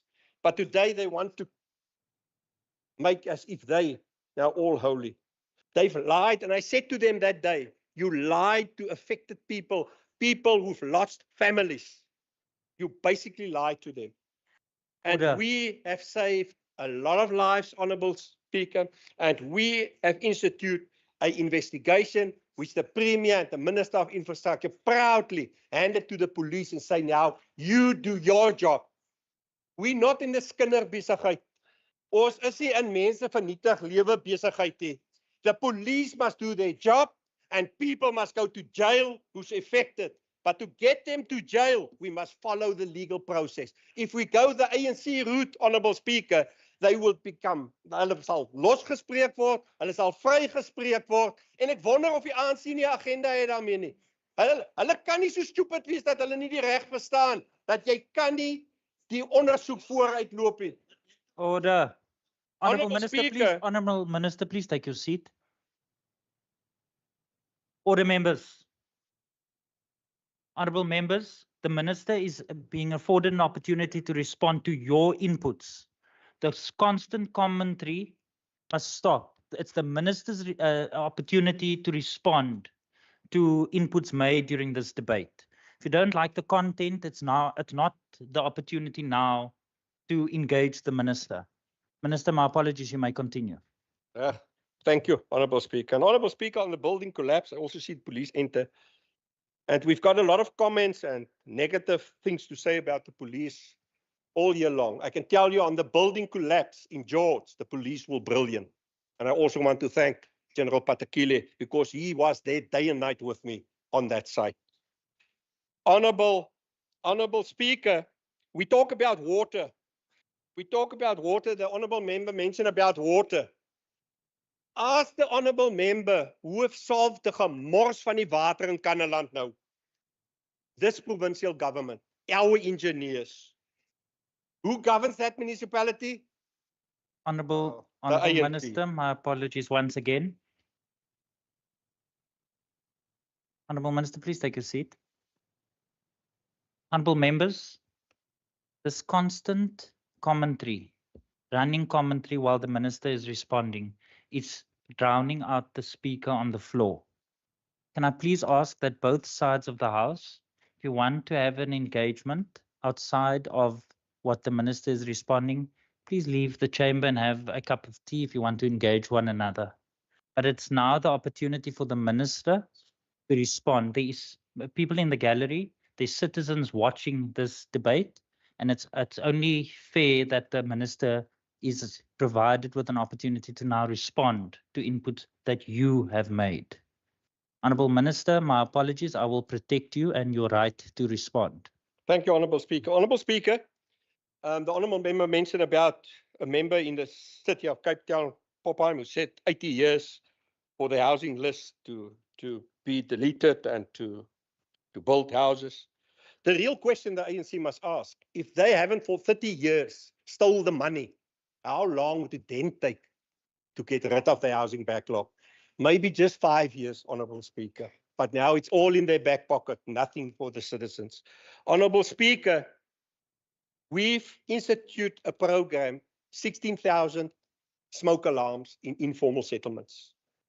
It's part of a bigger picture because we understand that informal settlements, you lose lives and you lose the little property that you have. And it's always very sad. But you know, Honourable Speaker, we are a province who's done something. The smoke alarms save lives every single day. And we will keep on rolling that program out and see how we can support our communities. We've got a winter readiness program. But Honourable Speaker, if political parties help people to build houses or shacks in the middle of a river, what must we do?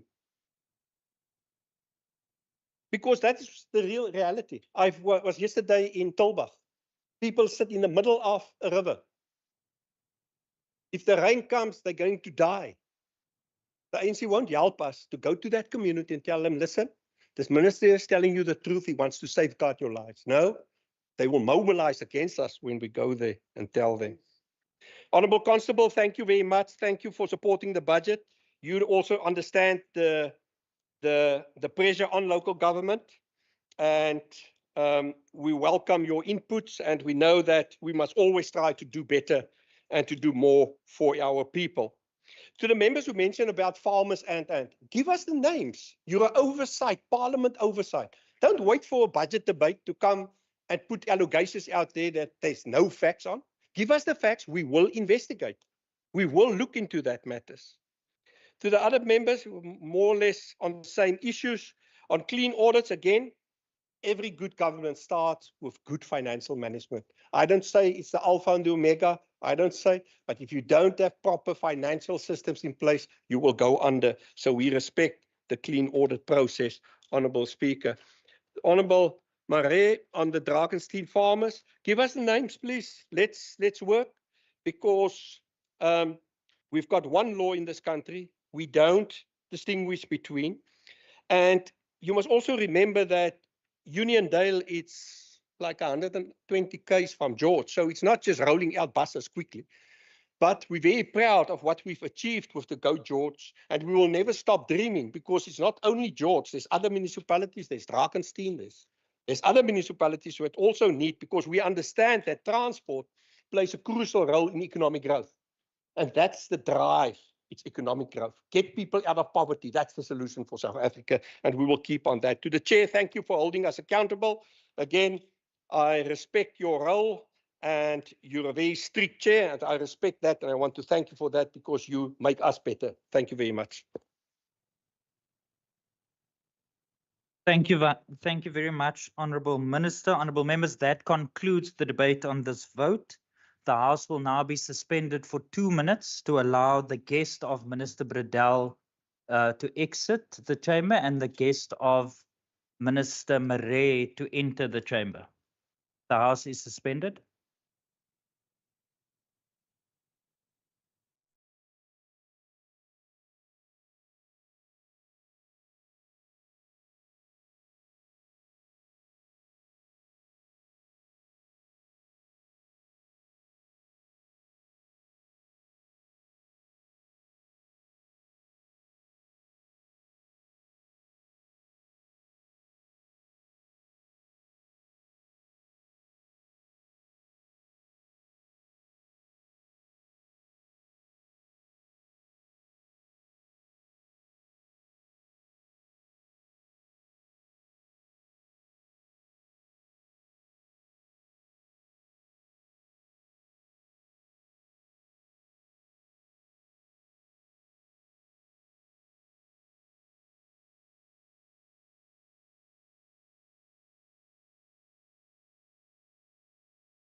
Honourable members, the Secretary will read the 6th order of the day. Debat oor begrotingspos 4, polisie toesig en gemeenskapsveiligheid. Weskaapse begrotingswetsontwerp. Thank you very much. I recognise the Honourable Minister of Police Oversight and Community Safety, Minister Marais.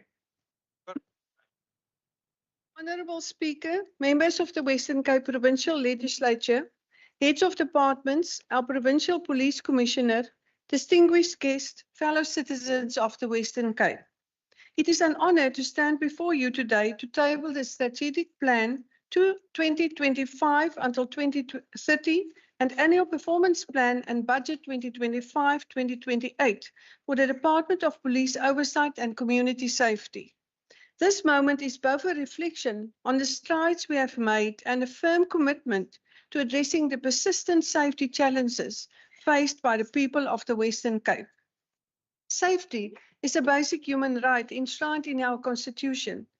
Every resident, inclusive of the Cape Flats, our rural districts, our urban centres, deserves to live a life free from fear, to pursue opportunities and to thrive in resilient communities. Today, we present a plan that aims to bring this aspiration to reality. Honourable Speaker, we must begin by acknowledging the harsh realities confronting our communities. The Western Cape remains one of the provinces most affected by violent crime. Gang-related violence and gender-based violence or femicide remains the biggest contributors to murder in our province. According to the most recent crime statistics, murder remains concentrated in specific precincts, particularly on the Cape Flats, areas such as Mafuleni, Delft, Kraaifontein, Guguletu, Nyanga, Mitchellsplein, Harare, Kailicha, Bishop Lavis, and Philippi East, Lewandle, and Kleinvlei continue to experience unacceptably high levels of crime and violence, accounting for almost half of murders in the province. These crimes are typically driven by gang activity, substance abuse, and social conflict exacerbated by poverty and unemployment. Our situational analysis identifies several key factors that drive crime. Poverty and inequality remain root causes, creating conditions that foster desperation and criminal activity. Drug and alcohol-related violent crimes account for a very high number of murders and assaults. Our province has a long history of alcohol abuse with significant social, economic, and health costs. Alcohol-related harms are destroying lives, tearing apart the social fabric, and hampering socio-economic development. This highlights the need for integrated and sustained support for effective interventions to reduce alcohol-related harms. In this regard, the Western Cape Liquor Authority plays a crucial role in striking a balance between public interest and the economic benefits associated with the issuance of liquor licenses. The entrenchment and expansion of gangs in the Western Cape leads to turf wars. The expansion of illicit markets, the trade in illegal firearms and ammunition, with regrettable loss of lives of both those involved in gangs and many innocent bystanders. Community members are exposed to continuous and severe levels of violence, which impacts on every aspect of life. Another growing concern is extortion, which has expanded beyond nightclubs and downtown businesses to target small enterprises, public transport operators, construction sites, and more recently, even our schools. This illegal practice undermines economic activity, threatens livelihoods, and disrupts essential services. To combat extortion, a specialized task team has been established by the SAPS to investigate and dismantle extortion networks. The Western Cape government will be hosting a multi-sectoral summit on the combating of extortion in the Western Cape with the aim of developing a comprehensive, unified response that leverages the collective expertise and resources of government, law enforcement, the private sector, and civil society organizations and affected communities. Gender-based violence is another pervasive challenge which affects families and communities, causing physical and emotional harm. GBV affects women and children disproportionately, with devastating consequences for individuals, families, and communities. Addressing GBV requires a multifaceted approach that includes prevention, victim support, and holding perpetrators accountable. Honourable Speaker, crime is not limited to the City of Cape Town Metro, as we're also grappling with rural safety challenges. Farmers, farm workers, and rural residents face unique vulnerabilities due to geographic isolation, limited access to law enforcement, and rising incidents of stock theft, farm attacks, and organized crime. Strengthening rural safety is a vital component of our broader safety strategy. Despite these challenges, there are areas of progress. Our flagship Law Enforcement Advancement Plan, or LEAP, in partnership with the City of Cape Town, through which we deploy over 1,000 LEAP officers annually in priority precincts, has already demonstrated significant success in high crime areas. LEAP officers focus on visible policing, firearm confiscation, and community engagement, contributing to increased safety and stability. Our strategy to increase LEAP deployment in highly affected areas has seen a 12.9% reduction in murder in the last quarter, compared with a 7.9% reduction for the whole of the province. I want to salute the LEAP operational command structure for their commitment to carry out the vision of the Western Cape government. May Chief Brandt, Deputy Chief Jason Hamilton, Assistant Chief Rabuliba kindly rise in a public gallery for this house to recognize you for your contribution. I think they're right in front of me.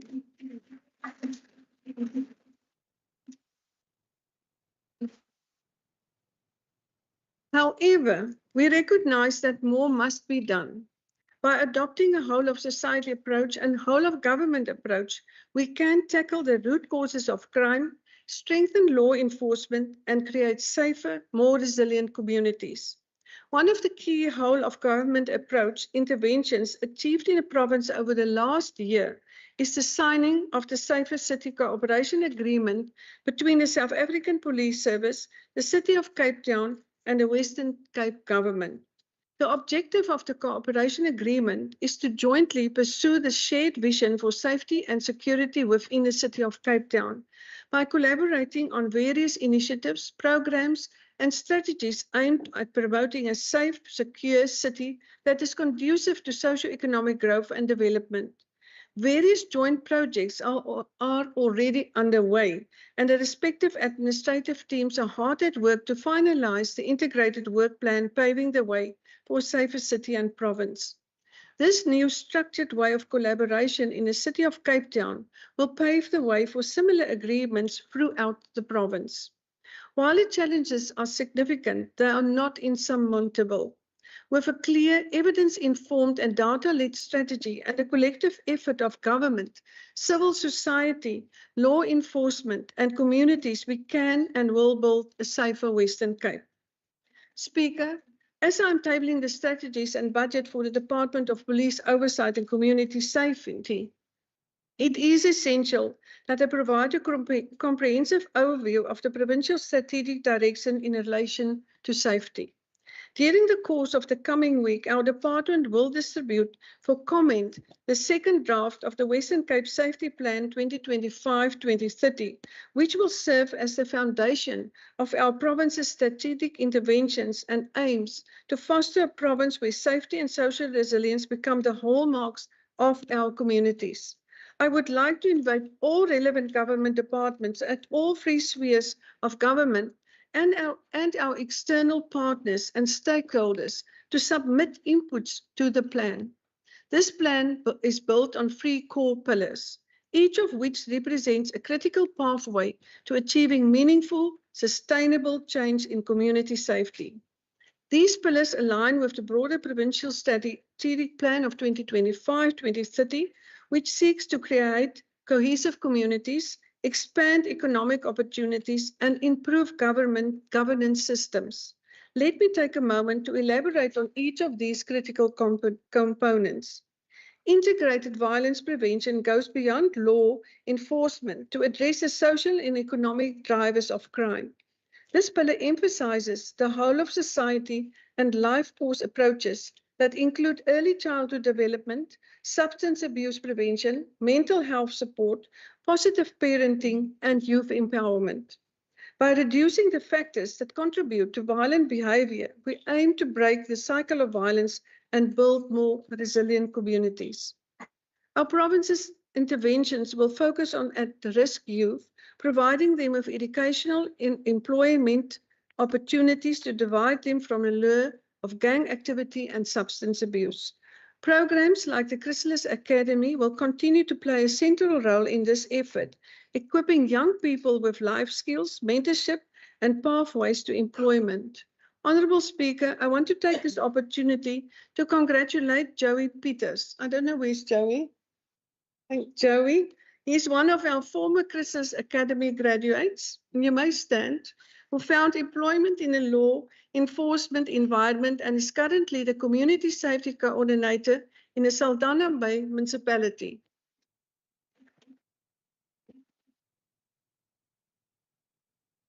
Joey Peters, I salute you. Thank you. Public safety is closely linked to the physical environment. Well-designed and well-maintained public spaces can deter crime and promote social cohesion. Under this pillar, we will implement area-based interventions in high-crime precincts, promoting community-led safety initiatives, and together with our partners in the city of Cape Town and other municipalities, we will be improving street lighting and expanding CCTV surveillance. Community-based safety structures such as neighborhood watches, community in blue, and community policing forums play a crucial role in crime prevention and fostering trust between law enforcement and residents. These structures will be strengthened through training, accreditation, and the funding of safety initiatives. By empowering local communities to take ownership of their safety, we can create safer, more connected neighborhoods. I wish to acknowledge the Western Cape Provincial CPF Board under the leadership of Francina Lucas for their efforts in building that very important trust relationship. Well, I don't know if Francina's here. Oh. While prevention is essential, effective law enforcement remains a critical component of our safety strategy. We will continue to contribute towards enhancing the capacity and professionalism of law enforcement agencies through target training, improved data sharing, and better oversight mechanisms. The LEAP has already made a significant contribution towards the reducing contact crimes in targeting areas in the city of Cape Town. Over the next 5 years, we will build on this success by expanding LEAP deployments in rural municipalities, enhancing the K9 unit program, and training and deploying peace officers across the province to improve visible policing. Evidence-based policing is the hallmark of our efforts to combat crime. The DKNG Hotspot Project is a collaborative effort between the SAPS, the City of Cape Town, and the Western Cape Government, which tests evidence-based policing strategies in the precincts of Delft, Khayelitsha, Nyanga, and Gugulethu. Results showed a reduction in contact crimes in some hotspots of up to 15%. The success of this intervention has led to a plan to expand the hotspot policing project to 9 precincts in the coming financial year and scale it up even further in the coming years. I wish to acknowledge the valuable partnership we have with the Hans Seidel Foundation and the Institute for Security Studies in this regard. Thank you, Hans, sitting there right at the back. To enhance accountability, we will strengthen our oversight of the South African Police Service, ensuring that police stations meet performance standards and respond effectively to community concerns. Our policy and research intervention, together with enhanced data sharing, performance monitoring, evaluations, and impact assessments will enable us to make evidence-informed adjustments to our strategies. Honourable Speaker, our strategic framework is a comprehensive, multifaceted approach to building a safer Western Cape. By addressing the root causes of crime and violence, creating safe public spaces, and strengthening law enforcement, we can create a province where every resident feels secure, empowered, and connected. The success of our strategic plan depends on targeted, adequate funding interventions designed to create safer communities, enhance law enforcement effectiveness, and address the root causes of violence. Over the 2025-28 medium-term framework period, we have identified several key programs that will drive these objectives. Allow me to provide an overview of these programs and the corresponding budget allocations. Youth are often both the victims and perpetrators of violent crime. To break this cycle, we must invest in early intervention and youth development programs that provide young people with viable alternatives to crime, substance abuse, and gang involvement. The fight against gender-based violence remains a top priority. To address the pervasive issue, we will implement a multifaceted approach that includes prevention, contributing towards victim support programs, and an improved law enforcement response. Our key initiatives in this area include our Chrysalis Academy. Celebrating its 25th anniversary this year, Chrysalis Academy will continue to provide at-risk youth with life skills, vocational training, and employment opportunities. Graduates of the program will be given workplace experience and opportunities through the expanded public works program. Honourable Speaker, I would like to make use of this opportunity to thank Dr. Lucille May, who will be leaving the Chrysalis Academy at the end of June this year, for excellent service and leadership to this institution over the past decade. Unfortunately, her mum took ill this morning and she can't be here. Dr. Marlene Leroux is representing Chrysalis, as well as Anvil and Brentlin. I don't know if they're in the... Yeah, thank you. Through the expanded public works program, the department aims to create 800 work opportunities for our youth. These youth will be deployed in institutions such as the Department of Health and Wellness clinics, South African Police Service police stations, and municipalities across the province. We will roll out specialized training programs to ensure the law enforcement officers handle GBV victims and survivors with sensitivity, dignity, and professionalism. Our department, together with the Western Cape Department of Social Development, will continue to implement social crime prevention programs aimed at building resilience amongst vulnerable groups. Community awareness campaigns will be launched to challenge harmful gender norms and promote respectful, non-violent relationships. Substantial funding will be allocated to these youth-focused initiatives, reflecting our commitment to building a brighter future for the next generation. Community safety cannot be achieved solely through law enforcement. Community safety requires active participation of residents, community-based organizations, and local safety structures. To this end, we will continue to support and strengthen neighborhood watches, farm watches, and community policing forums. I also wish to acknowledge the partnership with the business community. Private security companies regularly collaborate with the SAPs and support safety activities by farm and neighborhood watches across the province. I wish to acknowledge Billy Locher and his team at Business Against Crime Western Cape for the Vulnerable Partnership. Thank you for being here. Our goal is to accredit and support 1,000 neighborhood watches by 2030, providing them with training, funding, and digital tools to enhance their effectiveness. Given the unique safety challenges faced by rural communities, we will enhance the capacity of farm watches to address stock theft, farm attacks, and other rural crimes. CPFs will receive resources and training to improve community police relations and facilitate effective communication between residents and law enforcement agencies.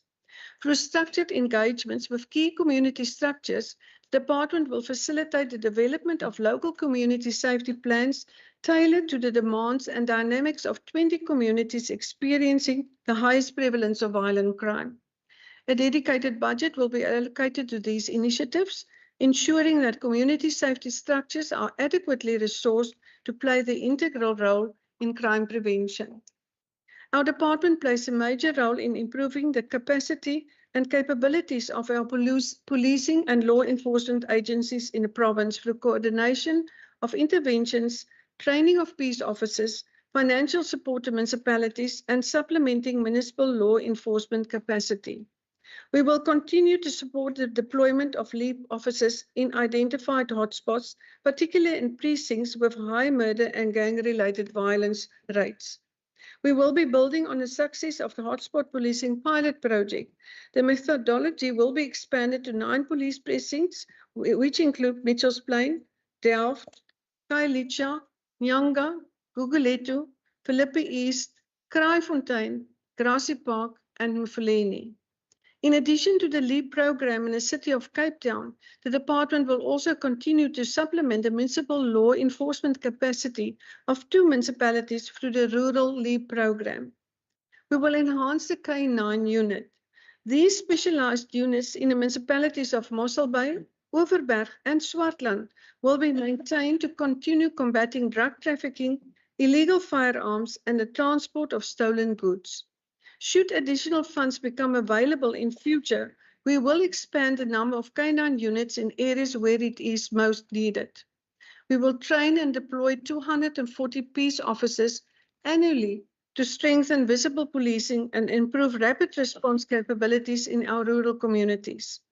To ensure the effectiveness of these interventions, we will allocate a substantial portion of our budget to support LEAP operations, peace officer training, and the procurement of critical resources, including vehicles, protective gear, and surveillance equipment. Our department is also responsible for ensuring the safety and security of the Western Cape Government's hardworking staff and its infrastructure. We will continue to provide strategic coordination and direction to all provincial departments towards building a safe, secure, and resilient Western Cape Government. A key part of ensuring the safety of our staff and infrastructure is the maintenance of our more than 600 access control and CCTV cameras. To ensure that departments are continually hardening their safety and security posture, we will conduct security risk management maturity assessments and develop improvement roadmaps for departments based on the assessment results. We will adopt a risk approach and facilitate safety, security, and business continuity risk assessments and provide recommendations for the mitigation of these risks. We will continue to support the Western Cape Government departments in enhancing occupational health and safety in the workplace. Honourable Speaker, I wish to provide you with a brief overview of the key policy interventions planned for the year ahead. The Western Cape Government's Provincial Strategic Plan 2025-2030 was launched at our Premier Alan Wendy's State of the Province address. It sets out the Western Cape Government's priorities and strategic direction for the next 5 years. It is a people-centered, integrated plan designed to address key challenges and unlock opportunities for economic growth, safety, social well-being, and governance. As I've mentioned earlier, we will distribute the second draft of the Western Cape Safety Plan 2025-2030 that we aim to complete in the first quarter of the 2025-26 financial year. We will engage with municipalities, the SAPs, the City of Cape Town, and various other stakeholders to ensure that the strategy incorporates the requirements and initiatives of all relevant stakeholders. The effective execution of the various programs and initiatives contained in the Western Cape Safety Plan 2025-2030 requires an enabling legislative and policy environment. We will therefore be pursuing amendments to the Western Cape Safety Act and the Western Cape Liquor Act to address constraining prescripts and introduce new ones. Speaker, I hold the view that guns do not kill people, bullets do. We will therefore, in partnership with relevant civil society organizations and government departments, pursue the amendment of legislation to impose stricter controls over the retail, distribution, and ownership of ammunition. In addition to this, our department intends to collaborate with the SAPs in the province to use existing requirements to establish a local firearm destruction site to mitigate the potential risk associated with transporting firearms to Gauteng for destruction. We will establish a Provincial Safety Council under the chairpersonship of our Premier Alan Wendy that will provide strategic leadership and oversight for all safety programs and initiatives in the Western Cape. The Council will convene quarterly following the release of the South African Police Service crime statistics to assess trends, evaluate the effectiveness of ongoing interventions, and refine strategic priorities to enhance public safety. Honourable Speaker, we will continue to pursue the devolution of powers of the South African Police Service to the Western Cape. This shift would enable a more localized, strategic, and responsive approach to addressing the province's unique safety and law enforcement challenges. Integrated police services with provincial government departments would foster stronger collaboration, better resource coordination, and enhance integration of safety initiatives, ultimately leading to more effective crime prevention and enforcement. Beyond devolution, the Western Cape Government is also pushing for an equitable distribution of policing resources in the province. The critical shortage of policing resources undermines effective policing and crime prevention efforts, further emphasizing the need for both resource reallocation and structural reforms to enhance law enforcement capacity and community safety in the province. Speaker, our department will strengthen its role as central safety coordinator by establishing a provincial safety coordination center, which will play a pivotal role in leading the coordination, monitoring, and evaluation of safety initiatives across government departments and municipalities. By leveraging data and technology, we will enhance oversight, identify areas for improvement, and recommend evidence-based adjustments to our strategies. The negative sentiment regarding the SAPS largely overshadows the successes they achieve. Despite their limited resources, the SAPS in the province are actively pursuing those responsible for terrorizing our communities. To demonstrate this, I want to draw your attention to recent crime statistics.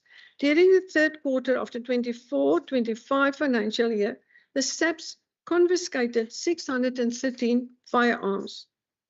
They show real tenacity in ridding our communities from illegal firearms as they continue to disrupt the operations of criminal gangs through the seizure of large quantity of firearms, ammunition, and drugs.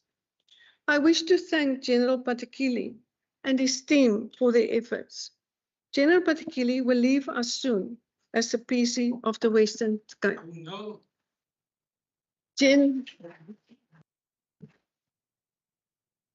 General, I will engage with you before your official departure. I also wish to acknowledge now retired Major General Beaton for his support during his tenure as a district commissioner in the Metro.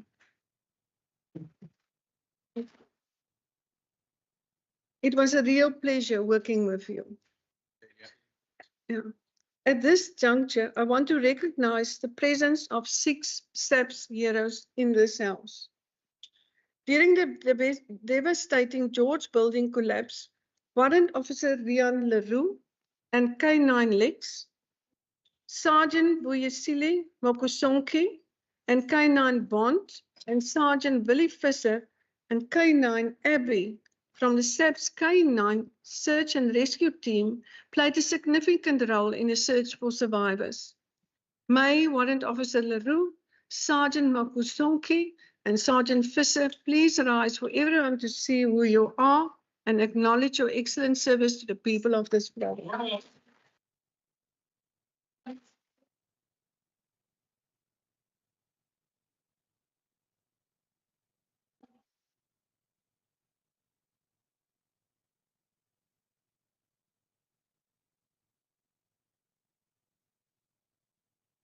Thank you again. Honorable Speaker, to achieve all of the above, our department has been allocated a budget of 753.478 million for 2025-26, 779.954 million for 2026-27, and 812.956 million for 2027-28 financial years. The key budget items for the 2025-6 financial year are as follows. Compensation of employees, 179.9 million. The LEAP program, 350 million.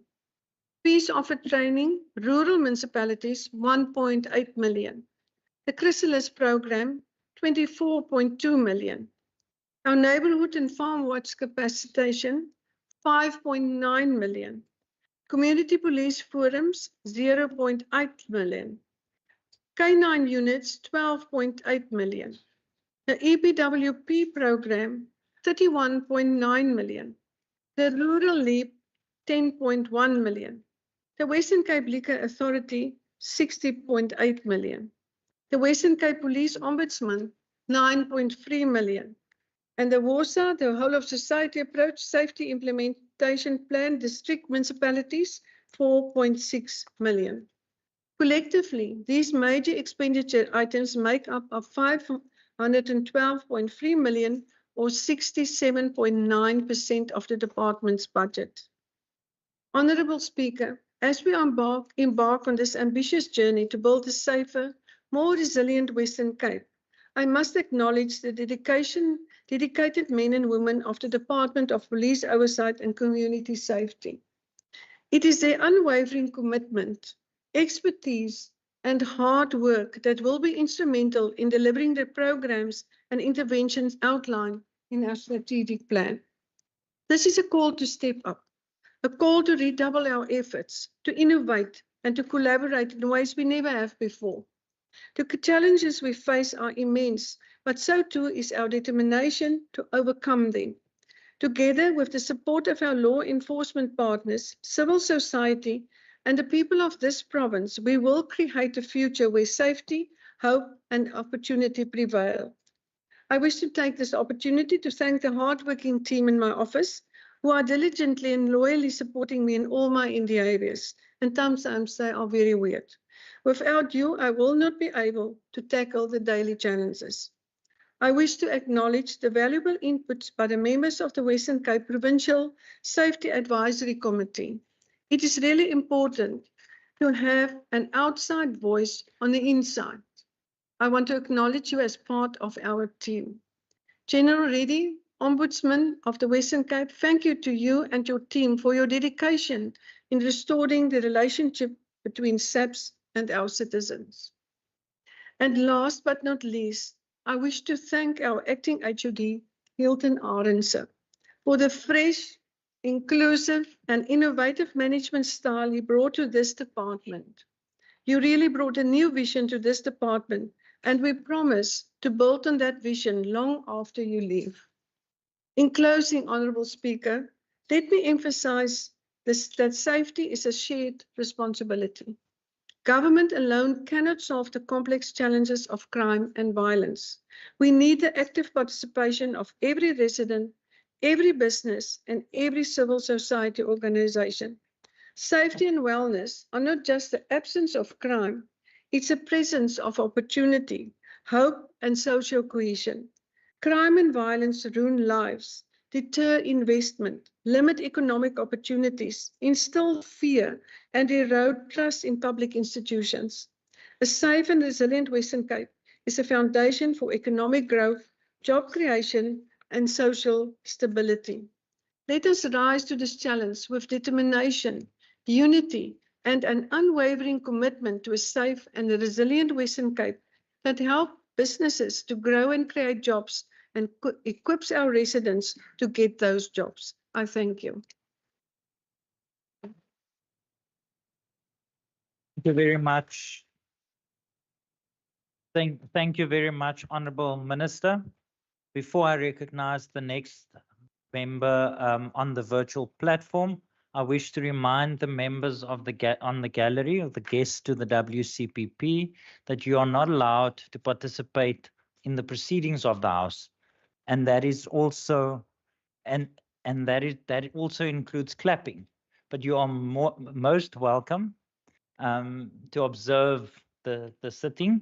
So with that being said, honourable members, I ask for your indulgence as the next speaker is on the virtual platform, and I recognize the Honourable Ngentu. Honourable Speaker, Deputy Chief Whip of the Majority Party, Leader of the Opposition, honourable members, Police Provincial Commission. Police Provincial Commission are aware that there's a coordinated offensive directed at you, but we know very well that the fundamental basis of these attacks directed at you by led by the National Parliamentary Standing Committee chairperson are aimed at weakening our South African police service as a basis for the DA to drive their narrow agenda of devolution of police powers. That is not going to happen. And Ian Cameron, him being the chair, does not make him a police expert.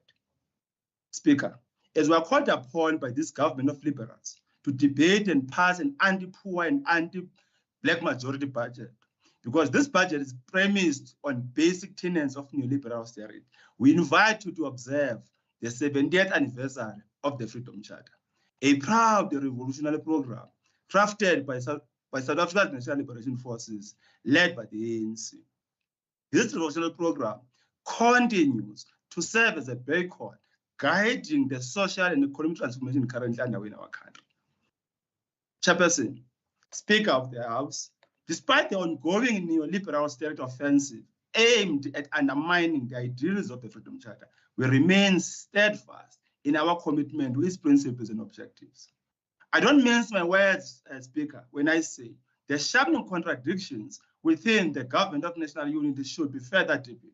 The JNU would be ideologically better off without all puppets of international market forces such as the DA and their Freedom Front Plus. Speaker, the rampant crime and chronic underdevelopment plaguing our communities in the Western Cape are undeniable and bent to undermine the vision of the Freedom Charter. Speaker, according to the 2021-2022 annual crime stats, the murder rate in the Western Cape was 57.76 per 100,000, higher than the national rate of 41.8. The Western Cape accounted for 20% of overall crime in South Africa. In 2022-2023, the province experienced a 14.1 reduction in murders during the fourth quarter compared to the same period the previous year. However, the fourth quarter of 2024, Speaker, the province experienced a significant increase in murder cases with a 27.5 rise compared to the same period in this previous year. Don't you see these trends and patterns? This is a direct result of the neoliberal austerity economic trajectory. The real solution lies in addressing the chronic crisis of underdevelopment, as this is the root cause of the rampant crime we're facing.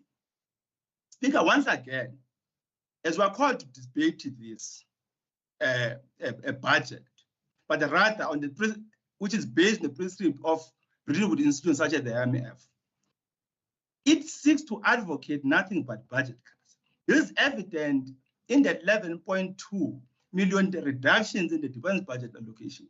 This decrease exposes the provincial government's lack of understanding of the material realities in this province. Speaker, this province remains one of the leading provinces in violent crime, despite a recorded 8.9% decrease in crime across the province. Approximately 6 police stations are still among the top 30 stations in the country with reported violent crimes. The third quarter crime stats of this year further report that Western Cape continued to be the highest contributor to the overall murder rate, accounting for 17.4% of the total murders in the country.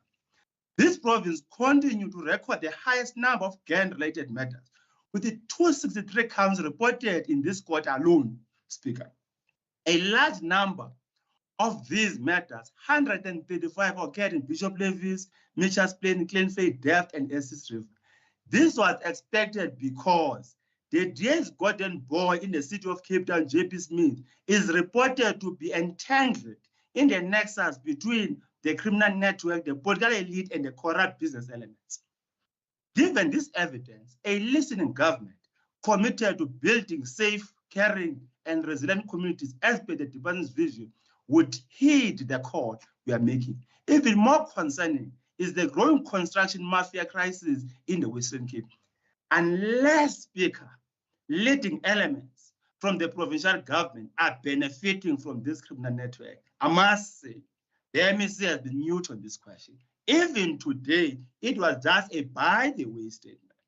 Speaker, the Department of Public Works and Infrastructure released a shocking report that the Western Cape is one of the highest contributors to the construction mafia, with 198 reported cases and only 73 arrests. This evidence alone explains the urgent need for more budgetary allocations because no investment can be sustained in conditions of criminal impunity. Speaker, there is either a lack of direction or crisis of leadership in this government. Just under a month ago, the Police Oversight Standing Committee debated and passed the Policing Needs and Priorities report of the department. However, the budget in its current form does not reflect challenges outlined and recommendations made in the PNP report. CP up. The PNP report makes a powerful statement that the Western Cape government remains committed to supporting the efforts of policing at local government level to combat crime. However, the budget allocation to rural municipalities in particular is glaringly insufficient. Given the economic state of rural municipalities, we call on the MEC to review the budget by deploying more resources to these local municipalities. Speaker, unlike the apartheid era, The current political dispensation requires community involvement in the fight against crime. Thus, the ANC-led government introduced the post-1994 various organs of people's power, such as CPFs, neighborhood watch, as a basis to involve our people. However, the budget fails to acknowledge the centrality of these organs of people's power, given the lack of sufficient allocation of funds to these components, funds, CPF, neighborhood watches.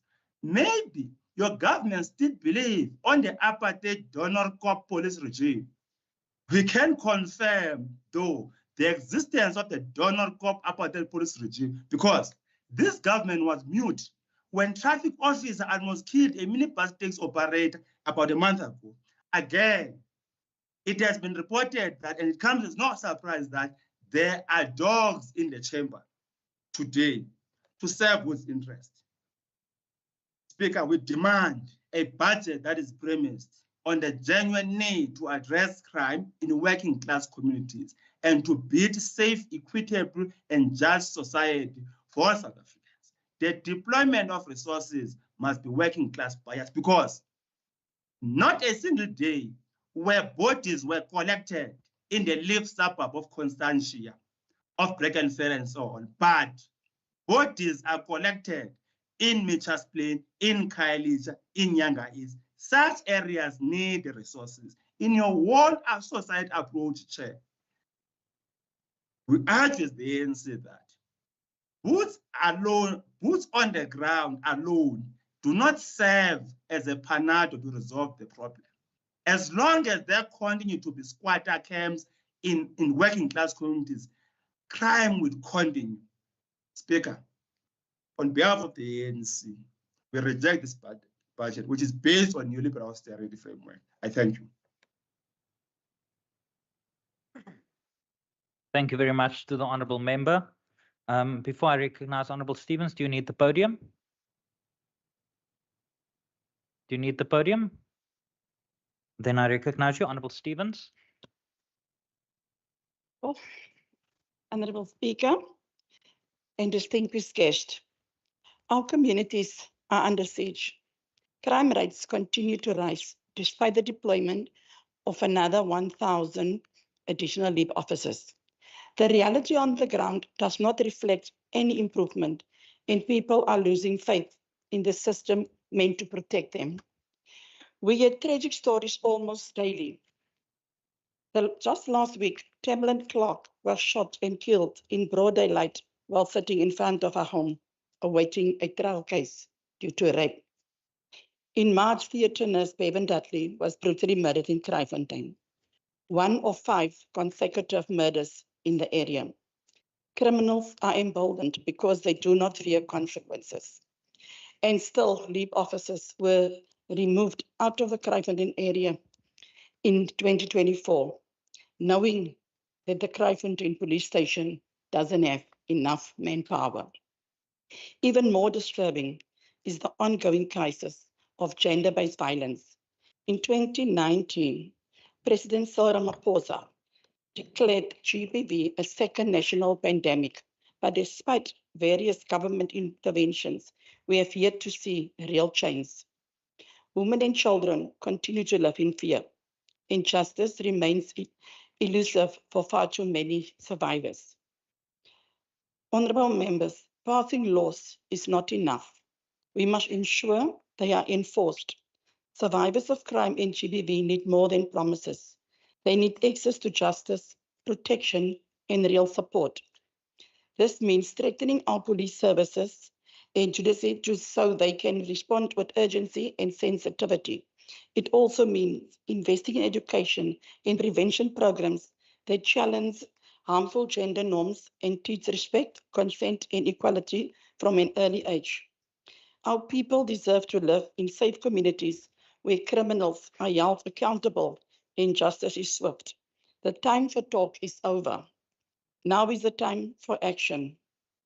Thank you, Minister, for ensuring us that the department will do everything in their power to secure safety and security in our communities.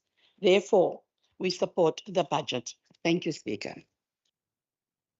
Thank you very much, Honourable Stevens. I now recognize the Honourable Kasim on the order members. I recognize Honourable Kasim on the hybrid system. Thank you, Speaker.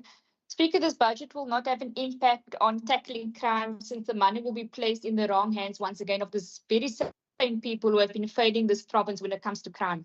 I find it quite shocking, Speaker, that the Provincial Finance Minister celebrated a decline in sexual offences crime at a rate of -10% as if it was a result, as a result of the direct intervention by this DA government, whilst the latest national stats place Mitchells Plain and Delft as the top two highest case areas for sexual assault. Speaker, in last week's committee, when asked if this budget speaks to drugs and gangsterism across his province, the department could not outline how exactly it will cover intervention programs with this budget, other than stating that out of the entire province, only 5 communities, specifically in Cape Town, will get the attention of the department when it comes to tackling crime in this province. So, Speaker, now we ask the question of communities. So now we ask.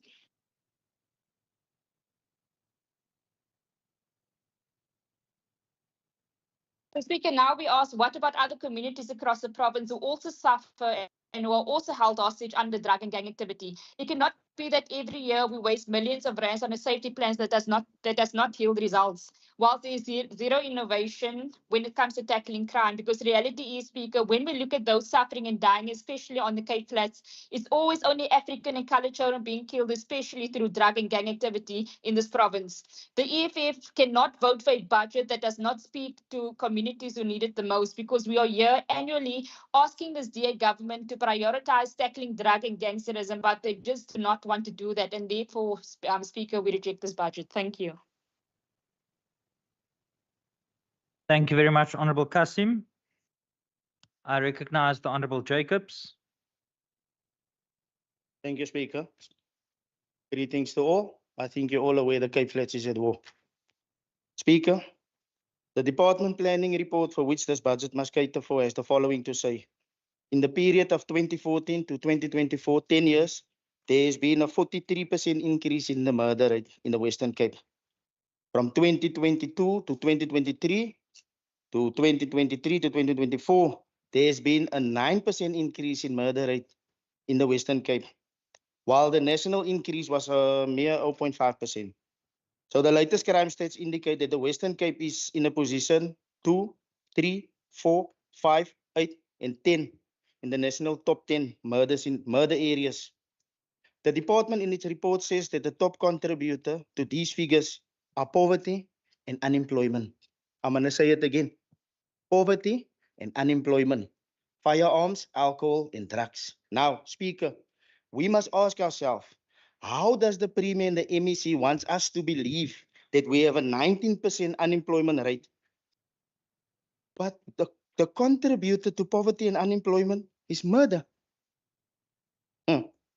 Speaker, in 2006, 2007, before the DA took over the province, the murder rate was low. The crime rate was low. Gangsterism was outdates. We had Bambananis. We had fully functional neighborhood watches. We had street committees. We had block committees. We had night markets, switch on of the lights, street jams, park jams, block parties. All these simple things was implemented to eradicate crime. And all those activities was funded and supported by community safety. Ek weet nie wat die DA aangevang het hier, regtig. Now, while you spend billions per year on failed crime prevention programs and projects, let me tell you something. You know why you don't get it right? Because you don't listen to us. Just give us a young, colored MEC that understands the Cape Flats. Honourable Jacobs, your time has expired. Thank you very much. And now, order members. I now recognize the Honourable Heron on the online platform. Thank you, Speaker. Speaker, the numbers before us paint a stark picture. The provincial equitable share for safety has nearly doubled from 347 million rand last year to 684 million rand this year. In total, the Treasury has allocated 753 million rand to the safety sector to fund a plan that is, by all objective measures, failing. The goal of this plan was to cut the murder rate by 50% in 10 years. Yet halfway to that deadline, the numbers tell us a completely different story. Instead of declining, the murder rate has climbed by 12.2% from the 2019 when this plan was started to 2024. So the minister can cherry pick one quarter out of the last 5 years to find her reduction in the murder rate, but the overall number of murders in this province has increased despite the over 2 billion rand already spent on a failing plan. And it's not just the murder rate, Speaker. Gang violence has also worsened. Extortion has spread like a disease.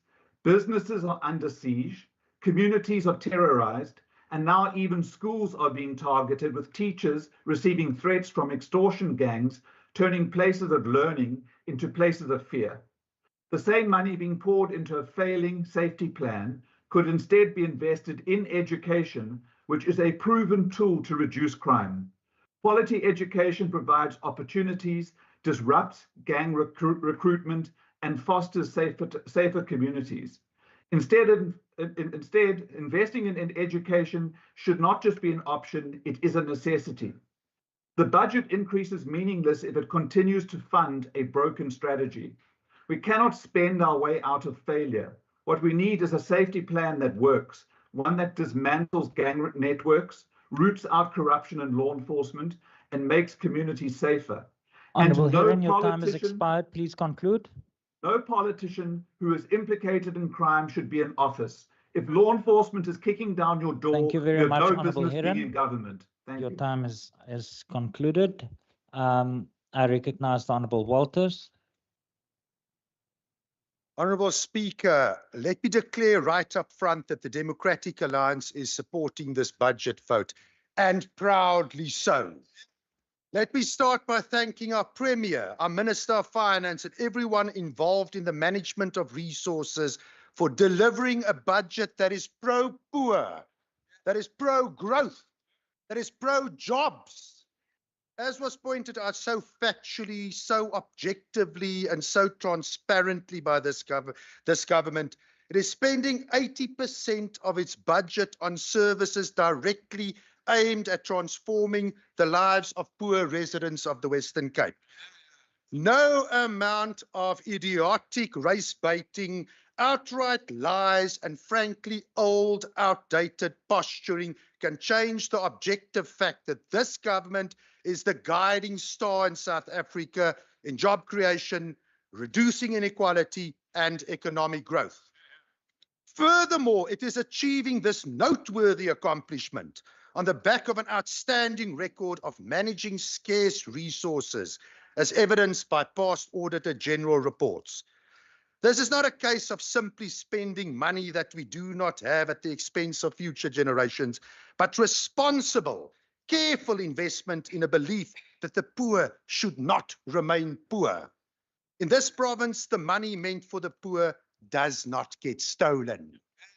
Even more remarkably, it's maintaining this example of how a pro-poor budget should be done in a fiscal landscape that has constricted. Constricted, I might add, because we had a national government that for 30 years specialized in destroying jobs, smothering growth, and driving up inequality. This budget also shows how this government takes a stand against the uncaring ANC and its minions, who have shown this week that they have finally abandoned any pretense that they care about, and I quote, the poor black working class in South Africa. The truth is the ANC now proudly wears the legacy of apartheid.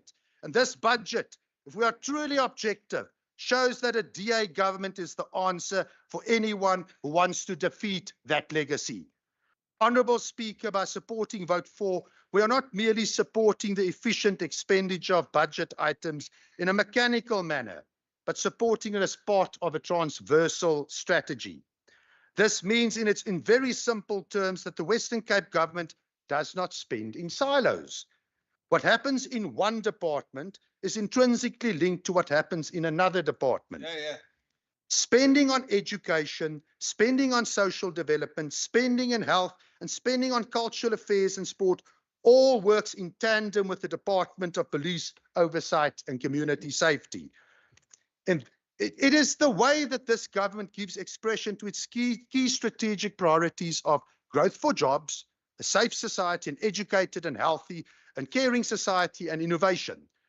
Furthermore, this whole of government approach is underpinned by a whole of society approach, where government spending is directed in partnership with communities, other tiers of government, and the private sector to not only deliver to communities, but with communities. What a great pity that anti-poor ANC national governments in the past have deliberately underfunded the SAPS because they want successful governments to fail.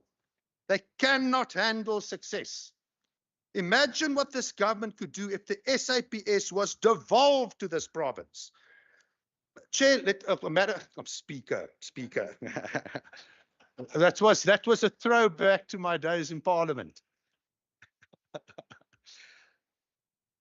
Honourable Speaker, my sincere apologies, but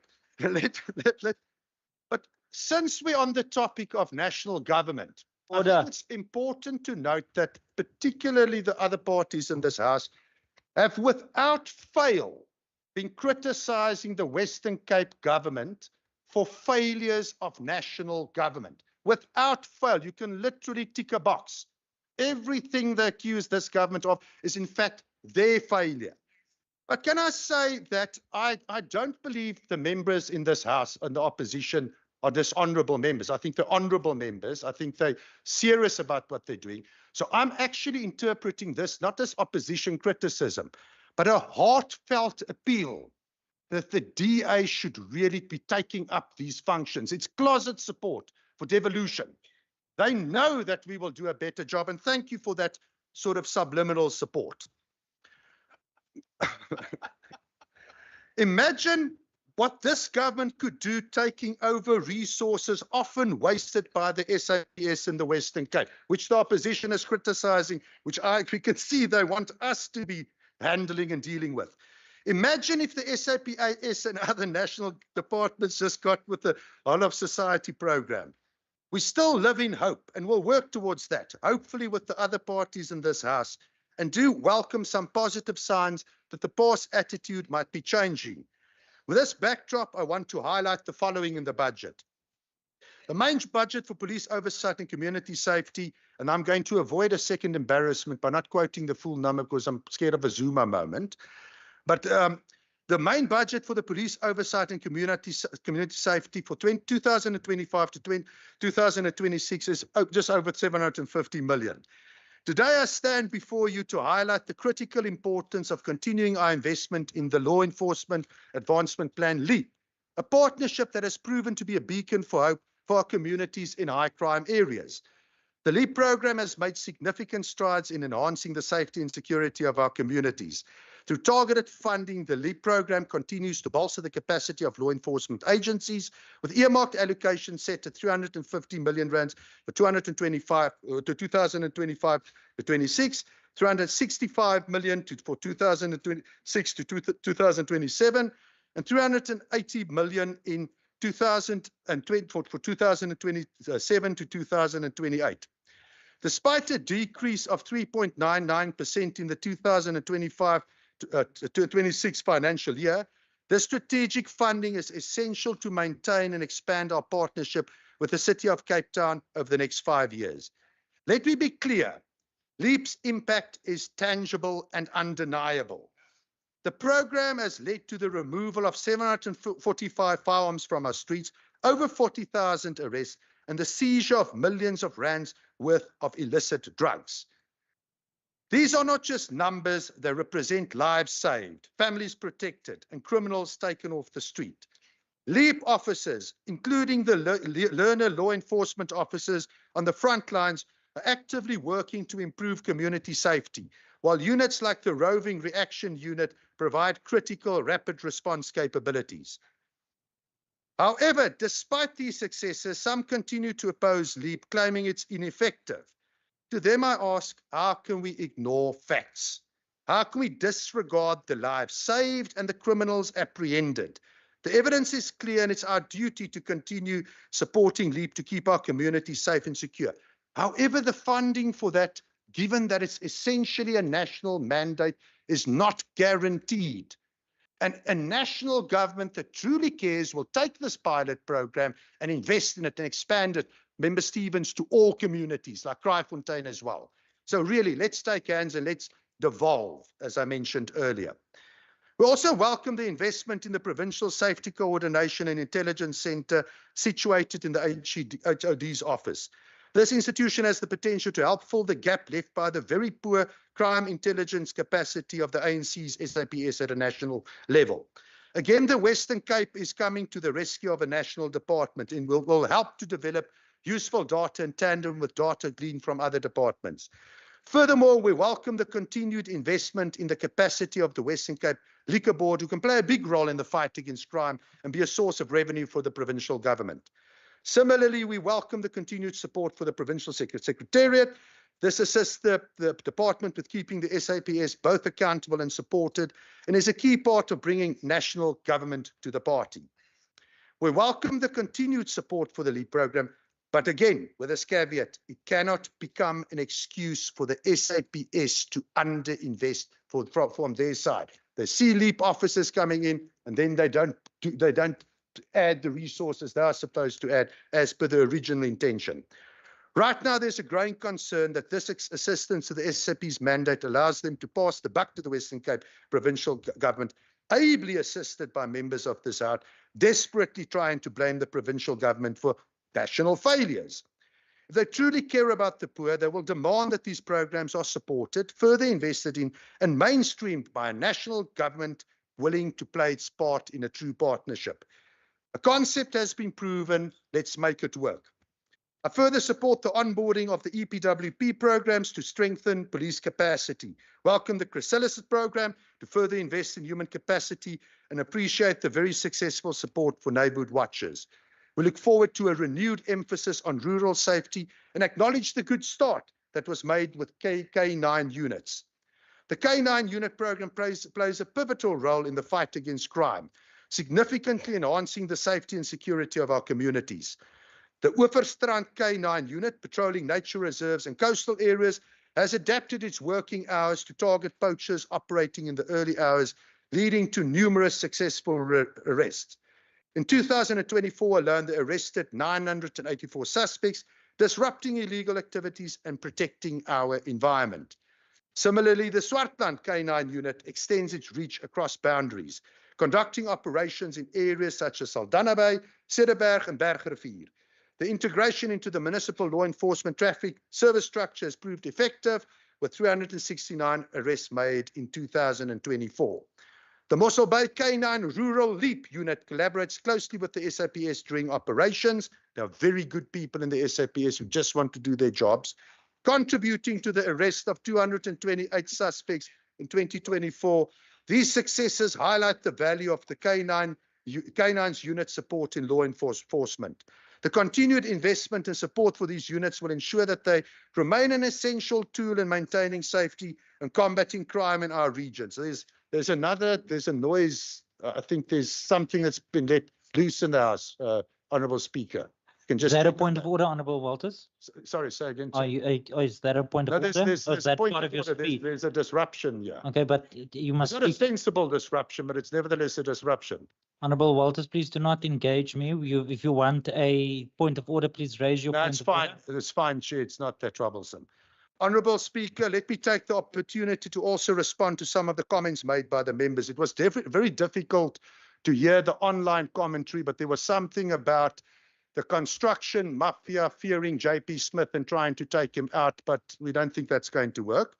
Let me also respond to Member Jacobs. I differ with your approach that you've used, or the way that you framed your input, but you made one key point that I fundamentally agree with. Let's listen Honourable to one Walters, another. please take your seat. Honourable Nkontlo, is that a point of order? Can you help this member and help this House, just to remind him he talks through you? The point of order is that you must address the chair. Honourable Walters, can you please speak to me? Honourable Chair, sorry, Honourable Speaker, I will do so. What I wanted to say through you in terms of the contribution made by the Honourable Member Jacobs, I differ with the way that he politically framed his input. He made a key point that I really think I take to heart, is that we should listen to one another. Nobody has a monopoly on good ideas, and I hear what you are saying there. Similarly, Member Stevens, your comment, the comment that the way I interpret your comment is, much as there's progress, much as there's wonderful things happening in the Western Cape, we mustn't forget that trying is not enough. At the end of the day, that kind of problem in the community you're referring to, the objective is that it doesn't exist. Honourable Speaker, let me conclude by offering a perspective on the challenges we face in the Western Cape around crime. None of us cannot be deeply moved by the constant gang-related murders that we hear about in the news and experience. None of us want to be remembered for impotent messages of condolences. We want to be remembered as politicians that want to change fear into hope. We want to turn ideas into actions and budgets into making a difference. The perennial crime problem in the Western Cape is driven by more than the dehumanization and loss of dignity associated with poverty. It is sustained by a wide-ranging organized crime that forms an alternative government with its own revenues and its own economy based on drugs, extortion, and protection rackets and various other crimes. It reigns through terror, and it's pervasive. This cannot be a permanent phenomenon in the South African landscape, and I'm proud that the Western Cape government, with its limited resources and limited mandate, is not backing away from this threat to our most vulnerable. We will fight the scourge by tackling both the demand for what it offers, by drawing away people from its temptation, as well as tackling what it supplies. The DA supports this pro-poor budget. Thank you very much, Honourable Walters. I recognise the Minister, Minister Marais.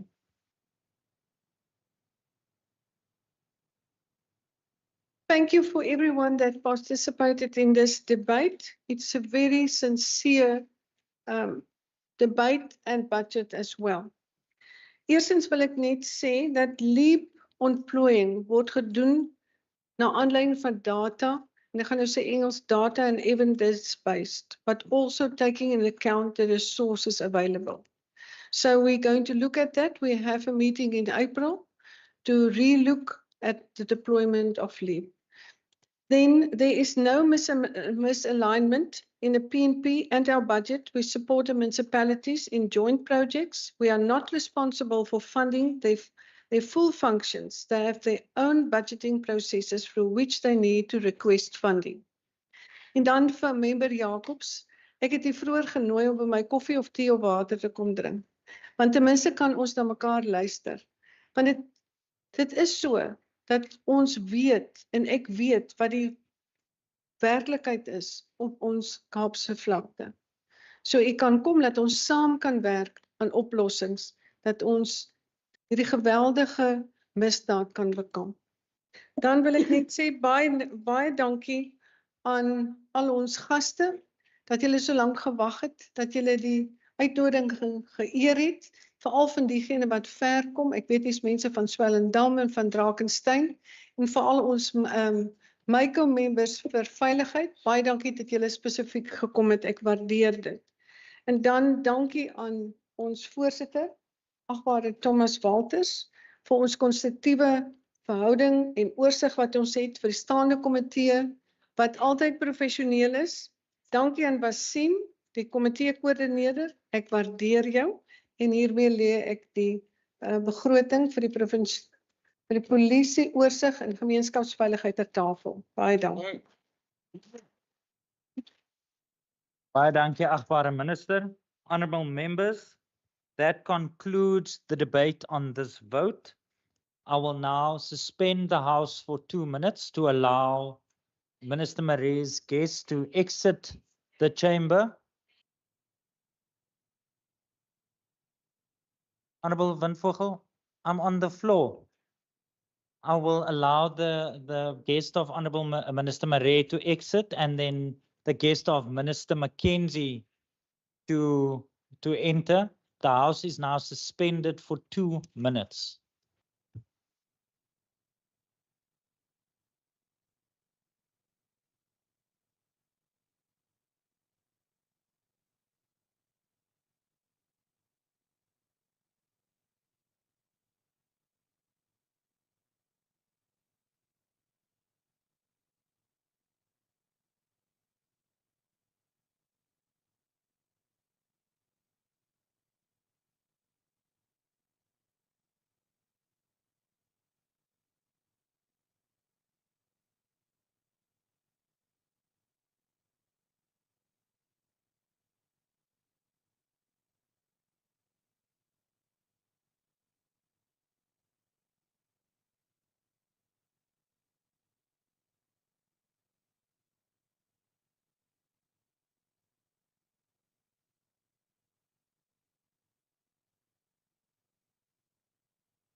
Order, members. Minister, can I get an indication if all your guests have arrived? I know that we are running late, so I'm a bit lenient today.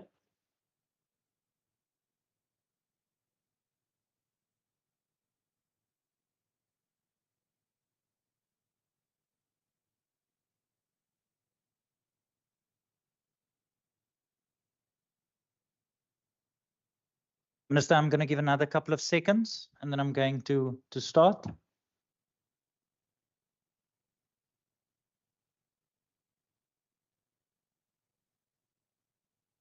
Thank you very much. Minister, were you going to start?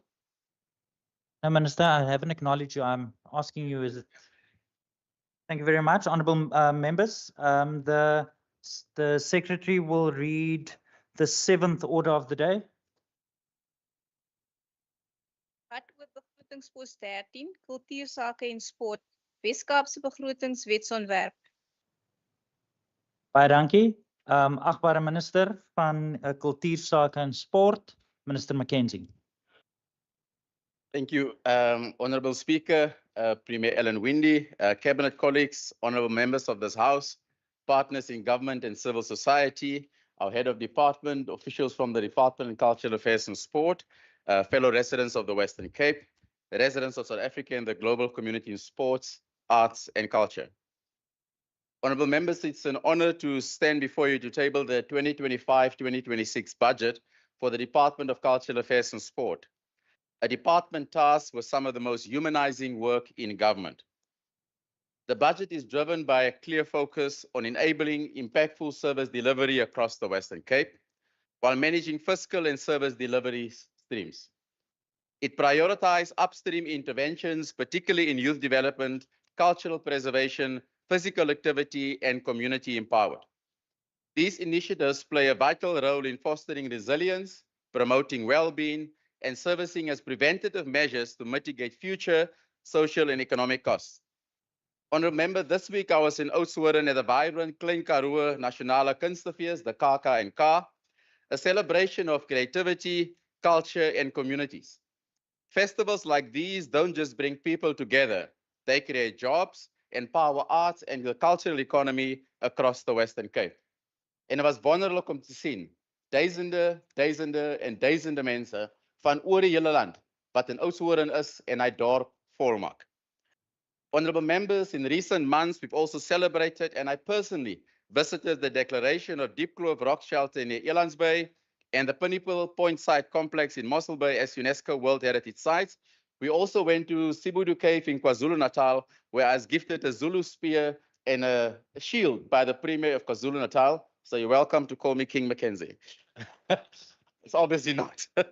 As a department, we are committed to promoting and preserving our rich cultural heritage so that future generations may continue to learn from us and be inspired by us. We've recently launched our Robben Island Cleanup Initiative to ensure that this iconic site, so central to our country's history and struggle for freedom, is protected and preserved for generations to come. Now, honorable members, you all know we don't own Robben Island. It's a national entity, but we could not sit idle and watch that entity deteriorate. And that's why we took the initiative to 100 people to Robben Island to help clean up our beautiful island. We've also introduced our Jazz on the Train because jazz, along with other forms of music and arts, plays a vital role in our work and has a meaningful impact on communities. These are just some of the examples of the work we've been doing and will continue to do. Honorable Speaker, the 2025 medium-term expenditure framework allocation for our department reflects a deliberate investment in human development, social cohesion, and economic inclusion through culture, sport, youth service, and heritage. We are not simply spending money. We are allocating public funds to interventions that help prevent crime, boost mental health, ignite literacy, create jobs, and build confidence. To this end, our budget increase over the next MTF by 36 million in 25-26, 27 million by 26-27, and 29 million by 27-28. A major contribution for this increase in budget is shifted from the Western Cape Department of Education, thank you, my colleague, Minister Mania, a transfer of 26 million in 25-26 to fund our growing operational footprint of our mass participation, opportunity, access, and development and growth program, the MOT program. Why is this important? Because the MOT program is a shield, like the one I received in KwaZulu-Natal.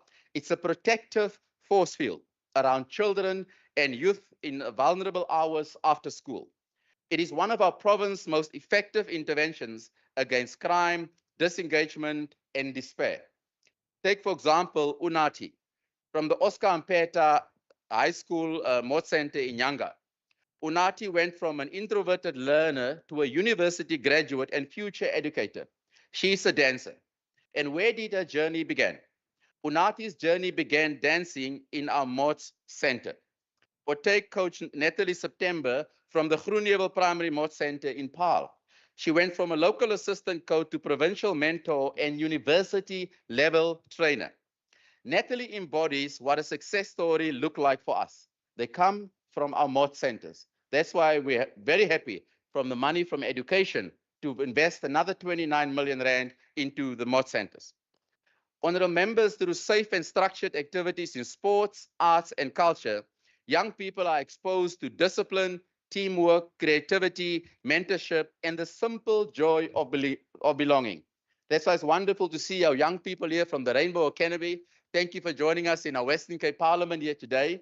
This is who we supported and continue to support young people like that because it's discipline. It's keeping them active and keeping them healthy and keeping them young to participate in groups because the alternative is too ghastly to contemplate. Honorable member, this year we're expanding our Mott Center footprint from 181 to 315 centers, reaching deeper into rural areas, neighboring schools, and underserviced communities. From the streets of Nyanga to the stages of the Cape Town Carnival, and from rural sports to international arenas in India, the Mott program is a launchpad for dreams. These stories prove that with the right support, structured spaces, and caring coaches, youth in the Western Cape can thrive. The Mott strategy is not just a plan. It's already delivering transformation, one learner at a time. Honourable members, let us speak plainly. Sport is not a luxury. It is not just about medals or scoreboard. Sports is an equalizer. On the field, a child from Mitchell's Plain stands as tall as a child from Milnerton. It is in sport that we learn fairness, excellence, and grit. Sports also build the economy. from the Cape Town Cycle Tour to Sevens Rugby to the Two Oceans Marathon taking place this weekend. And Honorable Speaker, I hope you give a directive that next year, all members of this House will join me in the Cape Town Marathon. Honorable Speaker, sports bring tourists, it brings jobs and media attention, it sustains families and community. At these events, you'll find security guards, vendors, event staff, sound technicians, and hospitality workers, all earning decent income, even just for a few days. These are real jobs that matter to real people, and they help keep food on the table. Honorable members, over the past year, we've expanded our reach to ensure that every child and resident, no matter their background, can access the transformative power of sport. Through the managed network model, we are breaking down barriers, fostering inclusivity, and building a culture of participation, excellence, and shared pride. The recreation program in our department has been vital in enhancing community engagement, promoting wellness, and preserving our rich cultural heritage. Flagship initiatives such as Move for Health Day, District and Provincial Indigenous Games, and the Big Hawk have encouraged active living, celebrating traditional sport, and fostered mental well-being. Notably, our province was proudly represented at the Coco World Cup. Senesipo Jalumba from Makupula High and Lanati Pikoko from Matthew Goniva Memorial represented South Africa in India at the Coco World Cup earlier this year, and they've reached the semi-finals. This is a testament to our dedication to promoting indigenous games at the world stage. Active aging across the life course remains a key priority. Honorable member, in this province, you live much longer. So with the golden age that we invest as the Western Cape government, that all of us in this room will one day have to participate, even though we do not want to. Honorable member, recreation centers across the Western Cape provide safe and inclusive spaces for all age groups, strengthening community bonds and promoting a culture of lifelong activities. Honorable members, young athletes like Nasser Esso, currently an education student at the University of the Western Cape, has represented Team Western Cape at 3 editions of the South African National School Sport Championship and won gold in the table tennis para category at each of these championships. It's taking place right now in Bloemfontein. Letutando Mtembu, a learner from Verliesdorp Senior School, a Mott Center, was elected to represent South Africa at the Confederation of African Football Regional Championships in Zanzibar and Namibia in 2024. And we're looking forward to getting more of our players one day to play for Bafana Bafana. And it's nice to see our Vice President, Mr. Bennett Bailey, here from SAFA in the house today. Thank you for joining us today, sir. She was also part of the Academy program that signals our commitment to high performance development. Honorable members, in Lavender Hill, where many challenges exist, 16-year-old Roshika Sonde has become a champion, not just in table tennis. From Prince George's Primary School Mott Center that we fund and set up to international podiums, she's proved that when talent, when given a chance, can thrive. She's presently the youngest female players in SA Senior Female Tennis Squad and will be competing in the United Arab Emirates later this year. Honorable members, that deserves a hands of applause. Honorable members, we're not stopping there. The Western Cape government, we've allocated 7.5 million rand to strengthen 123 district sports federations in the Western Cape. This investment is expected to benefit 500,000 people province-wide. Honorable members, community sports clubs, key to what happens in our community, will receive support for leagues, equipment, and government improvements and new sports equipment. We've also recently handed over equipment in Beaufort West, Van Reinsdorp, Blanco, Duiselsdorp, and Tulbagh. So as a Provincial Department of Cultural Affairs and Sport, we've reached the whole of the Western Cape. We've also allocated an additional 5 million rand committed to our Western Cape Sport Academy system. We want to see more Western Cape athletes going to the 2028 Olympics and Paralympic Games. Honorable members, we invest in big events to support the economy in the Western Cape. From the Cape Town Marathon, the Cape Town Cycle Tour, the APSA Cape Epic, the Rugby Sevens, and this weekend's Two Oceans Marathon, of course. These events create jobs. We've allocated 8 million rand that will go towards key tournaments that support national team selection and international readiness.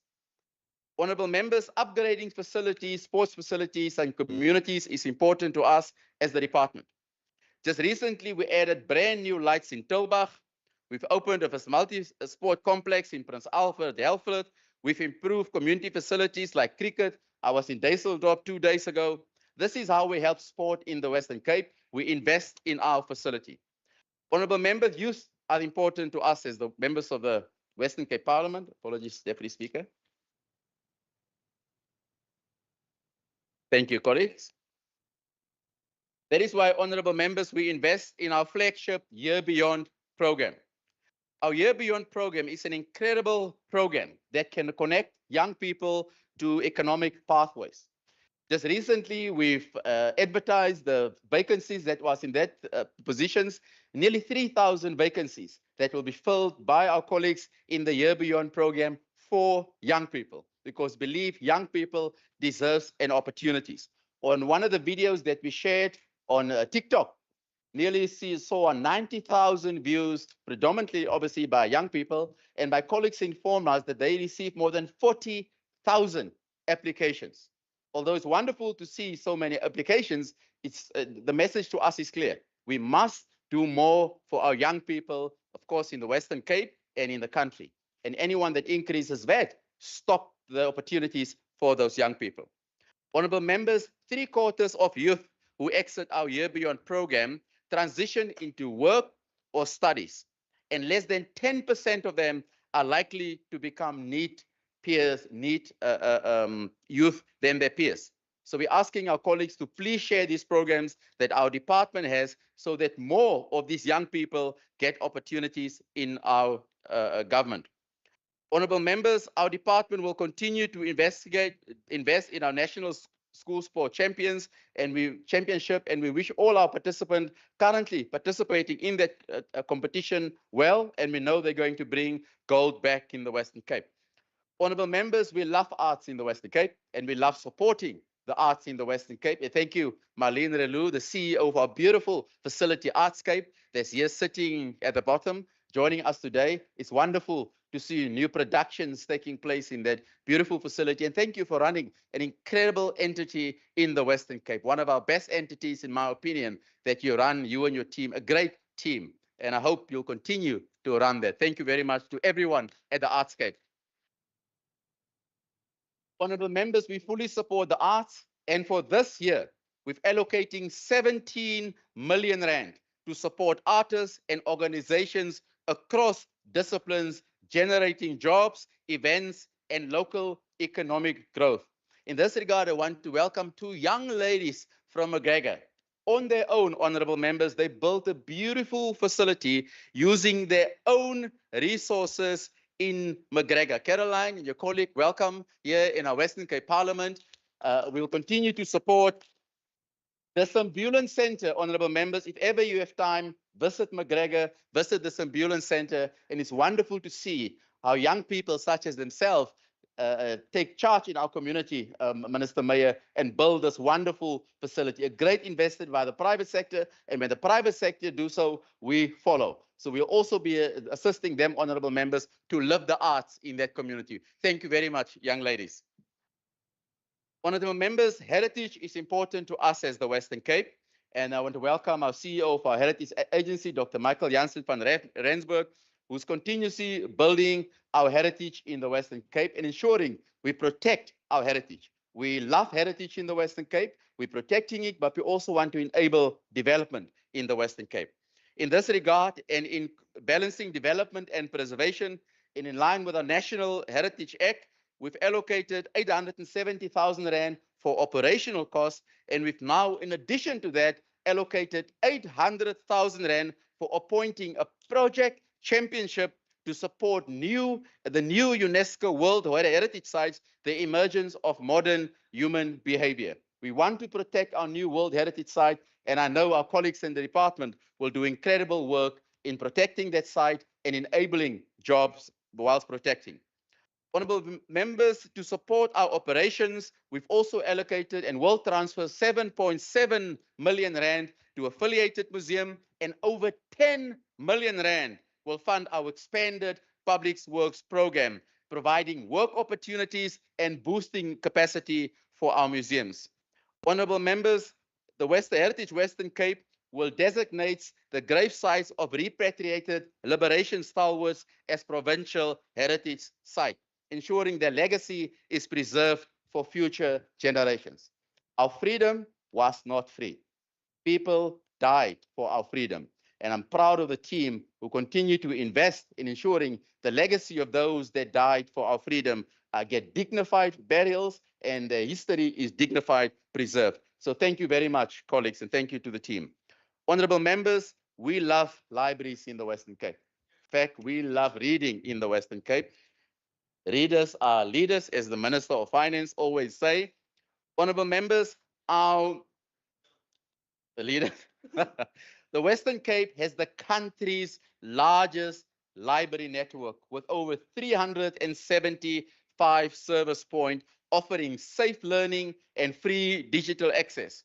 To strengthen the digital inclusion, especially in rural areas, we've allocated 8 million rand for internet and equipment and over 2.3 million rand to expand digital collections like ebooks, journals, and ebooks and journals in our libraries.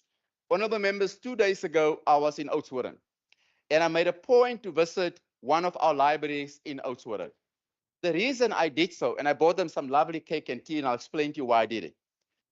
I love visiting libraries because I love libraries. In that library, honorable members, when I went there last year, there was a queue outside that library. And I tried to understand why was there a queue outside that library. So there were young, destitute children and homeless children waiting to get into the library. So the librarians there, honorable members, children obviously use the libraries for internet and for games. But before they can play a game, they must read 5 pages. Honorable members, those young children are going to take up our seats in 10, 15 years' time because they're starting to read every single day. So I went back there a few days ago just to give the librarians some tea and cake and say thank you very much for encouraging reading in our communities because readers are leaders. Honorable members, as we move into the 2025-2026 financial year, our vision remains clear: to empower communities and organizations through arts, culture, heritage, sport, and recreation. Organizations like Artscape, the Rainbow Academy, Zolani Youth Choir, the Sambulian Center, SAFA, Deaf SA, there's our colleagues here today. These sectors, programs, and institutions are vital to social cohesion, identity, and economic growth, and we are committed to keeping them vibrant, inclusive, and sustainable. Honorable members, our strategic focus on participation, platforms, and pathway will continue to drive well-being and opportunity. Youth remains central for us as the Western Cape government. Last year, there was a young man that approached us. The young man had to go to London over the waters, as you know it. The young man is right there on top there, AJ Wonderboy. AJ Wonderboy entered Britain's Got Talent. His wonderful voice now resonates with everybody in the London, UK, and in Europe. He's from Cape Town, and that young man is right here. And we're proud.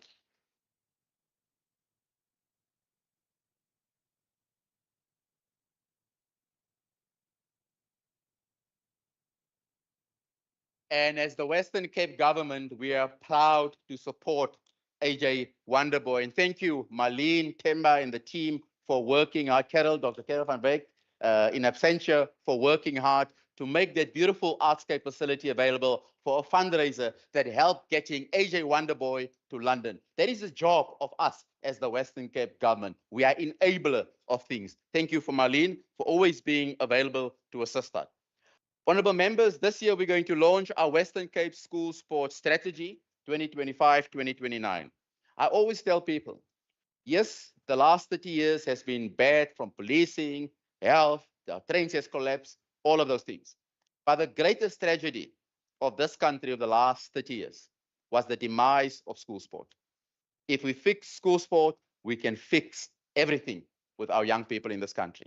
So as the Western Cape government, We're proud that our Western Cape school sports strategy to revitalize school sport, promote mass participation, and build sustainable, inclusive ecosystem will be launched soon. And thank you to the team for working tirelessly on this. Honorable members, let us move forward with purpose and unity. The future of sports, arts, and culture in the Western Cape is bright, and together we will make it shine brighter. I want to thank Mr. Guy Redman and his top management team for working hard to keep this department as the best performing provincial department in the country and one of the best departments certainly in the country. I value you, I appreciate you, and I love how you love arts and culture and understand upstream that a few people at national government understand. To the team in my office, headed by Michael Paardenwachter and the rest of the team, Michaela, Antula, Tamsin, Nodia, all of you are here, and my colleagues, our councillors who are visiting us from Mitchell's Plain. Thank you for big opport. And yeah, thank you everyone. And yeah, I table the department's budget and I hope everyone will support this budget. Thank you.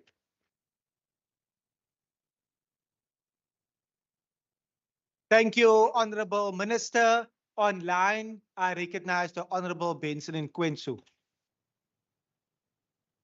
Honorable Speaker, members of this House, Deputy Chief Whip of the Majority Party, Leader of the Opposition, we are called upon once again to debate and pass a budget vote whose economic framework is based on a prescript of breeding with institutions such as the IMF. Speaker, despite the rhetoric by the IMEC today, evidence before us suggests that the Department of Cultural Affairs and Sport has been deliberately underfunded, leaving it unable to fulfill its critical mandate because the children of the elite have access to well-funded sports, whilst working-class children are made to choose between a clinic or school or a sport ground, as it is the case in Gugulethu and Kraaifontein. Thus, in this budget vote, we make a call that this department should be prioritized at the same level as education and health departments.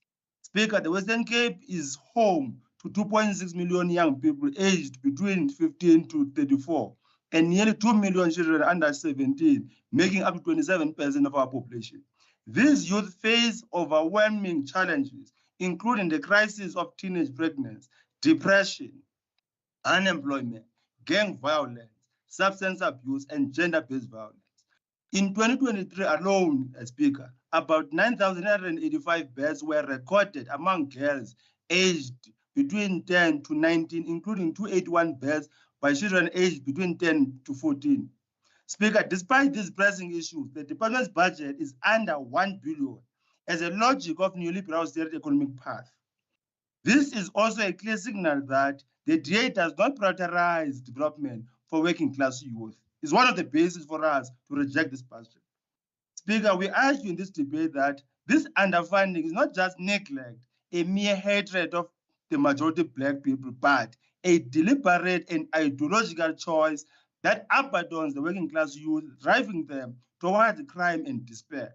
Speaker, investing in sport, arts, and recreation is a proven way to engage youth, keep them off the streets and away from gangs. However, with over 1.5 million people in the province who are made economically inactive, the department's programs make little impact or no impact at all.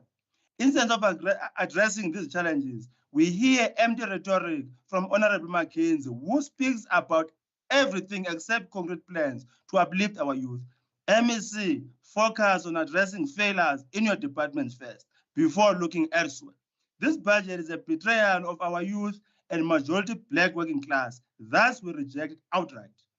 The Department of Cultural Affairs and Sport plays, Speaker, a crucial role in preserving and promoting the resistance and liberation heritage route in collaboration with the National Heritage Council and the Department of Sports, Arts and Culture. This initiative memorizes historical sites tied to South Africa's struggle for freedom, ensuring future generations understand the sacrifices made. Therefore, one of the key figures, Speaker, whose legacy must be elevated is Grisani. Speaker, as the former General Secretary of the SACP, Chief of Staff of Mkondo Wesizwe, Hani's life and contributions are deeply tied to the Western Cape.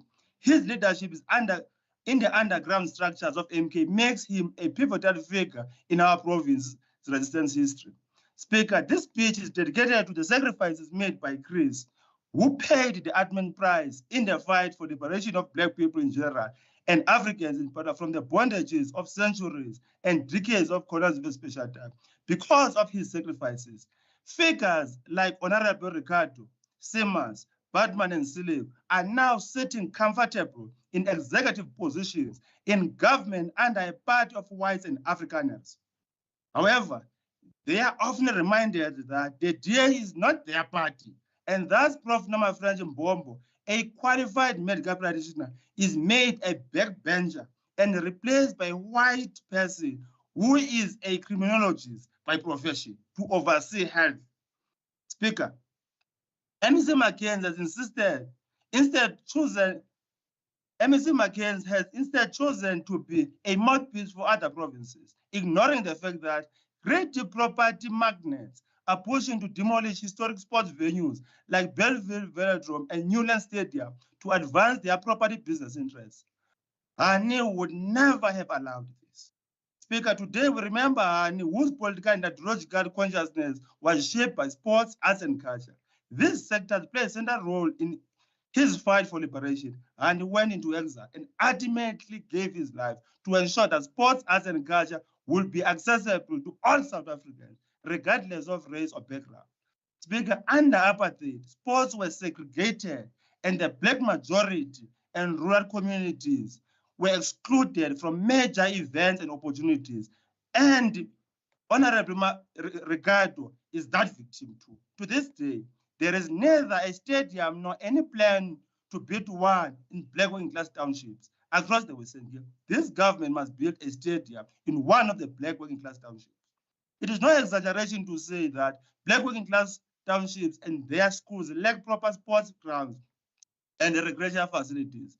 Areas like Manjankos in Beaufort West, Zolten Hermanus, Kraaifontein in Cape Town are just few examples of this widespread issue. Instead, it is only the children of the elite who have access to the best sports codes with facilities, while the working class from Gugulet and Kraaifontein, Nyanga East, are made to play soccer in particular in open spaces along the N2. Similarly, library services in Khayelitsha and Central Cape remain poorly resourced and vulnerable to criminal activities. Speaker, when we attained our democratic breakthrough in 1994, there was a reasonable expectation that a democratic government will prioritize sports and recreation facilities in Black township and rural areas. However, given the neoliberal austerity orientation of this government, majority Black people still struggle to access proper sport and recreation facilities, and with existing facilities facing government neglect. Therefore, we call on MEC to revisit this budget to ensure that each township MEC has an indoor swimming pool, and use that one of Gugulet as an example. A well-maintained sports and recreation facility, proper stadium in Khayelitsha or in George. Speaker, Hani was a revolutionary in every sense, and it is for this reason that we submit that the resistance and liberation heritage route must include his name. This budget must reflect that. Importantly, April 2025 marks 32 years since the cowardly assassination of Hani by the right-wing racist Janus Walus. These right-wing forces wanted to plunge our country into civil war to prevent our advance towards democracy, but their efforts were thwarted by the leadership of Mandela and Slovo. Speaker, the same right-wing forces now embodied by AfriForum as Solidarity and the DA still linger. Today, they are attempting to sell off our national sovereignty to the right-wing populist Western imperialist Donald Trump.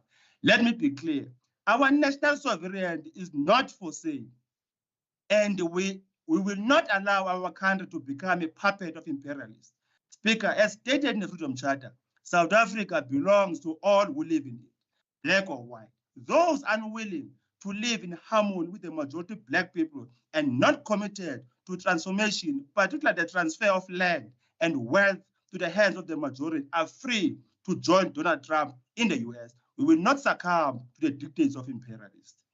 Speaker, we also call on MEC McKenzie and Bredell to accelerate the implementation of Traditional and Khoi San Leadership Act, which aims to formally recognize Khoi and San traditional leadership in the province. Similarly, we urge them to ensure that Western Cape is ready to roll out Khoi San and Nama languages in our schools, as championed by President Ramaphosa and Pan South African Language Board.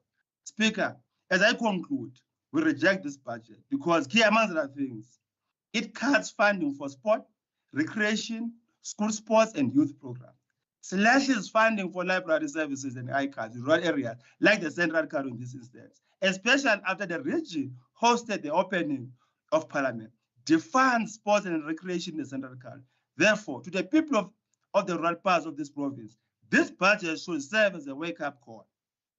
The cuts to sports, recreation, library services are some of the worst unforgivable actions committed by this neoliberal DA provincial government.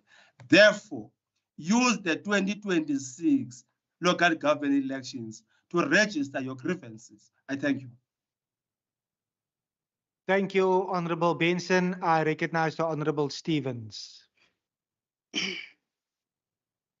Thank you, Speaker and distinguished guest. The department should focus more on sports facilities in underprivileged areas. As it is known, sports is a major contributing factor to uplifting young people and providing opportunities that may prevent the involvement in crime.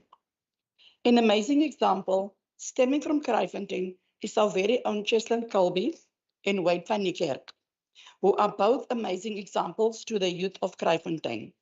The sports facilities in Scottsdene, Citrusdal, Riverlands, to name a few, is in a dire state. What plans does the budget have in place to keep these facilities in working condition? How will the department ensure equitable funding for schools, sports programs, sports in particular, in historical disadvantaged schools and areas? The municipalities needs to be investigated on how funds are spent within wards to reflect the plans being made on a provincial level, such as sports grounds, especially in our underprivileged communities. Furthermore, libraries within the province need to be relooked. When doing oversight visits in Merweville, we noticed the poor state of the library that was meant to serve the community, but by far no justice to the purpose. The library is situated in a badly planned location where flooding takes place in winter and it becomes inaccessible during the most crucial times for our learners and students. Funds need to be allocated to repairing the bridge, and the library needs to be moved to a more secure and accessible place within the community to not only serve Merweville, but also the broader community. Merweville is but one community we are aware of. How many more communities are in dire need of this very essential service? Our youth are also very talented, but the limited opportunities they have to access the arts and culture is a huge challenge. NGOs like joint bands, not gangs, have a positive impact on the youth. The only issue is that the youth cannot afford instruments and have limited resources to showcase their talent. Therefore, we would ask the ministers, both ministers, provincial and national, and their departments to please make sure that the budget get allocated evenly in all areas within the Western Cape. And therefore, the Patriotic Alliance supports the budget. Thank you, Speaker. Thank you, Honorable Stevens. I recognize the Honorable Jacobs. Thank you, Speaker. Before I start, Speaker, I want to say just to the Minister of Infrastructure, Econs, step up. Step up. Speaker, there's an old saying that says, a child in sport is a child out of court. A child out of court is a child next to the Lord. Don't forget it. Okay, Speaker, so the MEC in his report indicated how sporting hubs will be developed and sustained. This goes for schools and community sports fields across the province. MEC, let me remind you, sir, just before the DA took over, Mitchell's Plain in itself had some of the best sporting facilities in the country. Don't forget it. Our sports and recreation facilities at our beaches was the best. School sports, entertainment, on top of things. Then the Democratic Alliance took over and everything on the Cape Flats just went down. But in the white and affluent areas, there's top-class sporting facilities. Their schools have every sporting code available that you can think of. Now, Speaker, most of the Western Cape sporting opportunities are not really earmarked for colored learners, but you will only see this when you look through the eye of the needle. Mitchell's Plain is older than Khayelitsha, but up until today, Mitchell's Plain don't even have an athletics track or a proper stadium. Now, this kind of like remind me, MEC, when you go there to Mitchell's Plain and you play tennis in the street, het lyk amper soos die MEC wil nou vir ons toemaak. Moenie worry oor 'n tenniskoort, jy speel sommer tennis in die pad. MEC, we see you, but we want proper sporting facilities. Speaker, the MEC must make sure that his department invests into local artists in the Western Cape. Only then you will be able to see the revenue it can generate. Now, MEC, let your department put more shows together and create an environment that artists can thrive in. That will be the start for you where you eradicate gangsterism. I thank you. One love. Thank you, Honorable Jacobs. I recognize Honorable Walters. Thank you, Deputy Speaker. I'll make sure that this time I don't make that mistake again. Die DA, agbare young speaker, die DA ondersteun hierdie begrotingsitem. And Honourable Speaker, let me also start by saying that this department has a special fascination for me. Would like to believe that all of us truly appreciate and cherish the sight of individuals striving for their best, often against the circumstances of their birth, often without the kind of support we all want for ourselves, and succeeding.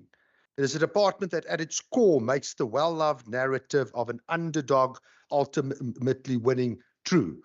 It's something that's just profound. I find it inherently inspiring, and a society that inspires one another is a society we all want to live in. It connects us far beyond our differences. Furthermore, this department also plays a more direct and practical role. I will put it simply.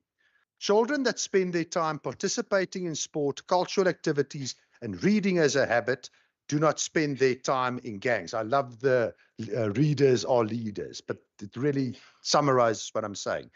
It directly relates to the key necessity in society to create the self-belief, opportunity, and culture that's so profoundly necessary to eradicate the social conditions that drives endemic crime in the province.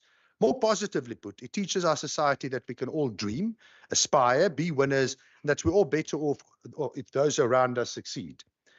I also find the dedicated officials and enthusiastic minister, the way our committee members respond, and the huge number of dedicated people in civil society in this entire field a huge inspiration. Now, while we are satisfied that this department held its ground in terms of its overall budget allocation in our constrained fiscal environment, where typically departments such as these suffer the most, I want to repeat my observation and present a challenge to the department, which we will assist with. The Cultural Affairs and Sport operates in a field where we all know that it plays an incredibly and increasingly meaningful role in the lives of individuals. Yet it's incredibly difficult to quantify and attach monetary value to the role that it plays. My challenge to the department is to develop ways to quantify the value that it adds so that it can go toe-to-toe with other departments who face less of a challenge in that regard. Having said that, this department can be proud of the challenges it set for itself and the strategies it's employing to achieve its objectives. Its managed network model is deeply invested in creating local, highly relevant change agents in communities to maximize its limited resources to the fullest extent. It fundamentally engenders agency and true cooperative government by delivering opportunities whether in sport, cultural, or heritage activities, and expanding the horizons of knowledge through its evolving library system. I'm proud to say that our committee unanimously agreed to finalize urgently the library bill to play its part in that approach. It is an approach to quickly pick up on some themes in its annual performance plan that drives innovation, connects the unconnected from cities from cities to rural areas. Lastly, connects ideas and resources through its embracing of a whole of society and a whole of a government approach. And to summarize this point, because I'm under pressure to shorten my speech, but to summarize this point, the famed entrepreneurship theorist Peter Drucker defined entrepreneurship as, quote, entrepreneurship is defined as a systemic innovation which consist in the purposeful and organized search for changes and is the systematic analysis of opportunities. Such changes might offer economic and social innovation. Close quote. Honourable Speaker, Deputy Speaker, in this sense, this department is demonstrating through its strategies and a positive mindset a pursuit of real changes that offer economic and social innovation for the people of this province. In this regard, I would like to highlight the following aspects of this budget. Chair, Deputy Speaker, I'm not going to repeat what the Minister said already, but the MOD program he highlighted already with the allocations there and the value that it's adding. The Year Beyond program creates a real opportunity to also for unemployed youth to be mainstreamed in this particular approach. And yes, we see the extension to libraries, to the ECDs, the community centers of the read approach, the mass participation approach that the department is pushing. And yes, I'm not going to repeat what the Minister said there, but we are truly proud of what the program is doing and trying to achieve. We welcome the continued investment in mass participation in sport in pursuit of our Minister's objective of restoring a culture of sport, and hope that the reduction of the National Department's grant will not become a trend. We welcome the municipal replacement funding and hope that municipalities also match the department's willingness to invest. The department's investment in broadband library connection and the library's top-up is a game changer for many communities that has benefit that goes far beyond this department's mandate. We welcome and acknowledge that. We also appreciate the investment in enterprise content management, the economic growth and jobs flagship catalyst projects. The department's budgeting for its afternoon positive peer review networks shows a real in-depth understanding of its transversal role in providing alternative pathways for vulnerable youth. The emphasis by the department is placing on celebrating and promoting heritage sites and reimagining the museum experience. Both provides the province with economic spin-offs, as well as demonstrating a deeper understanding of the value of South Africans, understanding where we come from, being proud of it, and finding a way towards where we should be going. I'm sure it's something the Honourable Member Jacobs will also appreciate. I'm just checking whether he's listening, but it's exactly the kind of thing that we've been hearing from him as well. Honourable Speaker, I can continue in this vein, but let me use the opportunity to respond. I really think this is a positive committee, and the Honourable Member Gwensu made some, I think, used very Marxist language to make his point. I don't believe it's the ANC that was actually commenting, it was the SACP commenting. But I agree with him that what we don't want, we want townships to be suburbs. We want the schools that are the most impoverished to be able to compete on equal footing with the schools that are the most resourced. That's what we're working towards. That's what a transversal approach is. That's what bringing in the private sector, forming partnerships are all about. There's only one question that remains unanswered to me is, given that the Honourable Member Gwensu is deeply and committed as a principled person, he's deeply, deeply angry at exploitation, abusing the poor being exploited, the poor being stolen from. I'm just wondering, when is the SACP leaving the party that is not pro-poor and actually standing on its own in an election, because clearly they've been betrayed. Their beliefs have been betrayed by the tripartite alliance in the association with the African National Congress, the enemy of the poor. And I want to conclude by saying that it's my sincere hope that this department plays a growing role in this pro-poor, pro-jobs and pro-growth government. It demonstrates what can be done with limited resources, and I believe fundamentally works towards making a whole of government, a whole of society approach a reality.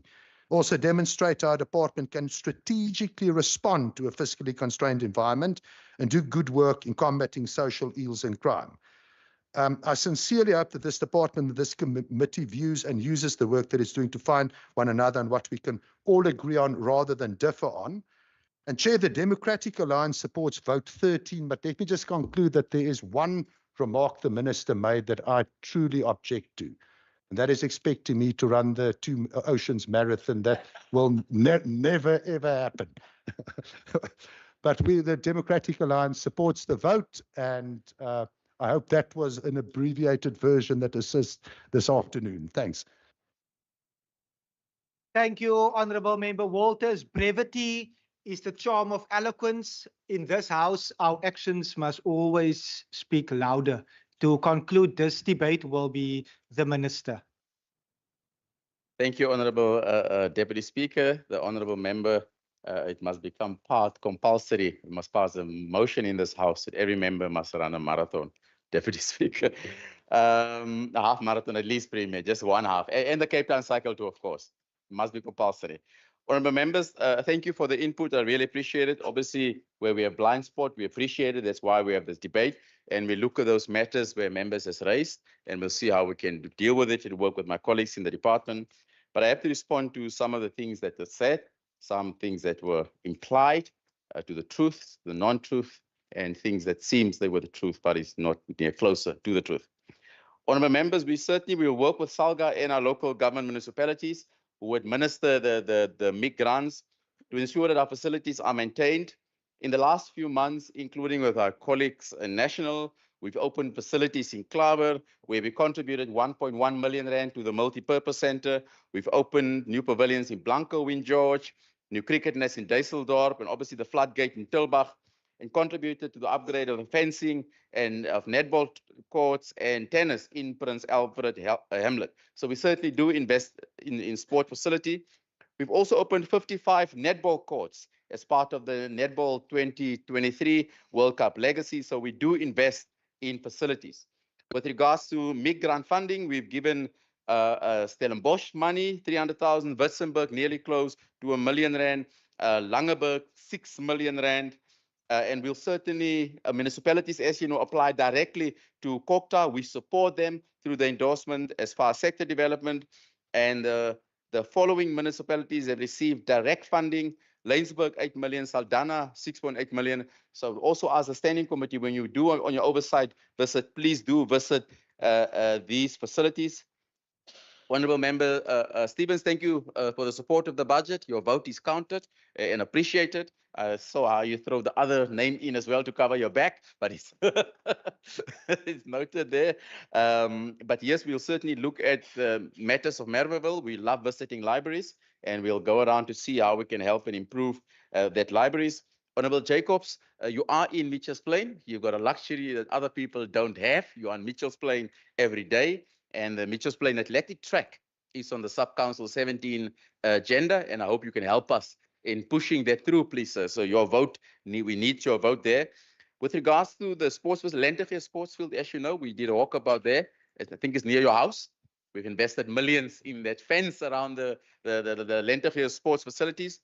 We have a beautiful facility at 2 schools. I think one is within walking distance from your house. So just to remind you, in case you forget, we are Order, members. Minister, speak to me. Sorry, apologies, Speaker. And then we are doing work in Lentegeur as well, but I agree with you that there is more needed. There's always more needed, and we certainly see how we can work with it. The general trend, and it's a South Africa thing, and we really have to work hard on it, Honourable Speaker, how we stop communities from vandalizing facilities. It's not unique in Mitchells Plain. Van Google to Kailicha, Langa, across the country. Our communities need to help maintain our facilities where we invest. And I know we all need to work with that, and we'll certainly work with you on that. Honourable, I'll come to my colleague online now. Thank you, Chairperson, for your support of the vote. And we'll certainly work with you as well to enhance whatever we do as the Western Cape government. And yes, please do start running. You've got a year to practice now for the Cape Town Marathon. And I want to respond to my colleague online. And I actually want to start with his comment around the ideological choice. It's a very important point he's made, and very important point that a member of the Communist Party make that point. Because 2 days ago, there was a vote in Parliament. And him and his party made an ideological choice to increase VAT in this country. So if you want to make ideological choices, you must make it consistency. You have consistency, you must be principled, and you must make sure that the poor benefit the most. Because very sadly, on the 1st of May, it's Workers' Day. VAT is going to increase. And I want to be part of that, the rally the honorable members going to be, because I want to hear what is going to tell the millions of workers on Workers' Day why he voted for the increase of the VAT. Because they are going to have rallies on May Day. The poorest of the poor is going to pay 0.5% more this year, 0.5% more next year because of his ideological choice. Staying on his ideological choice. The reason we don't have money is because of ideological choice that the Communist Party has made. The Communist Party has members in national cabinet, had members in strategic positions that can, one, change the landscape of education. Minister Blade, Dr. Blade Nzimande, the leader of his party, the Secretary General member of this party, one of the key voices in that cabinet, made ideological choices to bail out SAA over 300 billion rand over 10 years. Made ideological choices to bail out Transnet. If they really believed in the ideological choice, they would have said, no, let's kill SAA. Let's devolve PRASA. Let's kill some of the dysfunctional 173 entities that consistently receive tens of billions of rands. So the ideological choice, honorable member of the SACP online, should have been made 20 years ago, that none of us would have sit in this mess that we are in as a country, the highest unemployed rate, subs deployed, crime intelligence not working. That is the ideological choice you and your leaders made over the last 20 years that got us in this mess. So the ideological choice that we are now making is to dig us out of the hole that you dug us into. And you still dug us into that hole by voting for a VAT increase. So the only person, I am on the vote, member, I'm responding to issues your member has raised. So the ideological choice, the only person that should never ever speak about the ideological choice should be members of the Communist Party, because they are the ones that got us here, because they supported the ideological choice of not investing in sport. In 1994, and I always argue the first minister of sport was Nelson Mandela, wasn't Chief Stewart, he was the appointed minister. But the member of the... Order, members, Honorable Van Vogel. I know that you have asked permission to move due to the ventilation issue in the chamber, but in terms of the rules, honorable member, you may not speak from a bench that is not allocated to you, and that includes interjections and running commentary. So honorable Van Vogel, my apologies, but you cannot speak if you're not in your bench. Honorable Minister, you may continue. Thank you. So the ideological choice in 1994, I say the first, and I always argue, the first minister of sport was actually Nelson Mandela. He understood the value of sport and culture. 1995 World Cup, 1996 African Cup of Nations. He understood the value of it.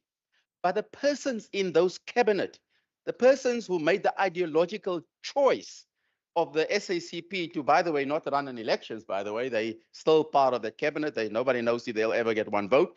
The persons who defied Chris Hani by going into that cabinet, the bourgeois communists who made the ideological choice to not investing in sport in 1994 are the Communist Party. Because if they really loved Chris Hani, if they really cared about Chris Hani, they'd have not been part of the 1994 cabinet. They'd have not allowed the destruction of South African police of the last 30 years. They'd have not invested 300 billion in failed entities the last 30 years. They'd have not voted for the 0.5% VAT increase if they really cared about the values of Chris Hani. Those are things the Communist Party would not have done. That is the ideological choice they have made, and I hope one day when they meet him, wherever they meet him in the pearly gates, they will account for their actions and said, why did they make the ideological choice to be part of a government that singularly destroyed this country for the last 30 years? Because I measure my standards by 94, not before 94. The last 30 years, singularly, the ideological choices they have made is responsible for us sitting in this mess. But this side of the house are constantly, every single day, digging us out of the hole they dug us into and continue to dug into with a 4 and 5% VAT increase. To honorable members, we support this budget vote. We will continue to fight for this country. We'll continue to fight for what's right for the 7.5 million people in this Western Cape, using every single resource that we have. And I hope they'll make the right ideological choice and tell the voters on the 1st of May they'll vote against the last bit of the budget process. But I doubt they'll have that guts. And I'll be back to tell you that in a debate in May, they didn't have the butt to make a different ideological choice. Thank you. Thank you very much to the Honourable Minister. Honourable members, that concludes the debate on this vote. I will now allow an opportunity for the guest of Minister Mackenzie to exit the gallery and the chambers and allow the guest of Minister Lont to enter. The House will be suspended for 2 minutes.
Order, members. Minister, can I just get an indication if you are expecting any further guests? I know that we have been members, we've run behind schedule, so I'm very mindful of that, and so I'm very lenient on that, Minister, because I'm sure your guests have been waiting for a very long time, so I don't want to start if there's any additional guests that still needs to come. Okay. All right, members, with that then being said, we will then move on, and the secretary will read the 8th order of the day. Debat oor begrotingspos 7, maatskaplike ontwikkeling, Weskaapse begrotingswetsontwerp. Thank you very much. I recognize the Honourable Minister of Social Development, Minister Lont. Thank you, Honourable Speaker, Honourable Premier and Cabinet colleagues, members of this Provincial Parliament, members of the media that's here, citizens of the Western Cape, guests that's here in the gallery that's joining us tonight. Thank you also for your patience and waiting. Goeienaand, good evening, Mweni Nonke. I rise to table the appropriation bill for the Department of Social Development. During his State of the Province address, Premier Alan Winde called upon residents and leaders to step up to build a better Western Cape. In her tabling of the provincial budget last month, Finance Minister Deirdre Baartman also spoke about the province stepping up to deliver for all its residents. And this is what the Western Cape Department of Social Development has continued to do. Despite facing tremendous challenges such as a grim global and national economic outlook, a pandemic, and a rapid increase in demand for services amid dwindling resources, despite all this, the tenacity of the management of this department and the staff working on the ground have proven time and time again to be greater than the obstacles. This department has used ingenuity, innovation, available resources, and most importantly, partnerships to continue delivering on its mandates. The department received an 8% increase in its budget allocation for the 25-26 financial year, from 2.522 billion in the previous financial year to 2.725 billion in the coming year.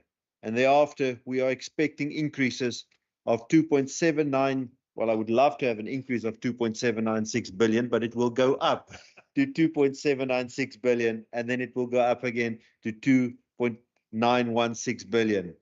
And we are grateful for a provincial government that shows it truly cares for the incredible organizations that help strengthen the department's hand in rendering crucial services to residents of the Western Cape.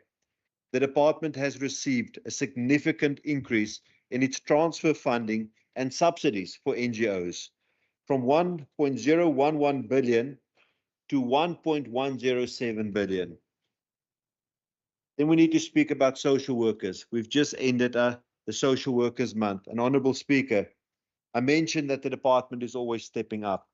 And I've seen this through the staff who daily go above and beyond to serve the most vulnerable residents of this province. Some of these social work professionals are here today from different regions across the province. En hulle is maar handjievol, maar hulle verteenwoordig al daardie maatskaplike werkers wat dag in en dag uit na die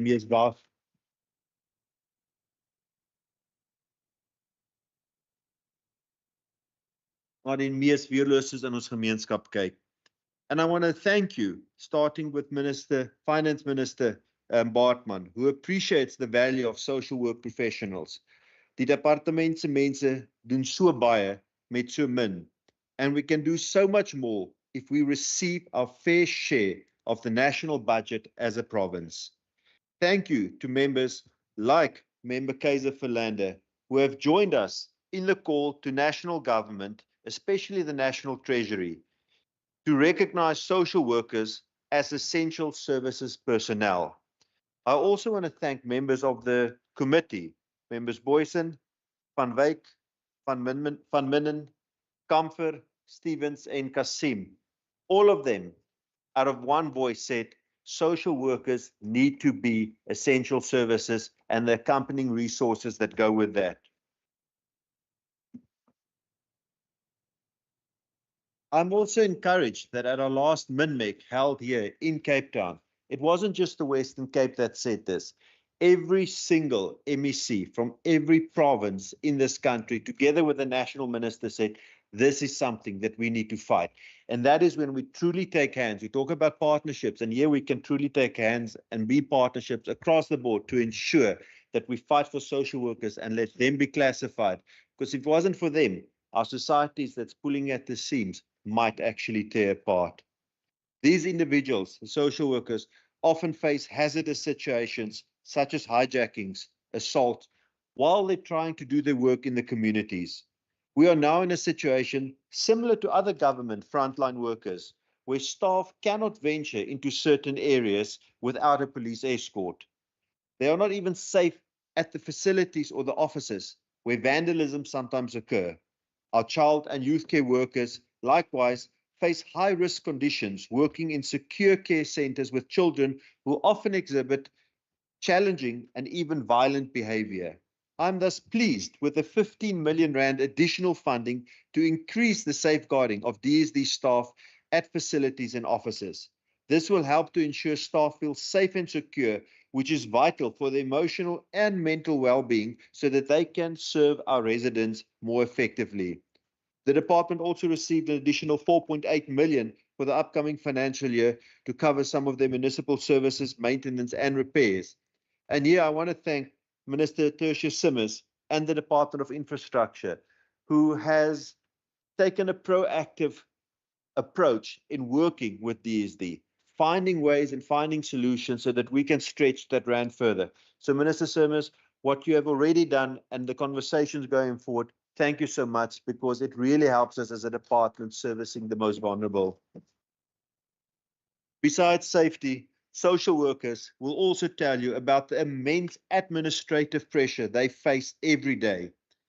Last year, in the spirit of stepping up, we launched the Social Work Integrated Management System application, or the SWIMS app, to address the issue in partnership with the Centre for E-Innovation. And thank you, Premier, and the Centre for E-Innovation for always supporting us. You walk this journey with us every step of the way for this groundbreaking project, and it has already changed the way 1,067 social workers do their work in the province. Over 59,000 records, cases have been captured on the system. And why I'm so excited about this, we are now starting to roll it out to our NGO partners, and we're continuously selling it because this can change the way social work gets done in the country. As Bianca Small, a social worker from Langeberg, said, it makes my life so much easier because we don't always get the time to write things out while we're on the move. But with SWIMS, I can be a community and log a case on my phone. And this rings true for social workers who've been using the DSD mobile offices. They say the SWIMS app has helped them log cases online, even in the most remote parts of the province. And to Minister Seleku and his department for assisting us in servicing these remote areas by providing us with the mobile offices, we thank you. We now have 3 offices that covers the Central Karoo, the West Coast, the Cape Winelands and the Overberg. And Honorable Seleku, I know you are a son of the soil and you know we've got 5 rural regions. So I'm not saying anything else on top of that. I'm so excited about the 4 million rand additional funding that was allocated to the budget to further develop, enhance, and roll out the SWIMS to the NGO sector. So many more social workers' lives can be made easier with the app, and it will ultimately benefit the residents who they serve. With less time on admin, they will have more time on therapeutic work. Thank you to Stelcare for being the first NGO to use the app. And thank you to all the departments and other organizations that have already shown interest in being part of the social work revolution. Thank you especially to the incredible DSD staff that walked the journey with the residents. And as one social worker said, we are with them from birth to death. Honorable Speaker, when it comes to child protection, the journey is especially important for children and youth in the care of DSD and the designated child protection organizations. Just ask Lepumlo Mashlubi, a matriculant from Delft, who I met at a career day held by DSD at Northland College last year for foster children. Lepumlo, who is here today, and I did not know you can wear your school clothes that way, but Lepumlo, please stand up.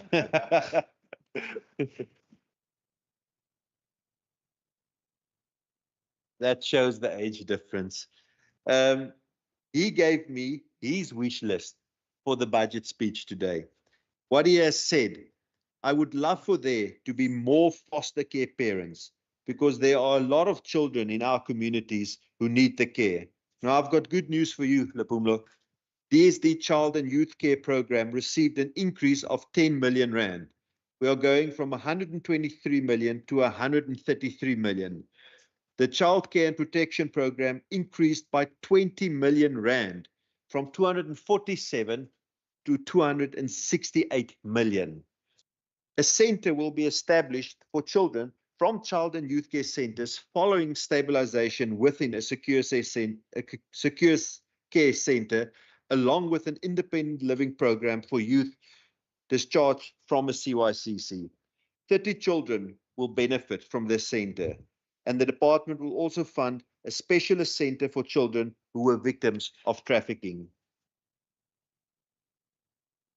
An additional 6 million has been allocated in the 2025-26 budget and 13 million over the medium-term expenditure framework to increase subsidies to designated child protection organizations.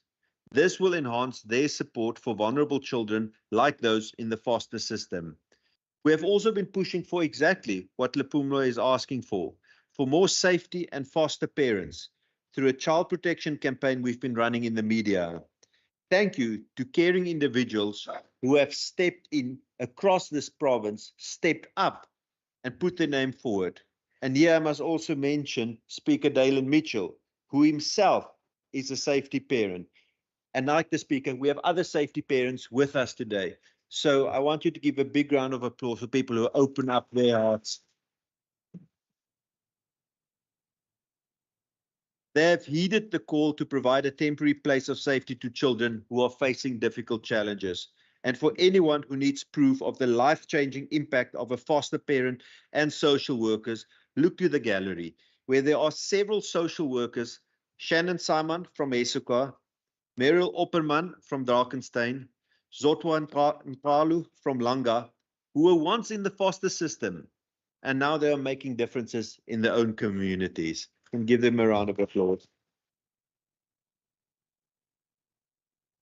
I must commend Minister Mania and his department that do great work under incredible pressure to provide quality education for vulnerable children, including the children in our system. And we will continue having that conversation to see how we can streamline the provision of services to the kids in our foster system. For at-risk youth, an additional 1 million rand has been allocated for the 25-26 financial year and 2 million for the medium-term expenditure framework to increase the delivery of diversion programs and crime prevention programs in schools. The department will also expand reintegration and aftercare programs for children and child offenders discharged from our own secure care centers.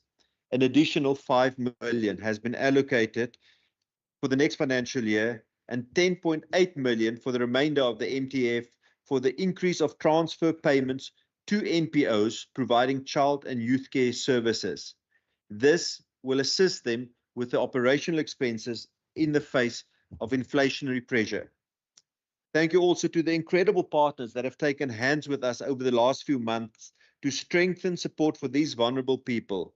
At the start of the year, we partnered with Africa Skills, who provided bursaries and learning opportunities for boys in our Outeniqua CYCC. We have hope that this opportunity will help these young people reach their full potential, that they will break the cycle of the socio-economic circumstances that led them to being in the facility in the first place. And this is another way we and our partners have stepped up by collaborating to show that there are true potential among our youth, and they are the change makers going forward. To Minister Mackenzie, who assisted us recently in making the dreams come true of a few foster children who watched Bafana and Sudan, I think it was South Sudan, play one another. The delight on their faces was remarkable. So thank you so much for creating those opportunities for the children in our foster system. Honourable Speaker, the saying goes, you can't teach a hungry child. And it is also very difficult to be productive when you are hungry. The department has a range of food relief initiatives, such as community nutrition and development centers and community kitchens. During the 24-25 financial year, the department funded 54 NPOs, managing 102 CNDCs and 16 community centers. These community nutrition and development centers provide food 5 days a week, reaching more than 10,000 beneficiaries per month, and the community kitchens reach more than 8,000 beneficiaries per month. Thank you to Minister Meyer and his department for partnering with us to move CNDC beneficiaries from dependency to self-reliance through community gardens I also got a message from Onsakaya in Vredendal, who also said, I must convey my thanks and appreciation to you for what you have done. DSD received an additional 1.8 million for 25-26 and 3.9 million rand over the MTF period to sustain nutritional support programs at the CNDCs. To Minister Bradell, I do not envy you your position in leading disaster risk management efforts in this province. While we never hope for a disaster, I believe the province is the best prepared for when a disaster strikes. And I'm pleased that the Department of Social Development can now also step up in providing those soft relief efforts while you have to do all of your work. An additional 7.5 million has been allocated in the 25-26 financial year and 9 million for the remainder of the MTF to subsidize humanitarian relief organizations to further their operational objectives and support existing post-disaster humanitarian responses. I also hope that through all our engagements with SASSA, a clear line has been drawn of the different responsibilities in disaster relief efforts and speeding up the turnaround time and making sure that beneficiaries get what they need when they lose absolutely everything. We have been clear that we will do whatever it takes when a disaster strikes to get the necessary relief out to victims as soon as possible. But we need the national sphere of government to come to the party as well. We have worked really hard to establish a positive working relationship with SASSA, just as we have done with Postbank during the card migration process, even though they are not entities that report to the province. And even though we have been disappointed by some chaotic scenes, long queues, anxiety and unhappiness among our beneficiaries, I know and we know there are hardworking individuals on the ground doing the best they can. And we will endeavor to assist in any way we can for the benefit of the vulnerable residents who depend on government, regardless of the sphere of government, to deliver effective services.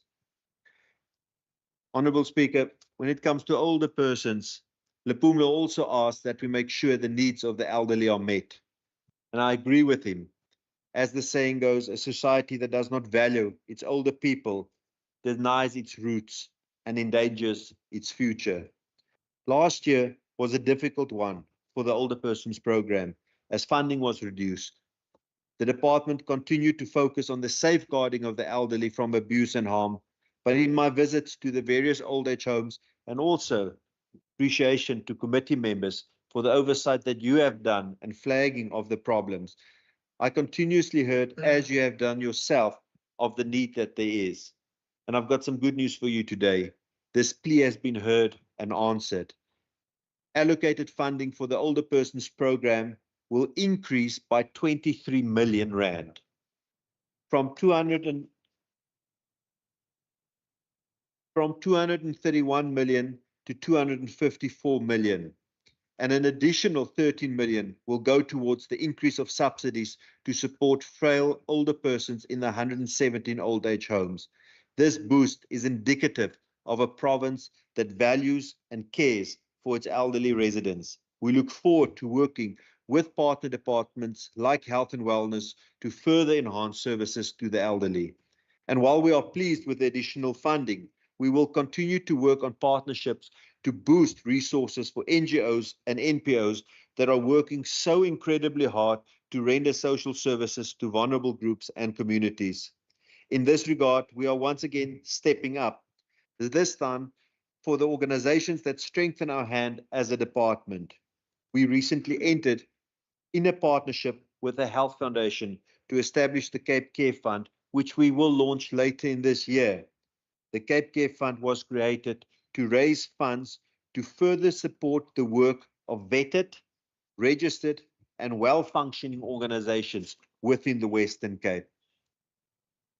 Honourable Speaker, this week we observed World Autism Awareness Day, and as a department we support various organizations that provide support services to persons with disabilities, including those with autism spectrum disorder.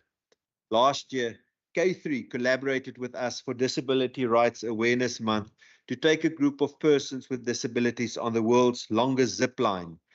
This was done to highlight the need for more inclusive public spaces and empowerment for those with disabilities, and it did just that. K3 says since that day, it has received so many inquiries of people living with disabilities wanting that exhilarating rush of going down a zip line. And one of the three gentlemen that went with us is here today, Jabbar. You can stand up as well, but most of the people know you as well. The department is a proud partner of the disability accessibility movement with Mossel Bay Municipality, and this initiative aims to make Mossel Bay the first disability-friendly town to promote inclusivity and enhance support for persons with disabilities. But we took it a step further. We put a challenge to all the municipalities. We explained to them how the Mossel Bay model works, and we said, let's all step up and let's make this a more disability-friendly province and have more towns that's disability accessibility friendly.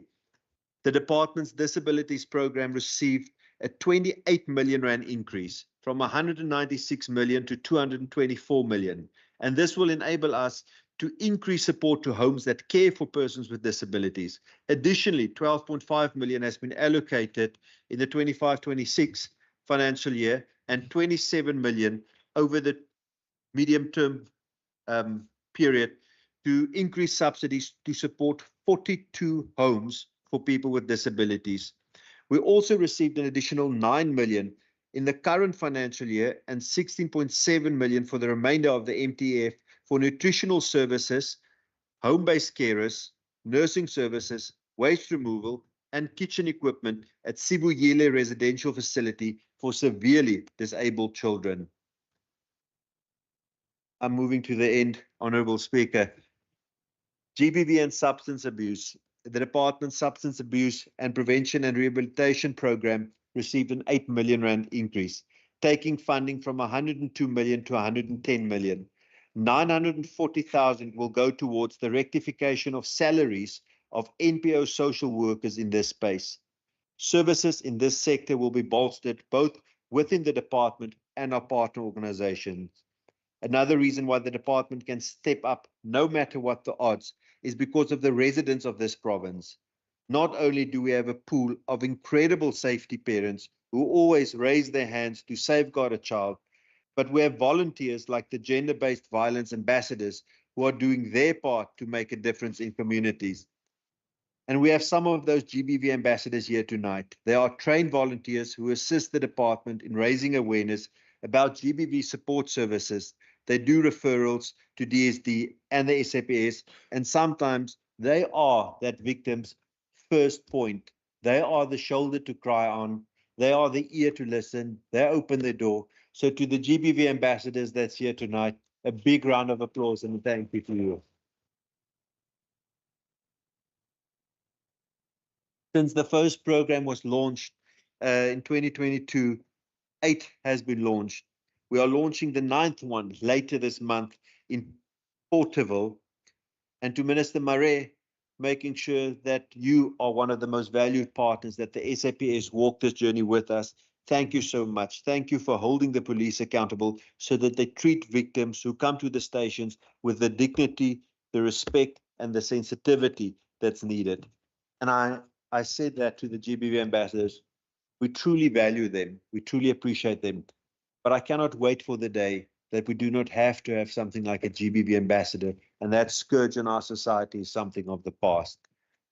The department is committed to supporting victims of GBV and raising awareness about the scourge that continues to permeate every aspect of society. Thank you to the different departments for working with us transversely to realize the provincial GBV implementation strategy.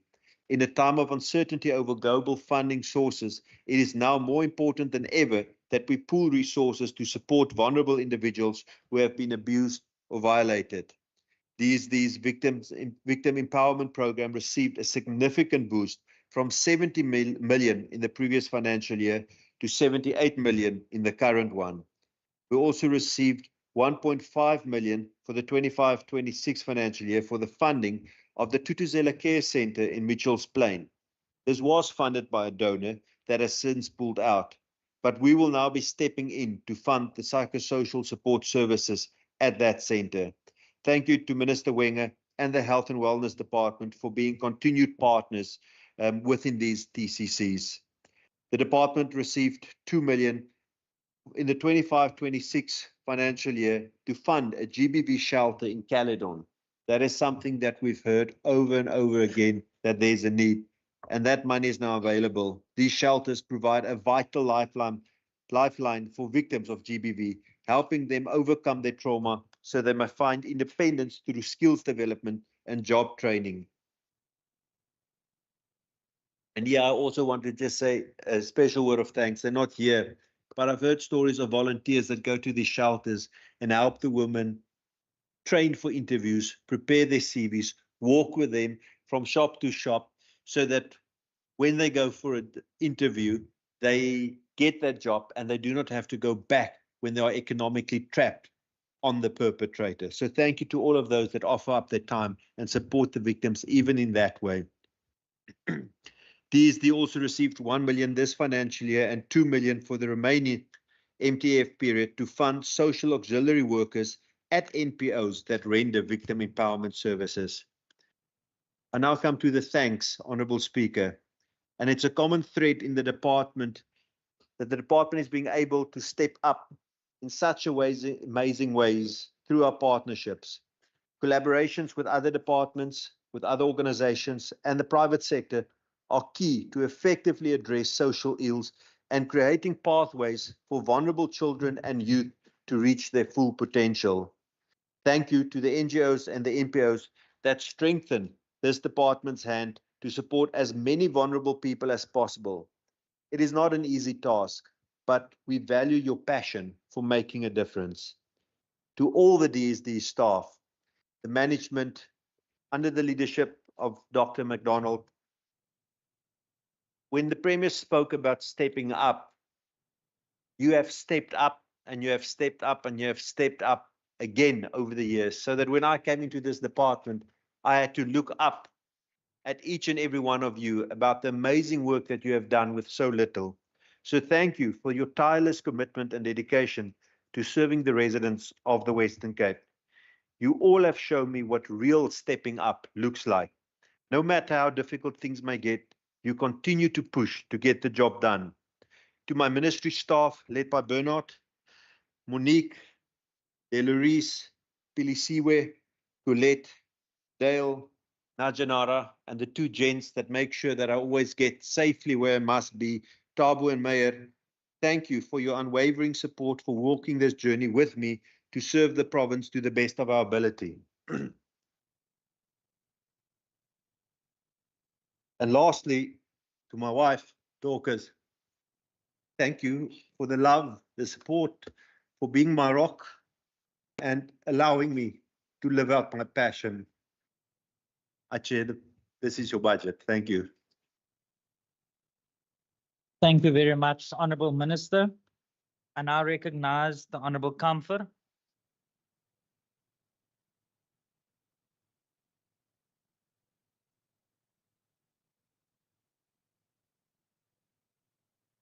No, sir. It's my right. It's my right. Order, members. Order.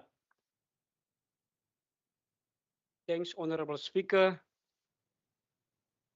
Good evening, everyone in the House. Honorable Speaker, Premier, Leader of the Opposition, fellow comrades in the House.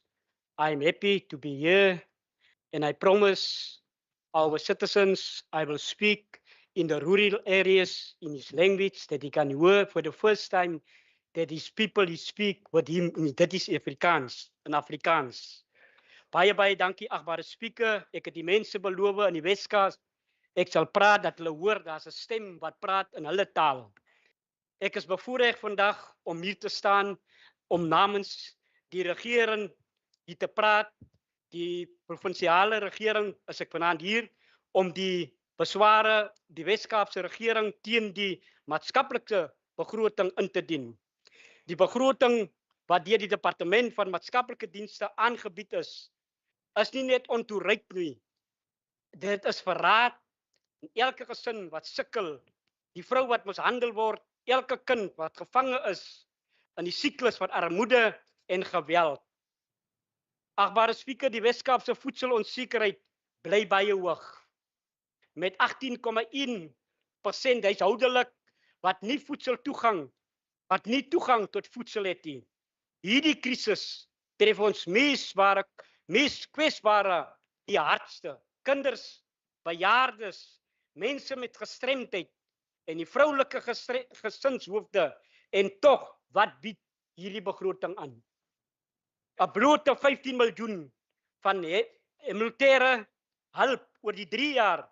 Dis 'n belediging wanneer rampe toeneem en meer gesinne as ooit tevore desperate nood het.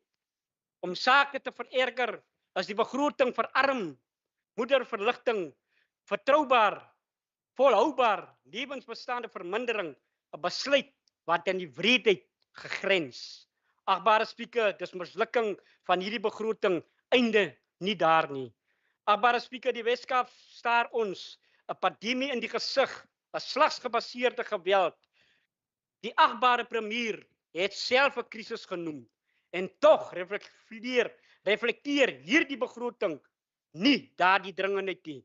Terwyl 7294 seksuele misdrywigheid verlede jaar aangemeld is, as 'n toename van hierdie vorige jaar. Ons provinsie is verantwoordelik vir 13,6 van Suid-Afrika se totale seksuele misdrywe. Bly die reaksie skrikwekkend, onrykwekkend, Agbare Spreker.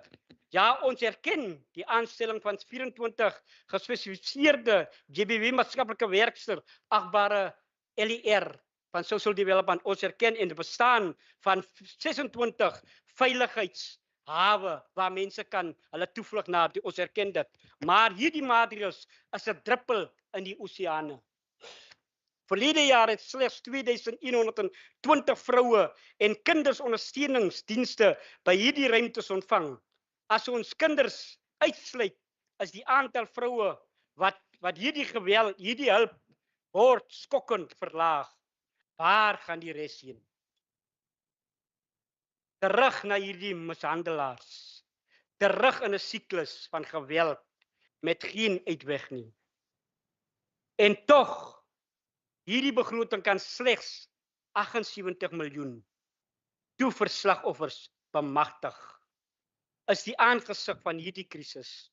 Ons waardeer die 9 tutoriële versorgingssentrums wat deur die nasionale regering ook befonds is. Maar hulle kan nie alles alleen dra nie. As ons ernstig is om GBW te beëindig, het ons meer veiligheidsrentes, maatskaplike dienste werkers nodig. Ons het hulle meer oor 'n ware toewyding nodig om lewens te red. Agbare Spreker, ek doen 'n beroep op ons vorige spreker, die LER.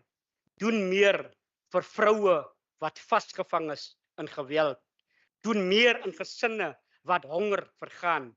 Doen meer aan kinders wat honger en in vrees groot word. Hierdie begroting dien nie die mense van die Wes-Kaap nie. Dat laat hulle in die steek. Dat veil die Suid-Afrikaan, die Wes-Kaap se regering. Agbare Spreker, hierdie begroting ontbloot die DEA se skandelike verwaarlosing van ons kinders, die mees kwesbare onder ons. Terwyl die LER met vooruitsigte spog, het sy regering stilweg besluit van die program. Hoe kan ons dit aanvaar? Waarna 10.000 swangerskappe van kinders onder die ouderdom van 18 in 2023 aangeteken is, insluitend 281 babas gebore aan kinders tussen die ouderdom van 10 en 14 jaar en die DEA-regering gesinsondersteuning te verminder terwyl kinders in trauma en mislukking verwant onder 'n hawelose egpaar privatiseer die DEA alles behalwe hulle beskerm. Waar is maatskaplike werkster, die kindersielkundige, die programme om gesinne bymekaar te hou.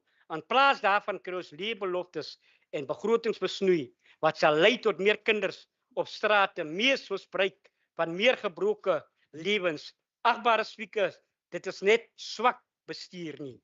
Dit is 'n doelbewuste keuse om kinders in die steek te laat. die regering wat dienste en kwesbare gesinne verminder, wat gesinne verminder terwyl kinders ly, het alle morale gesag verloor. Ons verwerp hierdie hartelose begroting en eis 'n regering wat ons kinders werklik beskerm in plaas daarvan om hulle te veilig. Agbare Spreker, die Wes-Kaapse regering se dwelmkrisis wat ons gemeenskappe uitmekaar het skeer, ontvang iewes skielik verwaarlosing. Met die dwelmmishandeling, misdade wat met 11,3% toeneem in ons provinsie, is die brandpunt van hierdie plaag. Is die skame 110 miljoen toegewys aan die dwelmmisbruik, voorkoming en rehabilitasie niks minder as 'n kriminele nalatigheid nie. Ons kinders sterf op strate, gesinne moet vernietig word. Tog van die premier geld vir alle ander behalwe om die jeug se omstandighede te verander. Agbare Spreker, ek gaan nie so ek het 7 ander om dit te gaan. Order, members. Order. Agbare Spreker, ek kom ten slotte, ek gaan nie tyd, ek sien is 8 hier. Agbare Spreker, Bacon Valley Sentrum het ons geopper in hierdie huis. Bacon Valley Sentrum is in hierdie huis geopper en die LER het beloof 'n ondersoek. Tog wag ons nog steeds op antwoorde. Wat was die bevinding? Wat was die gevolge? Agbare Spreker, dit is 'n mislukking. Niks anders en as verraad nie. Agbare Spreker, die totale verandering doen om Bacon Valley se werklike beskerming van al ons bejaardes te implementeer, sal hierdie regering se verwaarloosheid van ons mense mees kwesbaar die grootste skande swaag as daar iets kan gedoen word. Agbare Spreker, armoede is nie 'n politieke sokkerspel nie. Dis tussen dood en lewe vir ons mense. Die ANC verwerp hierdie begroting van Wout 7. Ek dank u. Baie dankie aan die agbare Kamfer. I now recognize the Honorable Stevens. Order, members. Honorable Stevens, can I just get an indication if you need the podium? No. Honorable Stevens, you may continue. Honorable Speaker, it was a very emotional speech. Social development has become a crisis in the Western Cape due to the high demand in services required when it comes to basic services, such as the attention required by older persons, domestic abuse, gender-based violence, child abuse, drug-related crimes, drug abuse, and the crimes associated with. This has become the biggest issue facing the Western Cape, as this goes hand in hand with gangsterism. More emphasis needs to be placed on programs focused on the youth and the rehabilitation of our young people. Services like this has been taken away from the youth in places such as the Novo. Old age homes need urgent attention and provision in the budget. Our old people are experiencing heavy neglect and abuse in old age homes across the Western Cape. The governments need to ensure that vulnerable individuals and families in underserved areas can access essential social welfare services. Many residents in areas all over the Western Cape face barriers to accessing social grants, counseling, and support services due to limited facilities and outreach programs. By effectively utilizing the newly allocated budgets and implementing targeted programs, the province will uplift and support our most vulnerable population in the Western Cape. And I know, Member Kamfer, you were very emotional, but we can't just blame the provincial government. The national government are just to blame. Therefore, the Patriotic Alliance support the budget. Thank you, Speaker. Baie dankie aan die agbare Stevens. Honorable members, the next speaker is on the online platform, and I recognize the Honorable Kasim. Order. Order. Honorable Kasim, you Thank you, may Speaker. continue. Thank you, Speaker. Speaker, homeless people will still remain homeless and without shelter, even if this more than 2.7 billion is allocated to the Provincial Department of Social Development. Speaker, over the years, the department has made it clear that it will not be playing any role in caring for the most vulnerable people in our society, which are homeless people and some of them elderly and living with disabilities. The fact that this department is unable to build shelters for homeless people speaks volumes. Speaker, this province needs to rely less on non-governmental organizations when it comes to providing shelter for old age people, as well as victims of gender-based violence. The past year provided us with a snapshot, Speaker, of how some of these old age homes, NGOs maltreated and abused the elderly, and now many of these organizations reject Black people's applications for care based on what they have, and comfortably telling this department on oversight that only having a SASA is not enough for them, despite these organizations being funded by the province. Speaker, the time of outsourcing crucial and primary services such as old age homes and shelters for gender-based violence victims must come to an end, and the department must use its budget to provide for these services. While our kids are dying on the Cape Flats, Speaker, we need more intervention programs, especially when it comes to diverting funds to youth in gang-infested communities, to programs that will benefit and help them out of a life of misery. More rehabs and development centers must be established in this province, especially in colored and African communities, and not only on the Cape Flats, but across the entire province. In conclusion, Speaker, until the budget speaks to addressing these issues in all communities, the EFF will not be supporting this budget. Thank you. Thank you very much, Honorable Kasim. I now recognize the Honorable Jacobs. Thank you, Speaker. Thank you, Premier. Speaker, we note with concerns the increase of gender-based violence in our communities and the ever-growing lack for the support of these victims. Looking at the report, we note that the whole of Witzenberg has one contact for the Department of Social Development, which is a huge concern. And this budget should be used to address the shortcomings urgently. More spaces needs to be created. Victims should not be sitting at police stations for 2 days before being assisted to a place of safety. The assistance to special needs children, both for primary care as well as aftercare, needs urgent intervention. The budget should also be used to increase assistance. We see the shortage of social workers in the province, and this is costing us. Maybe when the Premier wants to shift another billion, shift it to the Department of Social Development, so we can appoint more social workers, send more social workers into our schools, send more social workers back into our communities. Let's advocate for the reopening of the Nicaro centers, bring back organizations like ACFF. Speaker, the department must also pull up their socks when it comes to the Children's Commissioner. We are well aware that our Commissioner didn't really get assistance to operate in the functions that they should. MEC, it's up to you. Let us bring social development back into our communities, please. One love. Yes, sir. Thank you very much to the Honorable Jacobs. Achtbare Keizer Philander, do you need the podium? Okay.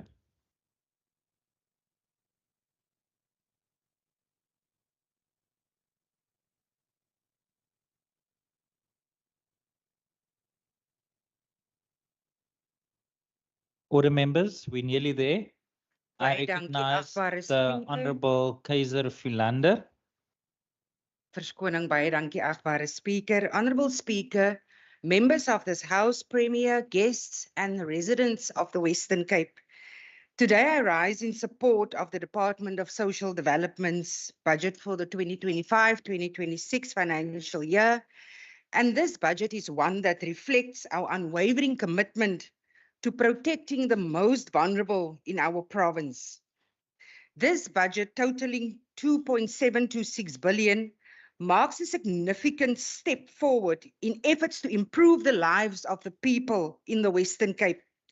This is an 8.07 increase from the previous year's budget, and it is a clear sign that this department is determined to not only maintain, but to intensify their commitment to the welfare of our people.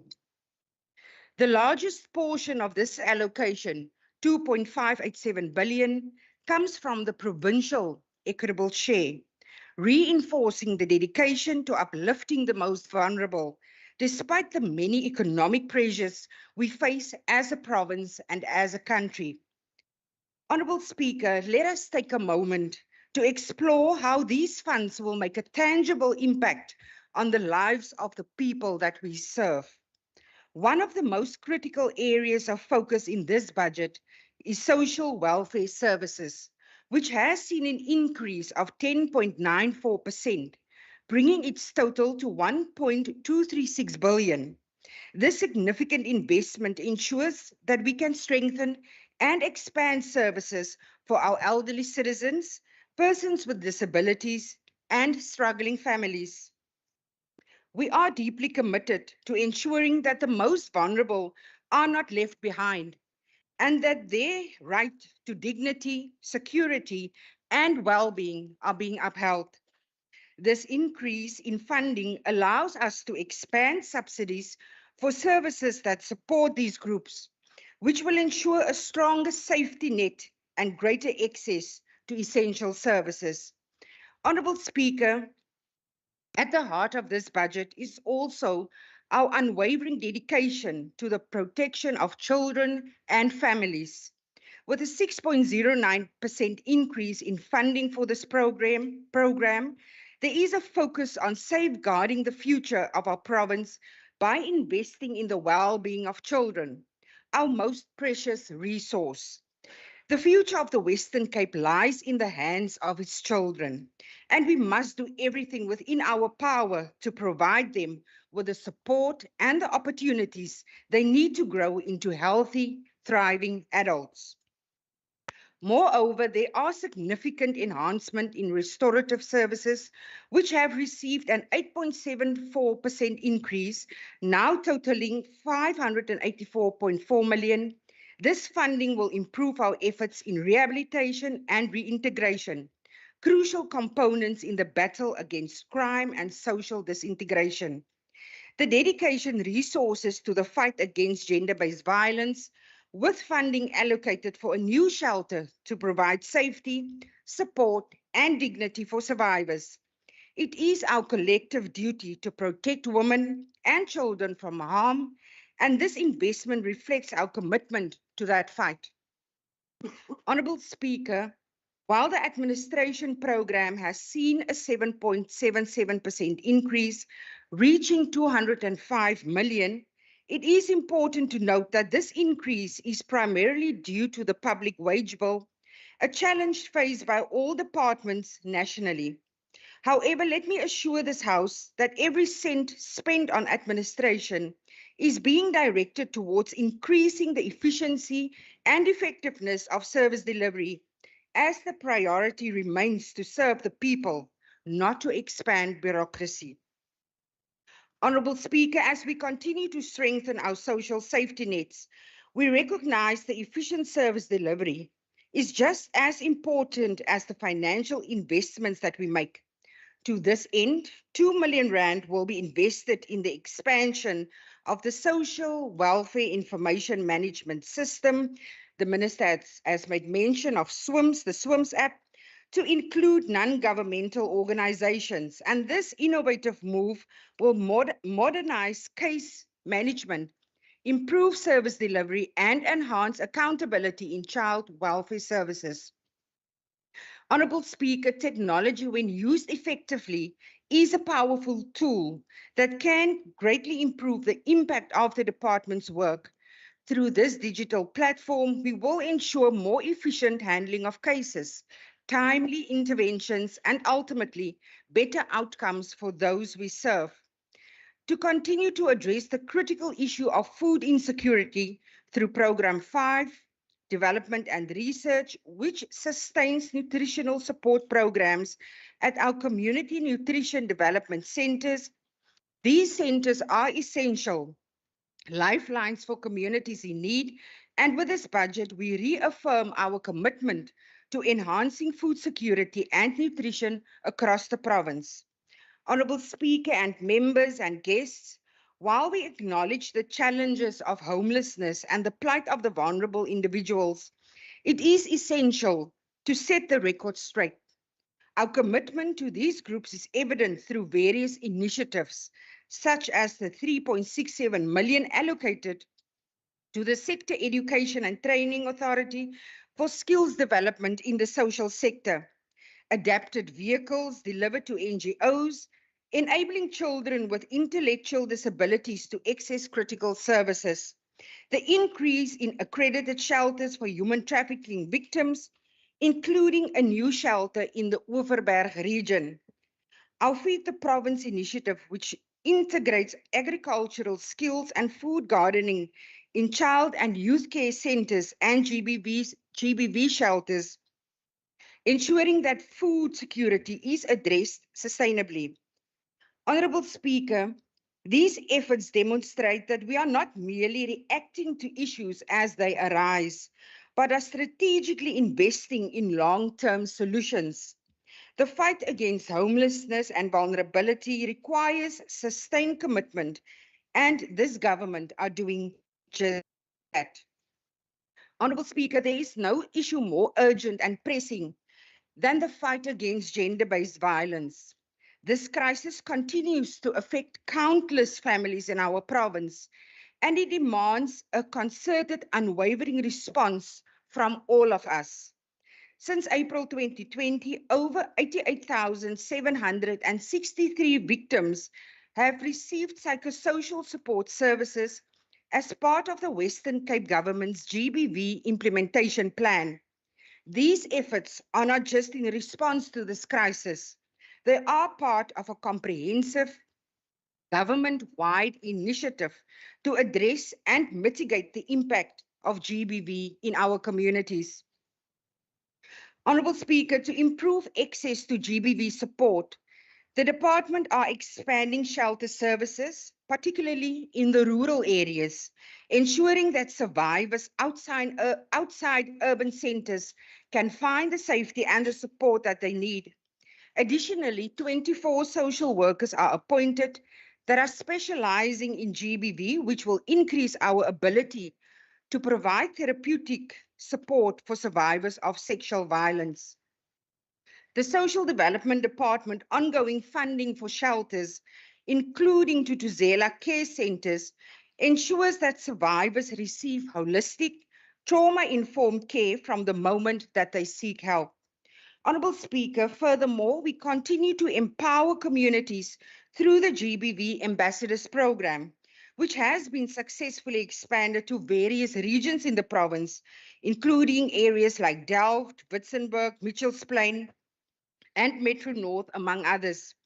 This program encourages community-driven solutions and awareness campaigns, ensuring that the fight against GBV is not just a governmental effort, but a collective effort. Honourable Speaker, substance abuse continues to be one of the most significant challenges that faces our province, contributing to cycles of violence and family breakdowns. In response, this government have committed to providing both prevention and treatment services, ensuring that those affected by substance use disorders have access to the support they need to recover. This includes inpatient and community-based treatment. And those options does exist, particularly in the rural areas where services have traditionally been scarce. The department is also working hard to ensure that all treatment facilities adhere to the highest standards of care, providing a safe and a supportive environment for those that are seeking rehabilitation. Honourable Speaker, since 2020, more than 900,000 qualifying beneficiaries have accessed subsidised meals through our CNDCs, and we are committed to expanding these efforts. Nutrition plays a vital role not only in health, but in the empowerment of vulnerable communities. And we are determined to ensure that food insecurity is not an unconquerable barrier to individuals achieving their potential. Honourable Speaker, ek kan nie vanaand glo wat ek gehoor het nie. Lid Kamfer is 'n baie gedissiplineerde lid van die komitee en altyd teenwoordig. En ek verstaan dat as jy jou politieke mandaat moet oordra, maar ek glo regtig nie vanaand dat die lid glo wat hy vanaand met hierdie huis meegedeel het nie. Agbare Speaker, die lid van die EFF aanlyn Dit sal goed wees om meer die komiteevergaderings by te woon, want ons neem ons oorsigrol regtig ernstig op. En ek is seker die lede van die komitee kan getuig dat waar ons uitdagings bespeer, ons dit onmiddellik met die departement opneem en daar aandag aangegee word, soos wat die minister ook uitgewys het. Ek wil ook net vir lid Stevens sê, dat op die 5de vloer, daar is 'n lidmaatskapboek, lid Stevens. U is meer as welkom. Agbare Speaker, Honourable Speaker and members, this budget is more than just a financial document. It is a commitment to the people of the Western Cape. It is a commitment to care, it is a commitment to dignity, and it is a commitment to a better future for all who call this province home. As we stand together to approve this budget, let us remember that every cent allocated is a step towards a more inclusive, compassionate, and a prosperous society. Agbare Speaker, daar is altyd 'n broer of 'n suster wat sê, moet nie na die stem luister nie, luister na die woorde. En ek dink Ben E. King het seker aan die Weskaap gedink toe hy geskryf het, when the night has come and the land is dark and the moon is the only night we'll see. My darling, darling, stand by me. Agbare Speaker, so vra ons vir die inwoners van die Weskaap om saam met ons hande te vat. Ek wil dankie sê vir die minister vir sy op die grond aanslag. Minister, u is altyd teenwoordig. Dr. McDonald, dra asseblief ons groot dank en waardering oor aan elke liewe personeellid in DST. Ons sien wat julle doen en ons sien die verskil wat julle maak in ons gemeenskappe. Maar ek wil vanaand vir julle baie dankie sê. Dit is ons werklike kampioene wat vanaand hier sit. Sonder julle se bydrae in die onderskeie gemeenskappe sou dit nooit moontlik wees nie. So baie dankie aan een en elk van u vir u bydrae wat u doen in ons gemeenskappe. Honourable Speaker, together we can create a Western Cape where no one is left behind, where every individual is empowered, protected, and given the opportunity to thrive. Having said that, Honourable Speaker, on behalf of the Democratic Alliance, I fully support vote 7. Thank you, Speaker. Baie dankie aan die agbare Keiser Philander.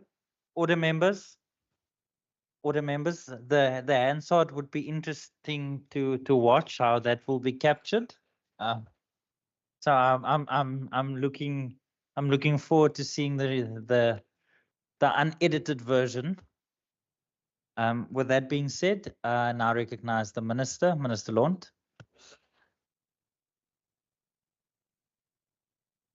So I wanted to leave the Honourable Kaiser Philander to last, but then you must also acknowledge when God gave our talents, she was standing right in the front of the queue when the singing talents was given. I was right at the back. So I will not do that to the members of the House. But I'll get back to the chairperson a little bit later. Agbare Kamfer, eerstens, ons stry nie dat daar nog baie is wat gedoen moet word in die provinsie nie. Dit beamoen ons is daar op dieselfde bladsy. En dis wat ek gesê het in my toespraak ook, as ons saam hande neem, kan ons regverdige begroting kry vir die Weskaap. Maar ek dink jou woede is op die oomblik gefokus op die verkeerde mense. Jou woede moet agter jou wees. Want dis omdat ons, die provinsie is met die 3de grootste aantal inwoners, maar ons kry net die 5de grootste deel van die begroting. Dit is omdat die party se nasionale minister nie die maatskaplike werkers wat hier bo sit en dag in en dag uit werk om na die mees weerloses te kyk, om hulle te sien as noodsaaklike werkers nie. So dalk moet u, as u 'n geldige tak kan gestig kry van waar u kom, na u kongres toe gaan en asseblief daai mosie indra, want dalk op daai manier kry ons dat hierdie wonderlike mans en vrouens as noodsaaklike werkers gesien word en hulle ook befonds moet word. Laas jaar het u gekla dat daar nie genoeg geld is vir ouer mense nie. Het weer vanaand gekla. Ek het 'n boek wat ek sal kan aanskaf. My kantoor Bernard, just please make a note. Accountancy for Dummies. Ek sê nie is dom nie, maar dit is net 'n beginnersboek om te laat leer wat se kant is debit en krediet. Maar ek gaan dit daar so los. Honorable Stevens, baie dankie dat u pak gee, wanneer daar pak gegee moet word, maar baie dankie ook dat u krediet gee, wanneer dit moet toekom. Dit is hoe 'n komitee moet werk, en ek vat die pak wanneer dit kom, en ons sal hande vat en dinge regdraai. Honorable Kasim, I promised my spokesperson I would not go too hard on the zingers tonight, so I was only allowed 2, and I'm leaving one for you. If only the Department of Social Development could get the money that you guys stole from VBS, we would be able to serve all the most vulnerable people in this province. Honorable Jacobs, dankie vir die motivering vir die ekstra geld, maar ook, soos ek gesê het, vir die agbare kamfer. Ek beklei hard in hierdie provinsie, en ek gaan nie vir jou kan sê wat nie, maar van my kollegas was vir my baie nors gewees na van ons gesprekke oor wat ek gesê het gesny moet word. Honorable Minister, please take your seat. Honorable Leader of the Opposition, is there a point of order? Yes, Chair. Speaker, I don't want to prolong the evening. What's your point of order? But the issue here is the Honorable Minister or MEC spoke to the Honorable Kasim and said, which you guys stole from VBS. And thank He's casting aspersions on a member of this House. He's referring directly to Member Kasim. He must withdraw that. Thank you very much. Honorable members, honorable order. Honorable members, that there was a point of order, and it's for me to adjudicate that point of order, Honorable Leader of the Opposition. I'm going to ask the Minister. Minister, did you refer to anyone in this House? Speaker, I'm happy to withdraw and say the money that the EFF stole, if that could have come to the department, we would have looked after the vulnerable people. Thank you very much. Honorable order members, before I allow the Minister continue, just for the record, the Minister has order. The Minister has withdrew the reference to a member of the House, and Hansard will reflect that. That brings us to the end of that point of order. Honorable Kasim, is that a new point of order? Speaker, I think that member from the ANC has given the point of order, but the member on the platform still needs to withdraw where they says you or EFF needs to withdraw that statement. Thank you very much, Honorable Kasim. I have made a ruling. The Minister has withdrew that the reference to a member of the House. It's not unparliamentary to refer to a political party in this case, and therefore that is not a point of order. Minister, you may continue. Dankie. Honorable Jacobs, ons moet egter hande vat, en dis wat ek ook in my toespraak gesê het, dat dit help ons beklei hierso in die provinsie vir meer befondsing nie. Ons kry nie genoeg wat ons toekom in die provinsie nie. So ons het nou gaan nasionaal. Die hartseer ding is, die party kon gister gestem het teen 'n verhoging in wet, wat ook vir ons sou gehelp het. Het uitgegaan, wat die keuse was, maar dis 'n ander debat. Wat ek vra, kom ons gaan as 'n Weskaap, kom ons neem hande, as 'n Weskaap, across party lines, kom ons beklei dat ons provinsie 'n meer regverdige deel kry vanaf nasionaal, en u kollegas wat in die nasionale vergadering is, dat hulle ook beklei dat ons maatskaplike werkers gesien word as noodsaaklike personeel. Dan laastens aan die agbare Keiser Verlander, ek wil regtig baie dankie sê vir u vir hoe u die komitee lei. Baie dankie. Die komitee lei. Dit is, u gee vir ons pak wanneer pak moet gegee word. U stuur vir ons gereeld navraag met tydlyne, en as ons dit nakom, volg ons dit op. En ek dink regtig studente van politiek kan bietjie kyk hoe u die komitee lei, en ons is regtig wel geseën as 'n provinsie met u aan die stuur van daardie komitee, en u het niks gesê waarmee ek kan stry nie, ek stem saam met dit, so baie dankie daarvoor. En laastens aan ieder en elk van u wat uitgekom het. Dis 'n laat aand sessie en ek glo en vertrou dat almal het nou kennis geneem dat Departement van Maatskaplike Ontwikkeling, we had our late night session. So this is the last time in this term that we get the last slot. I trust going forward we'll have the earlier slots. Thank you for making the time to come out. I hope you travel home safely and continue the amazing work wherever you are. Thank you for what you're doing in servicing this province. You are truly stepping up like the Premier has asked. Thank you and have a lovely evening, everyone. Thank you very much, Minister. Honourable members, that concludes the debate on this vote, and that also concludes a very long day. The Secretary will end the meeting, and all members will be exited from the sitting. The business for the day is concluded, and the House is therefore adjourned.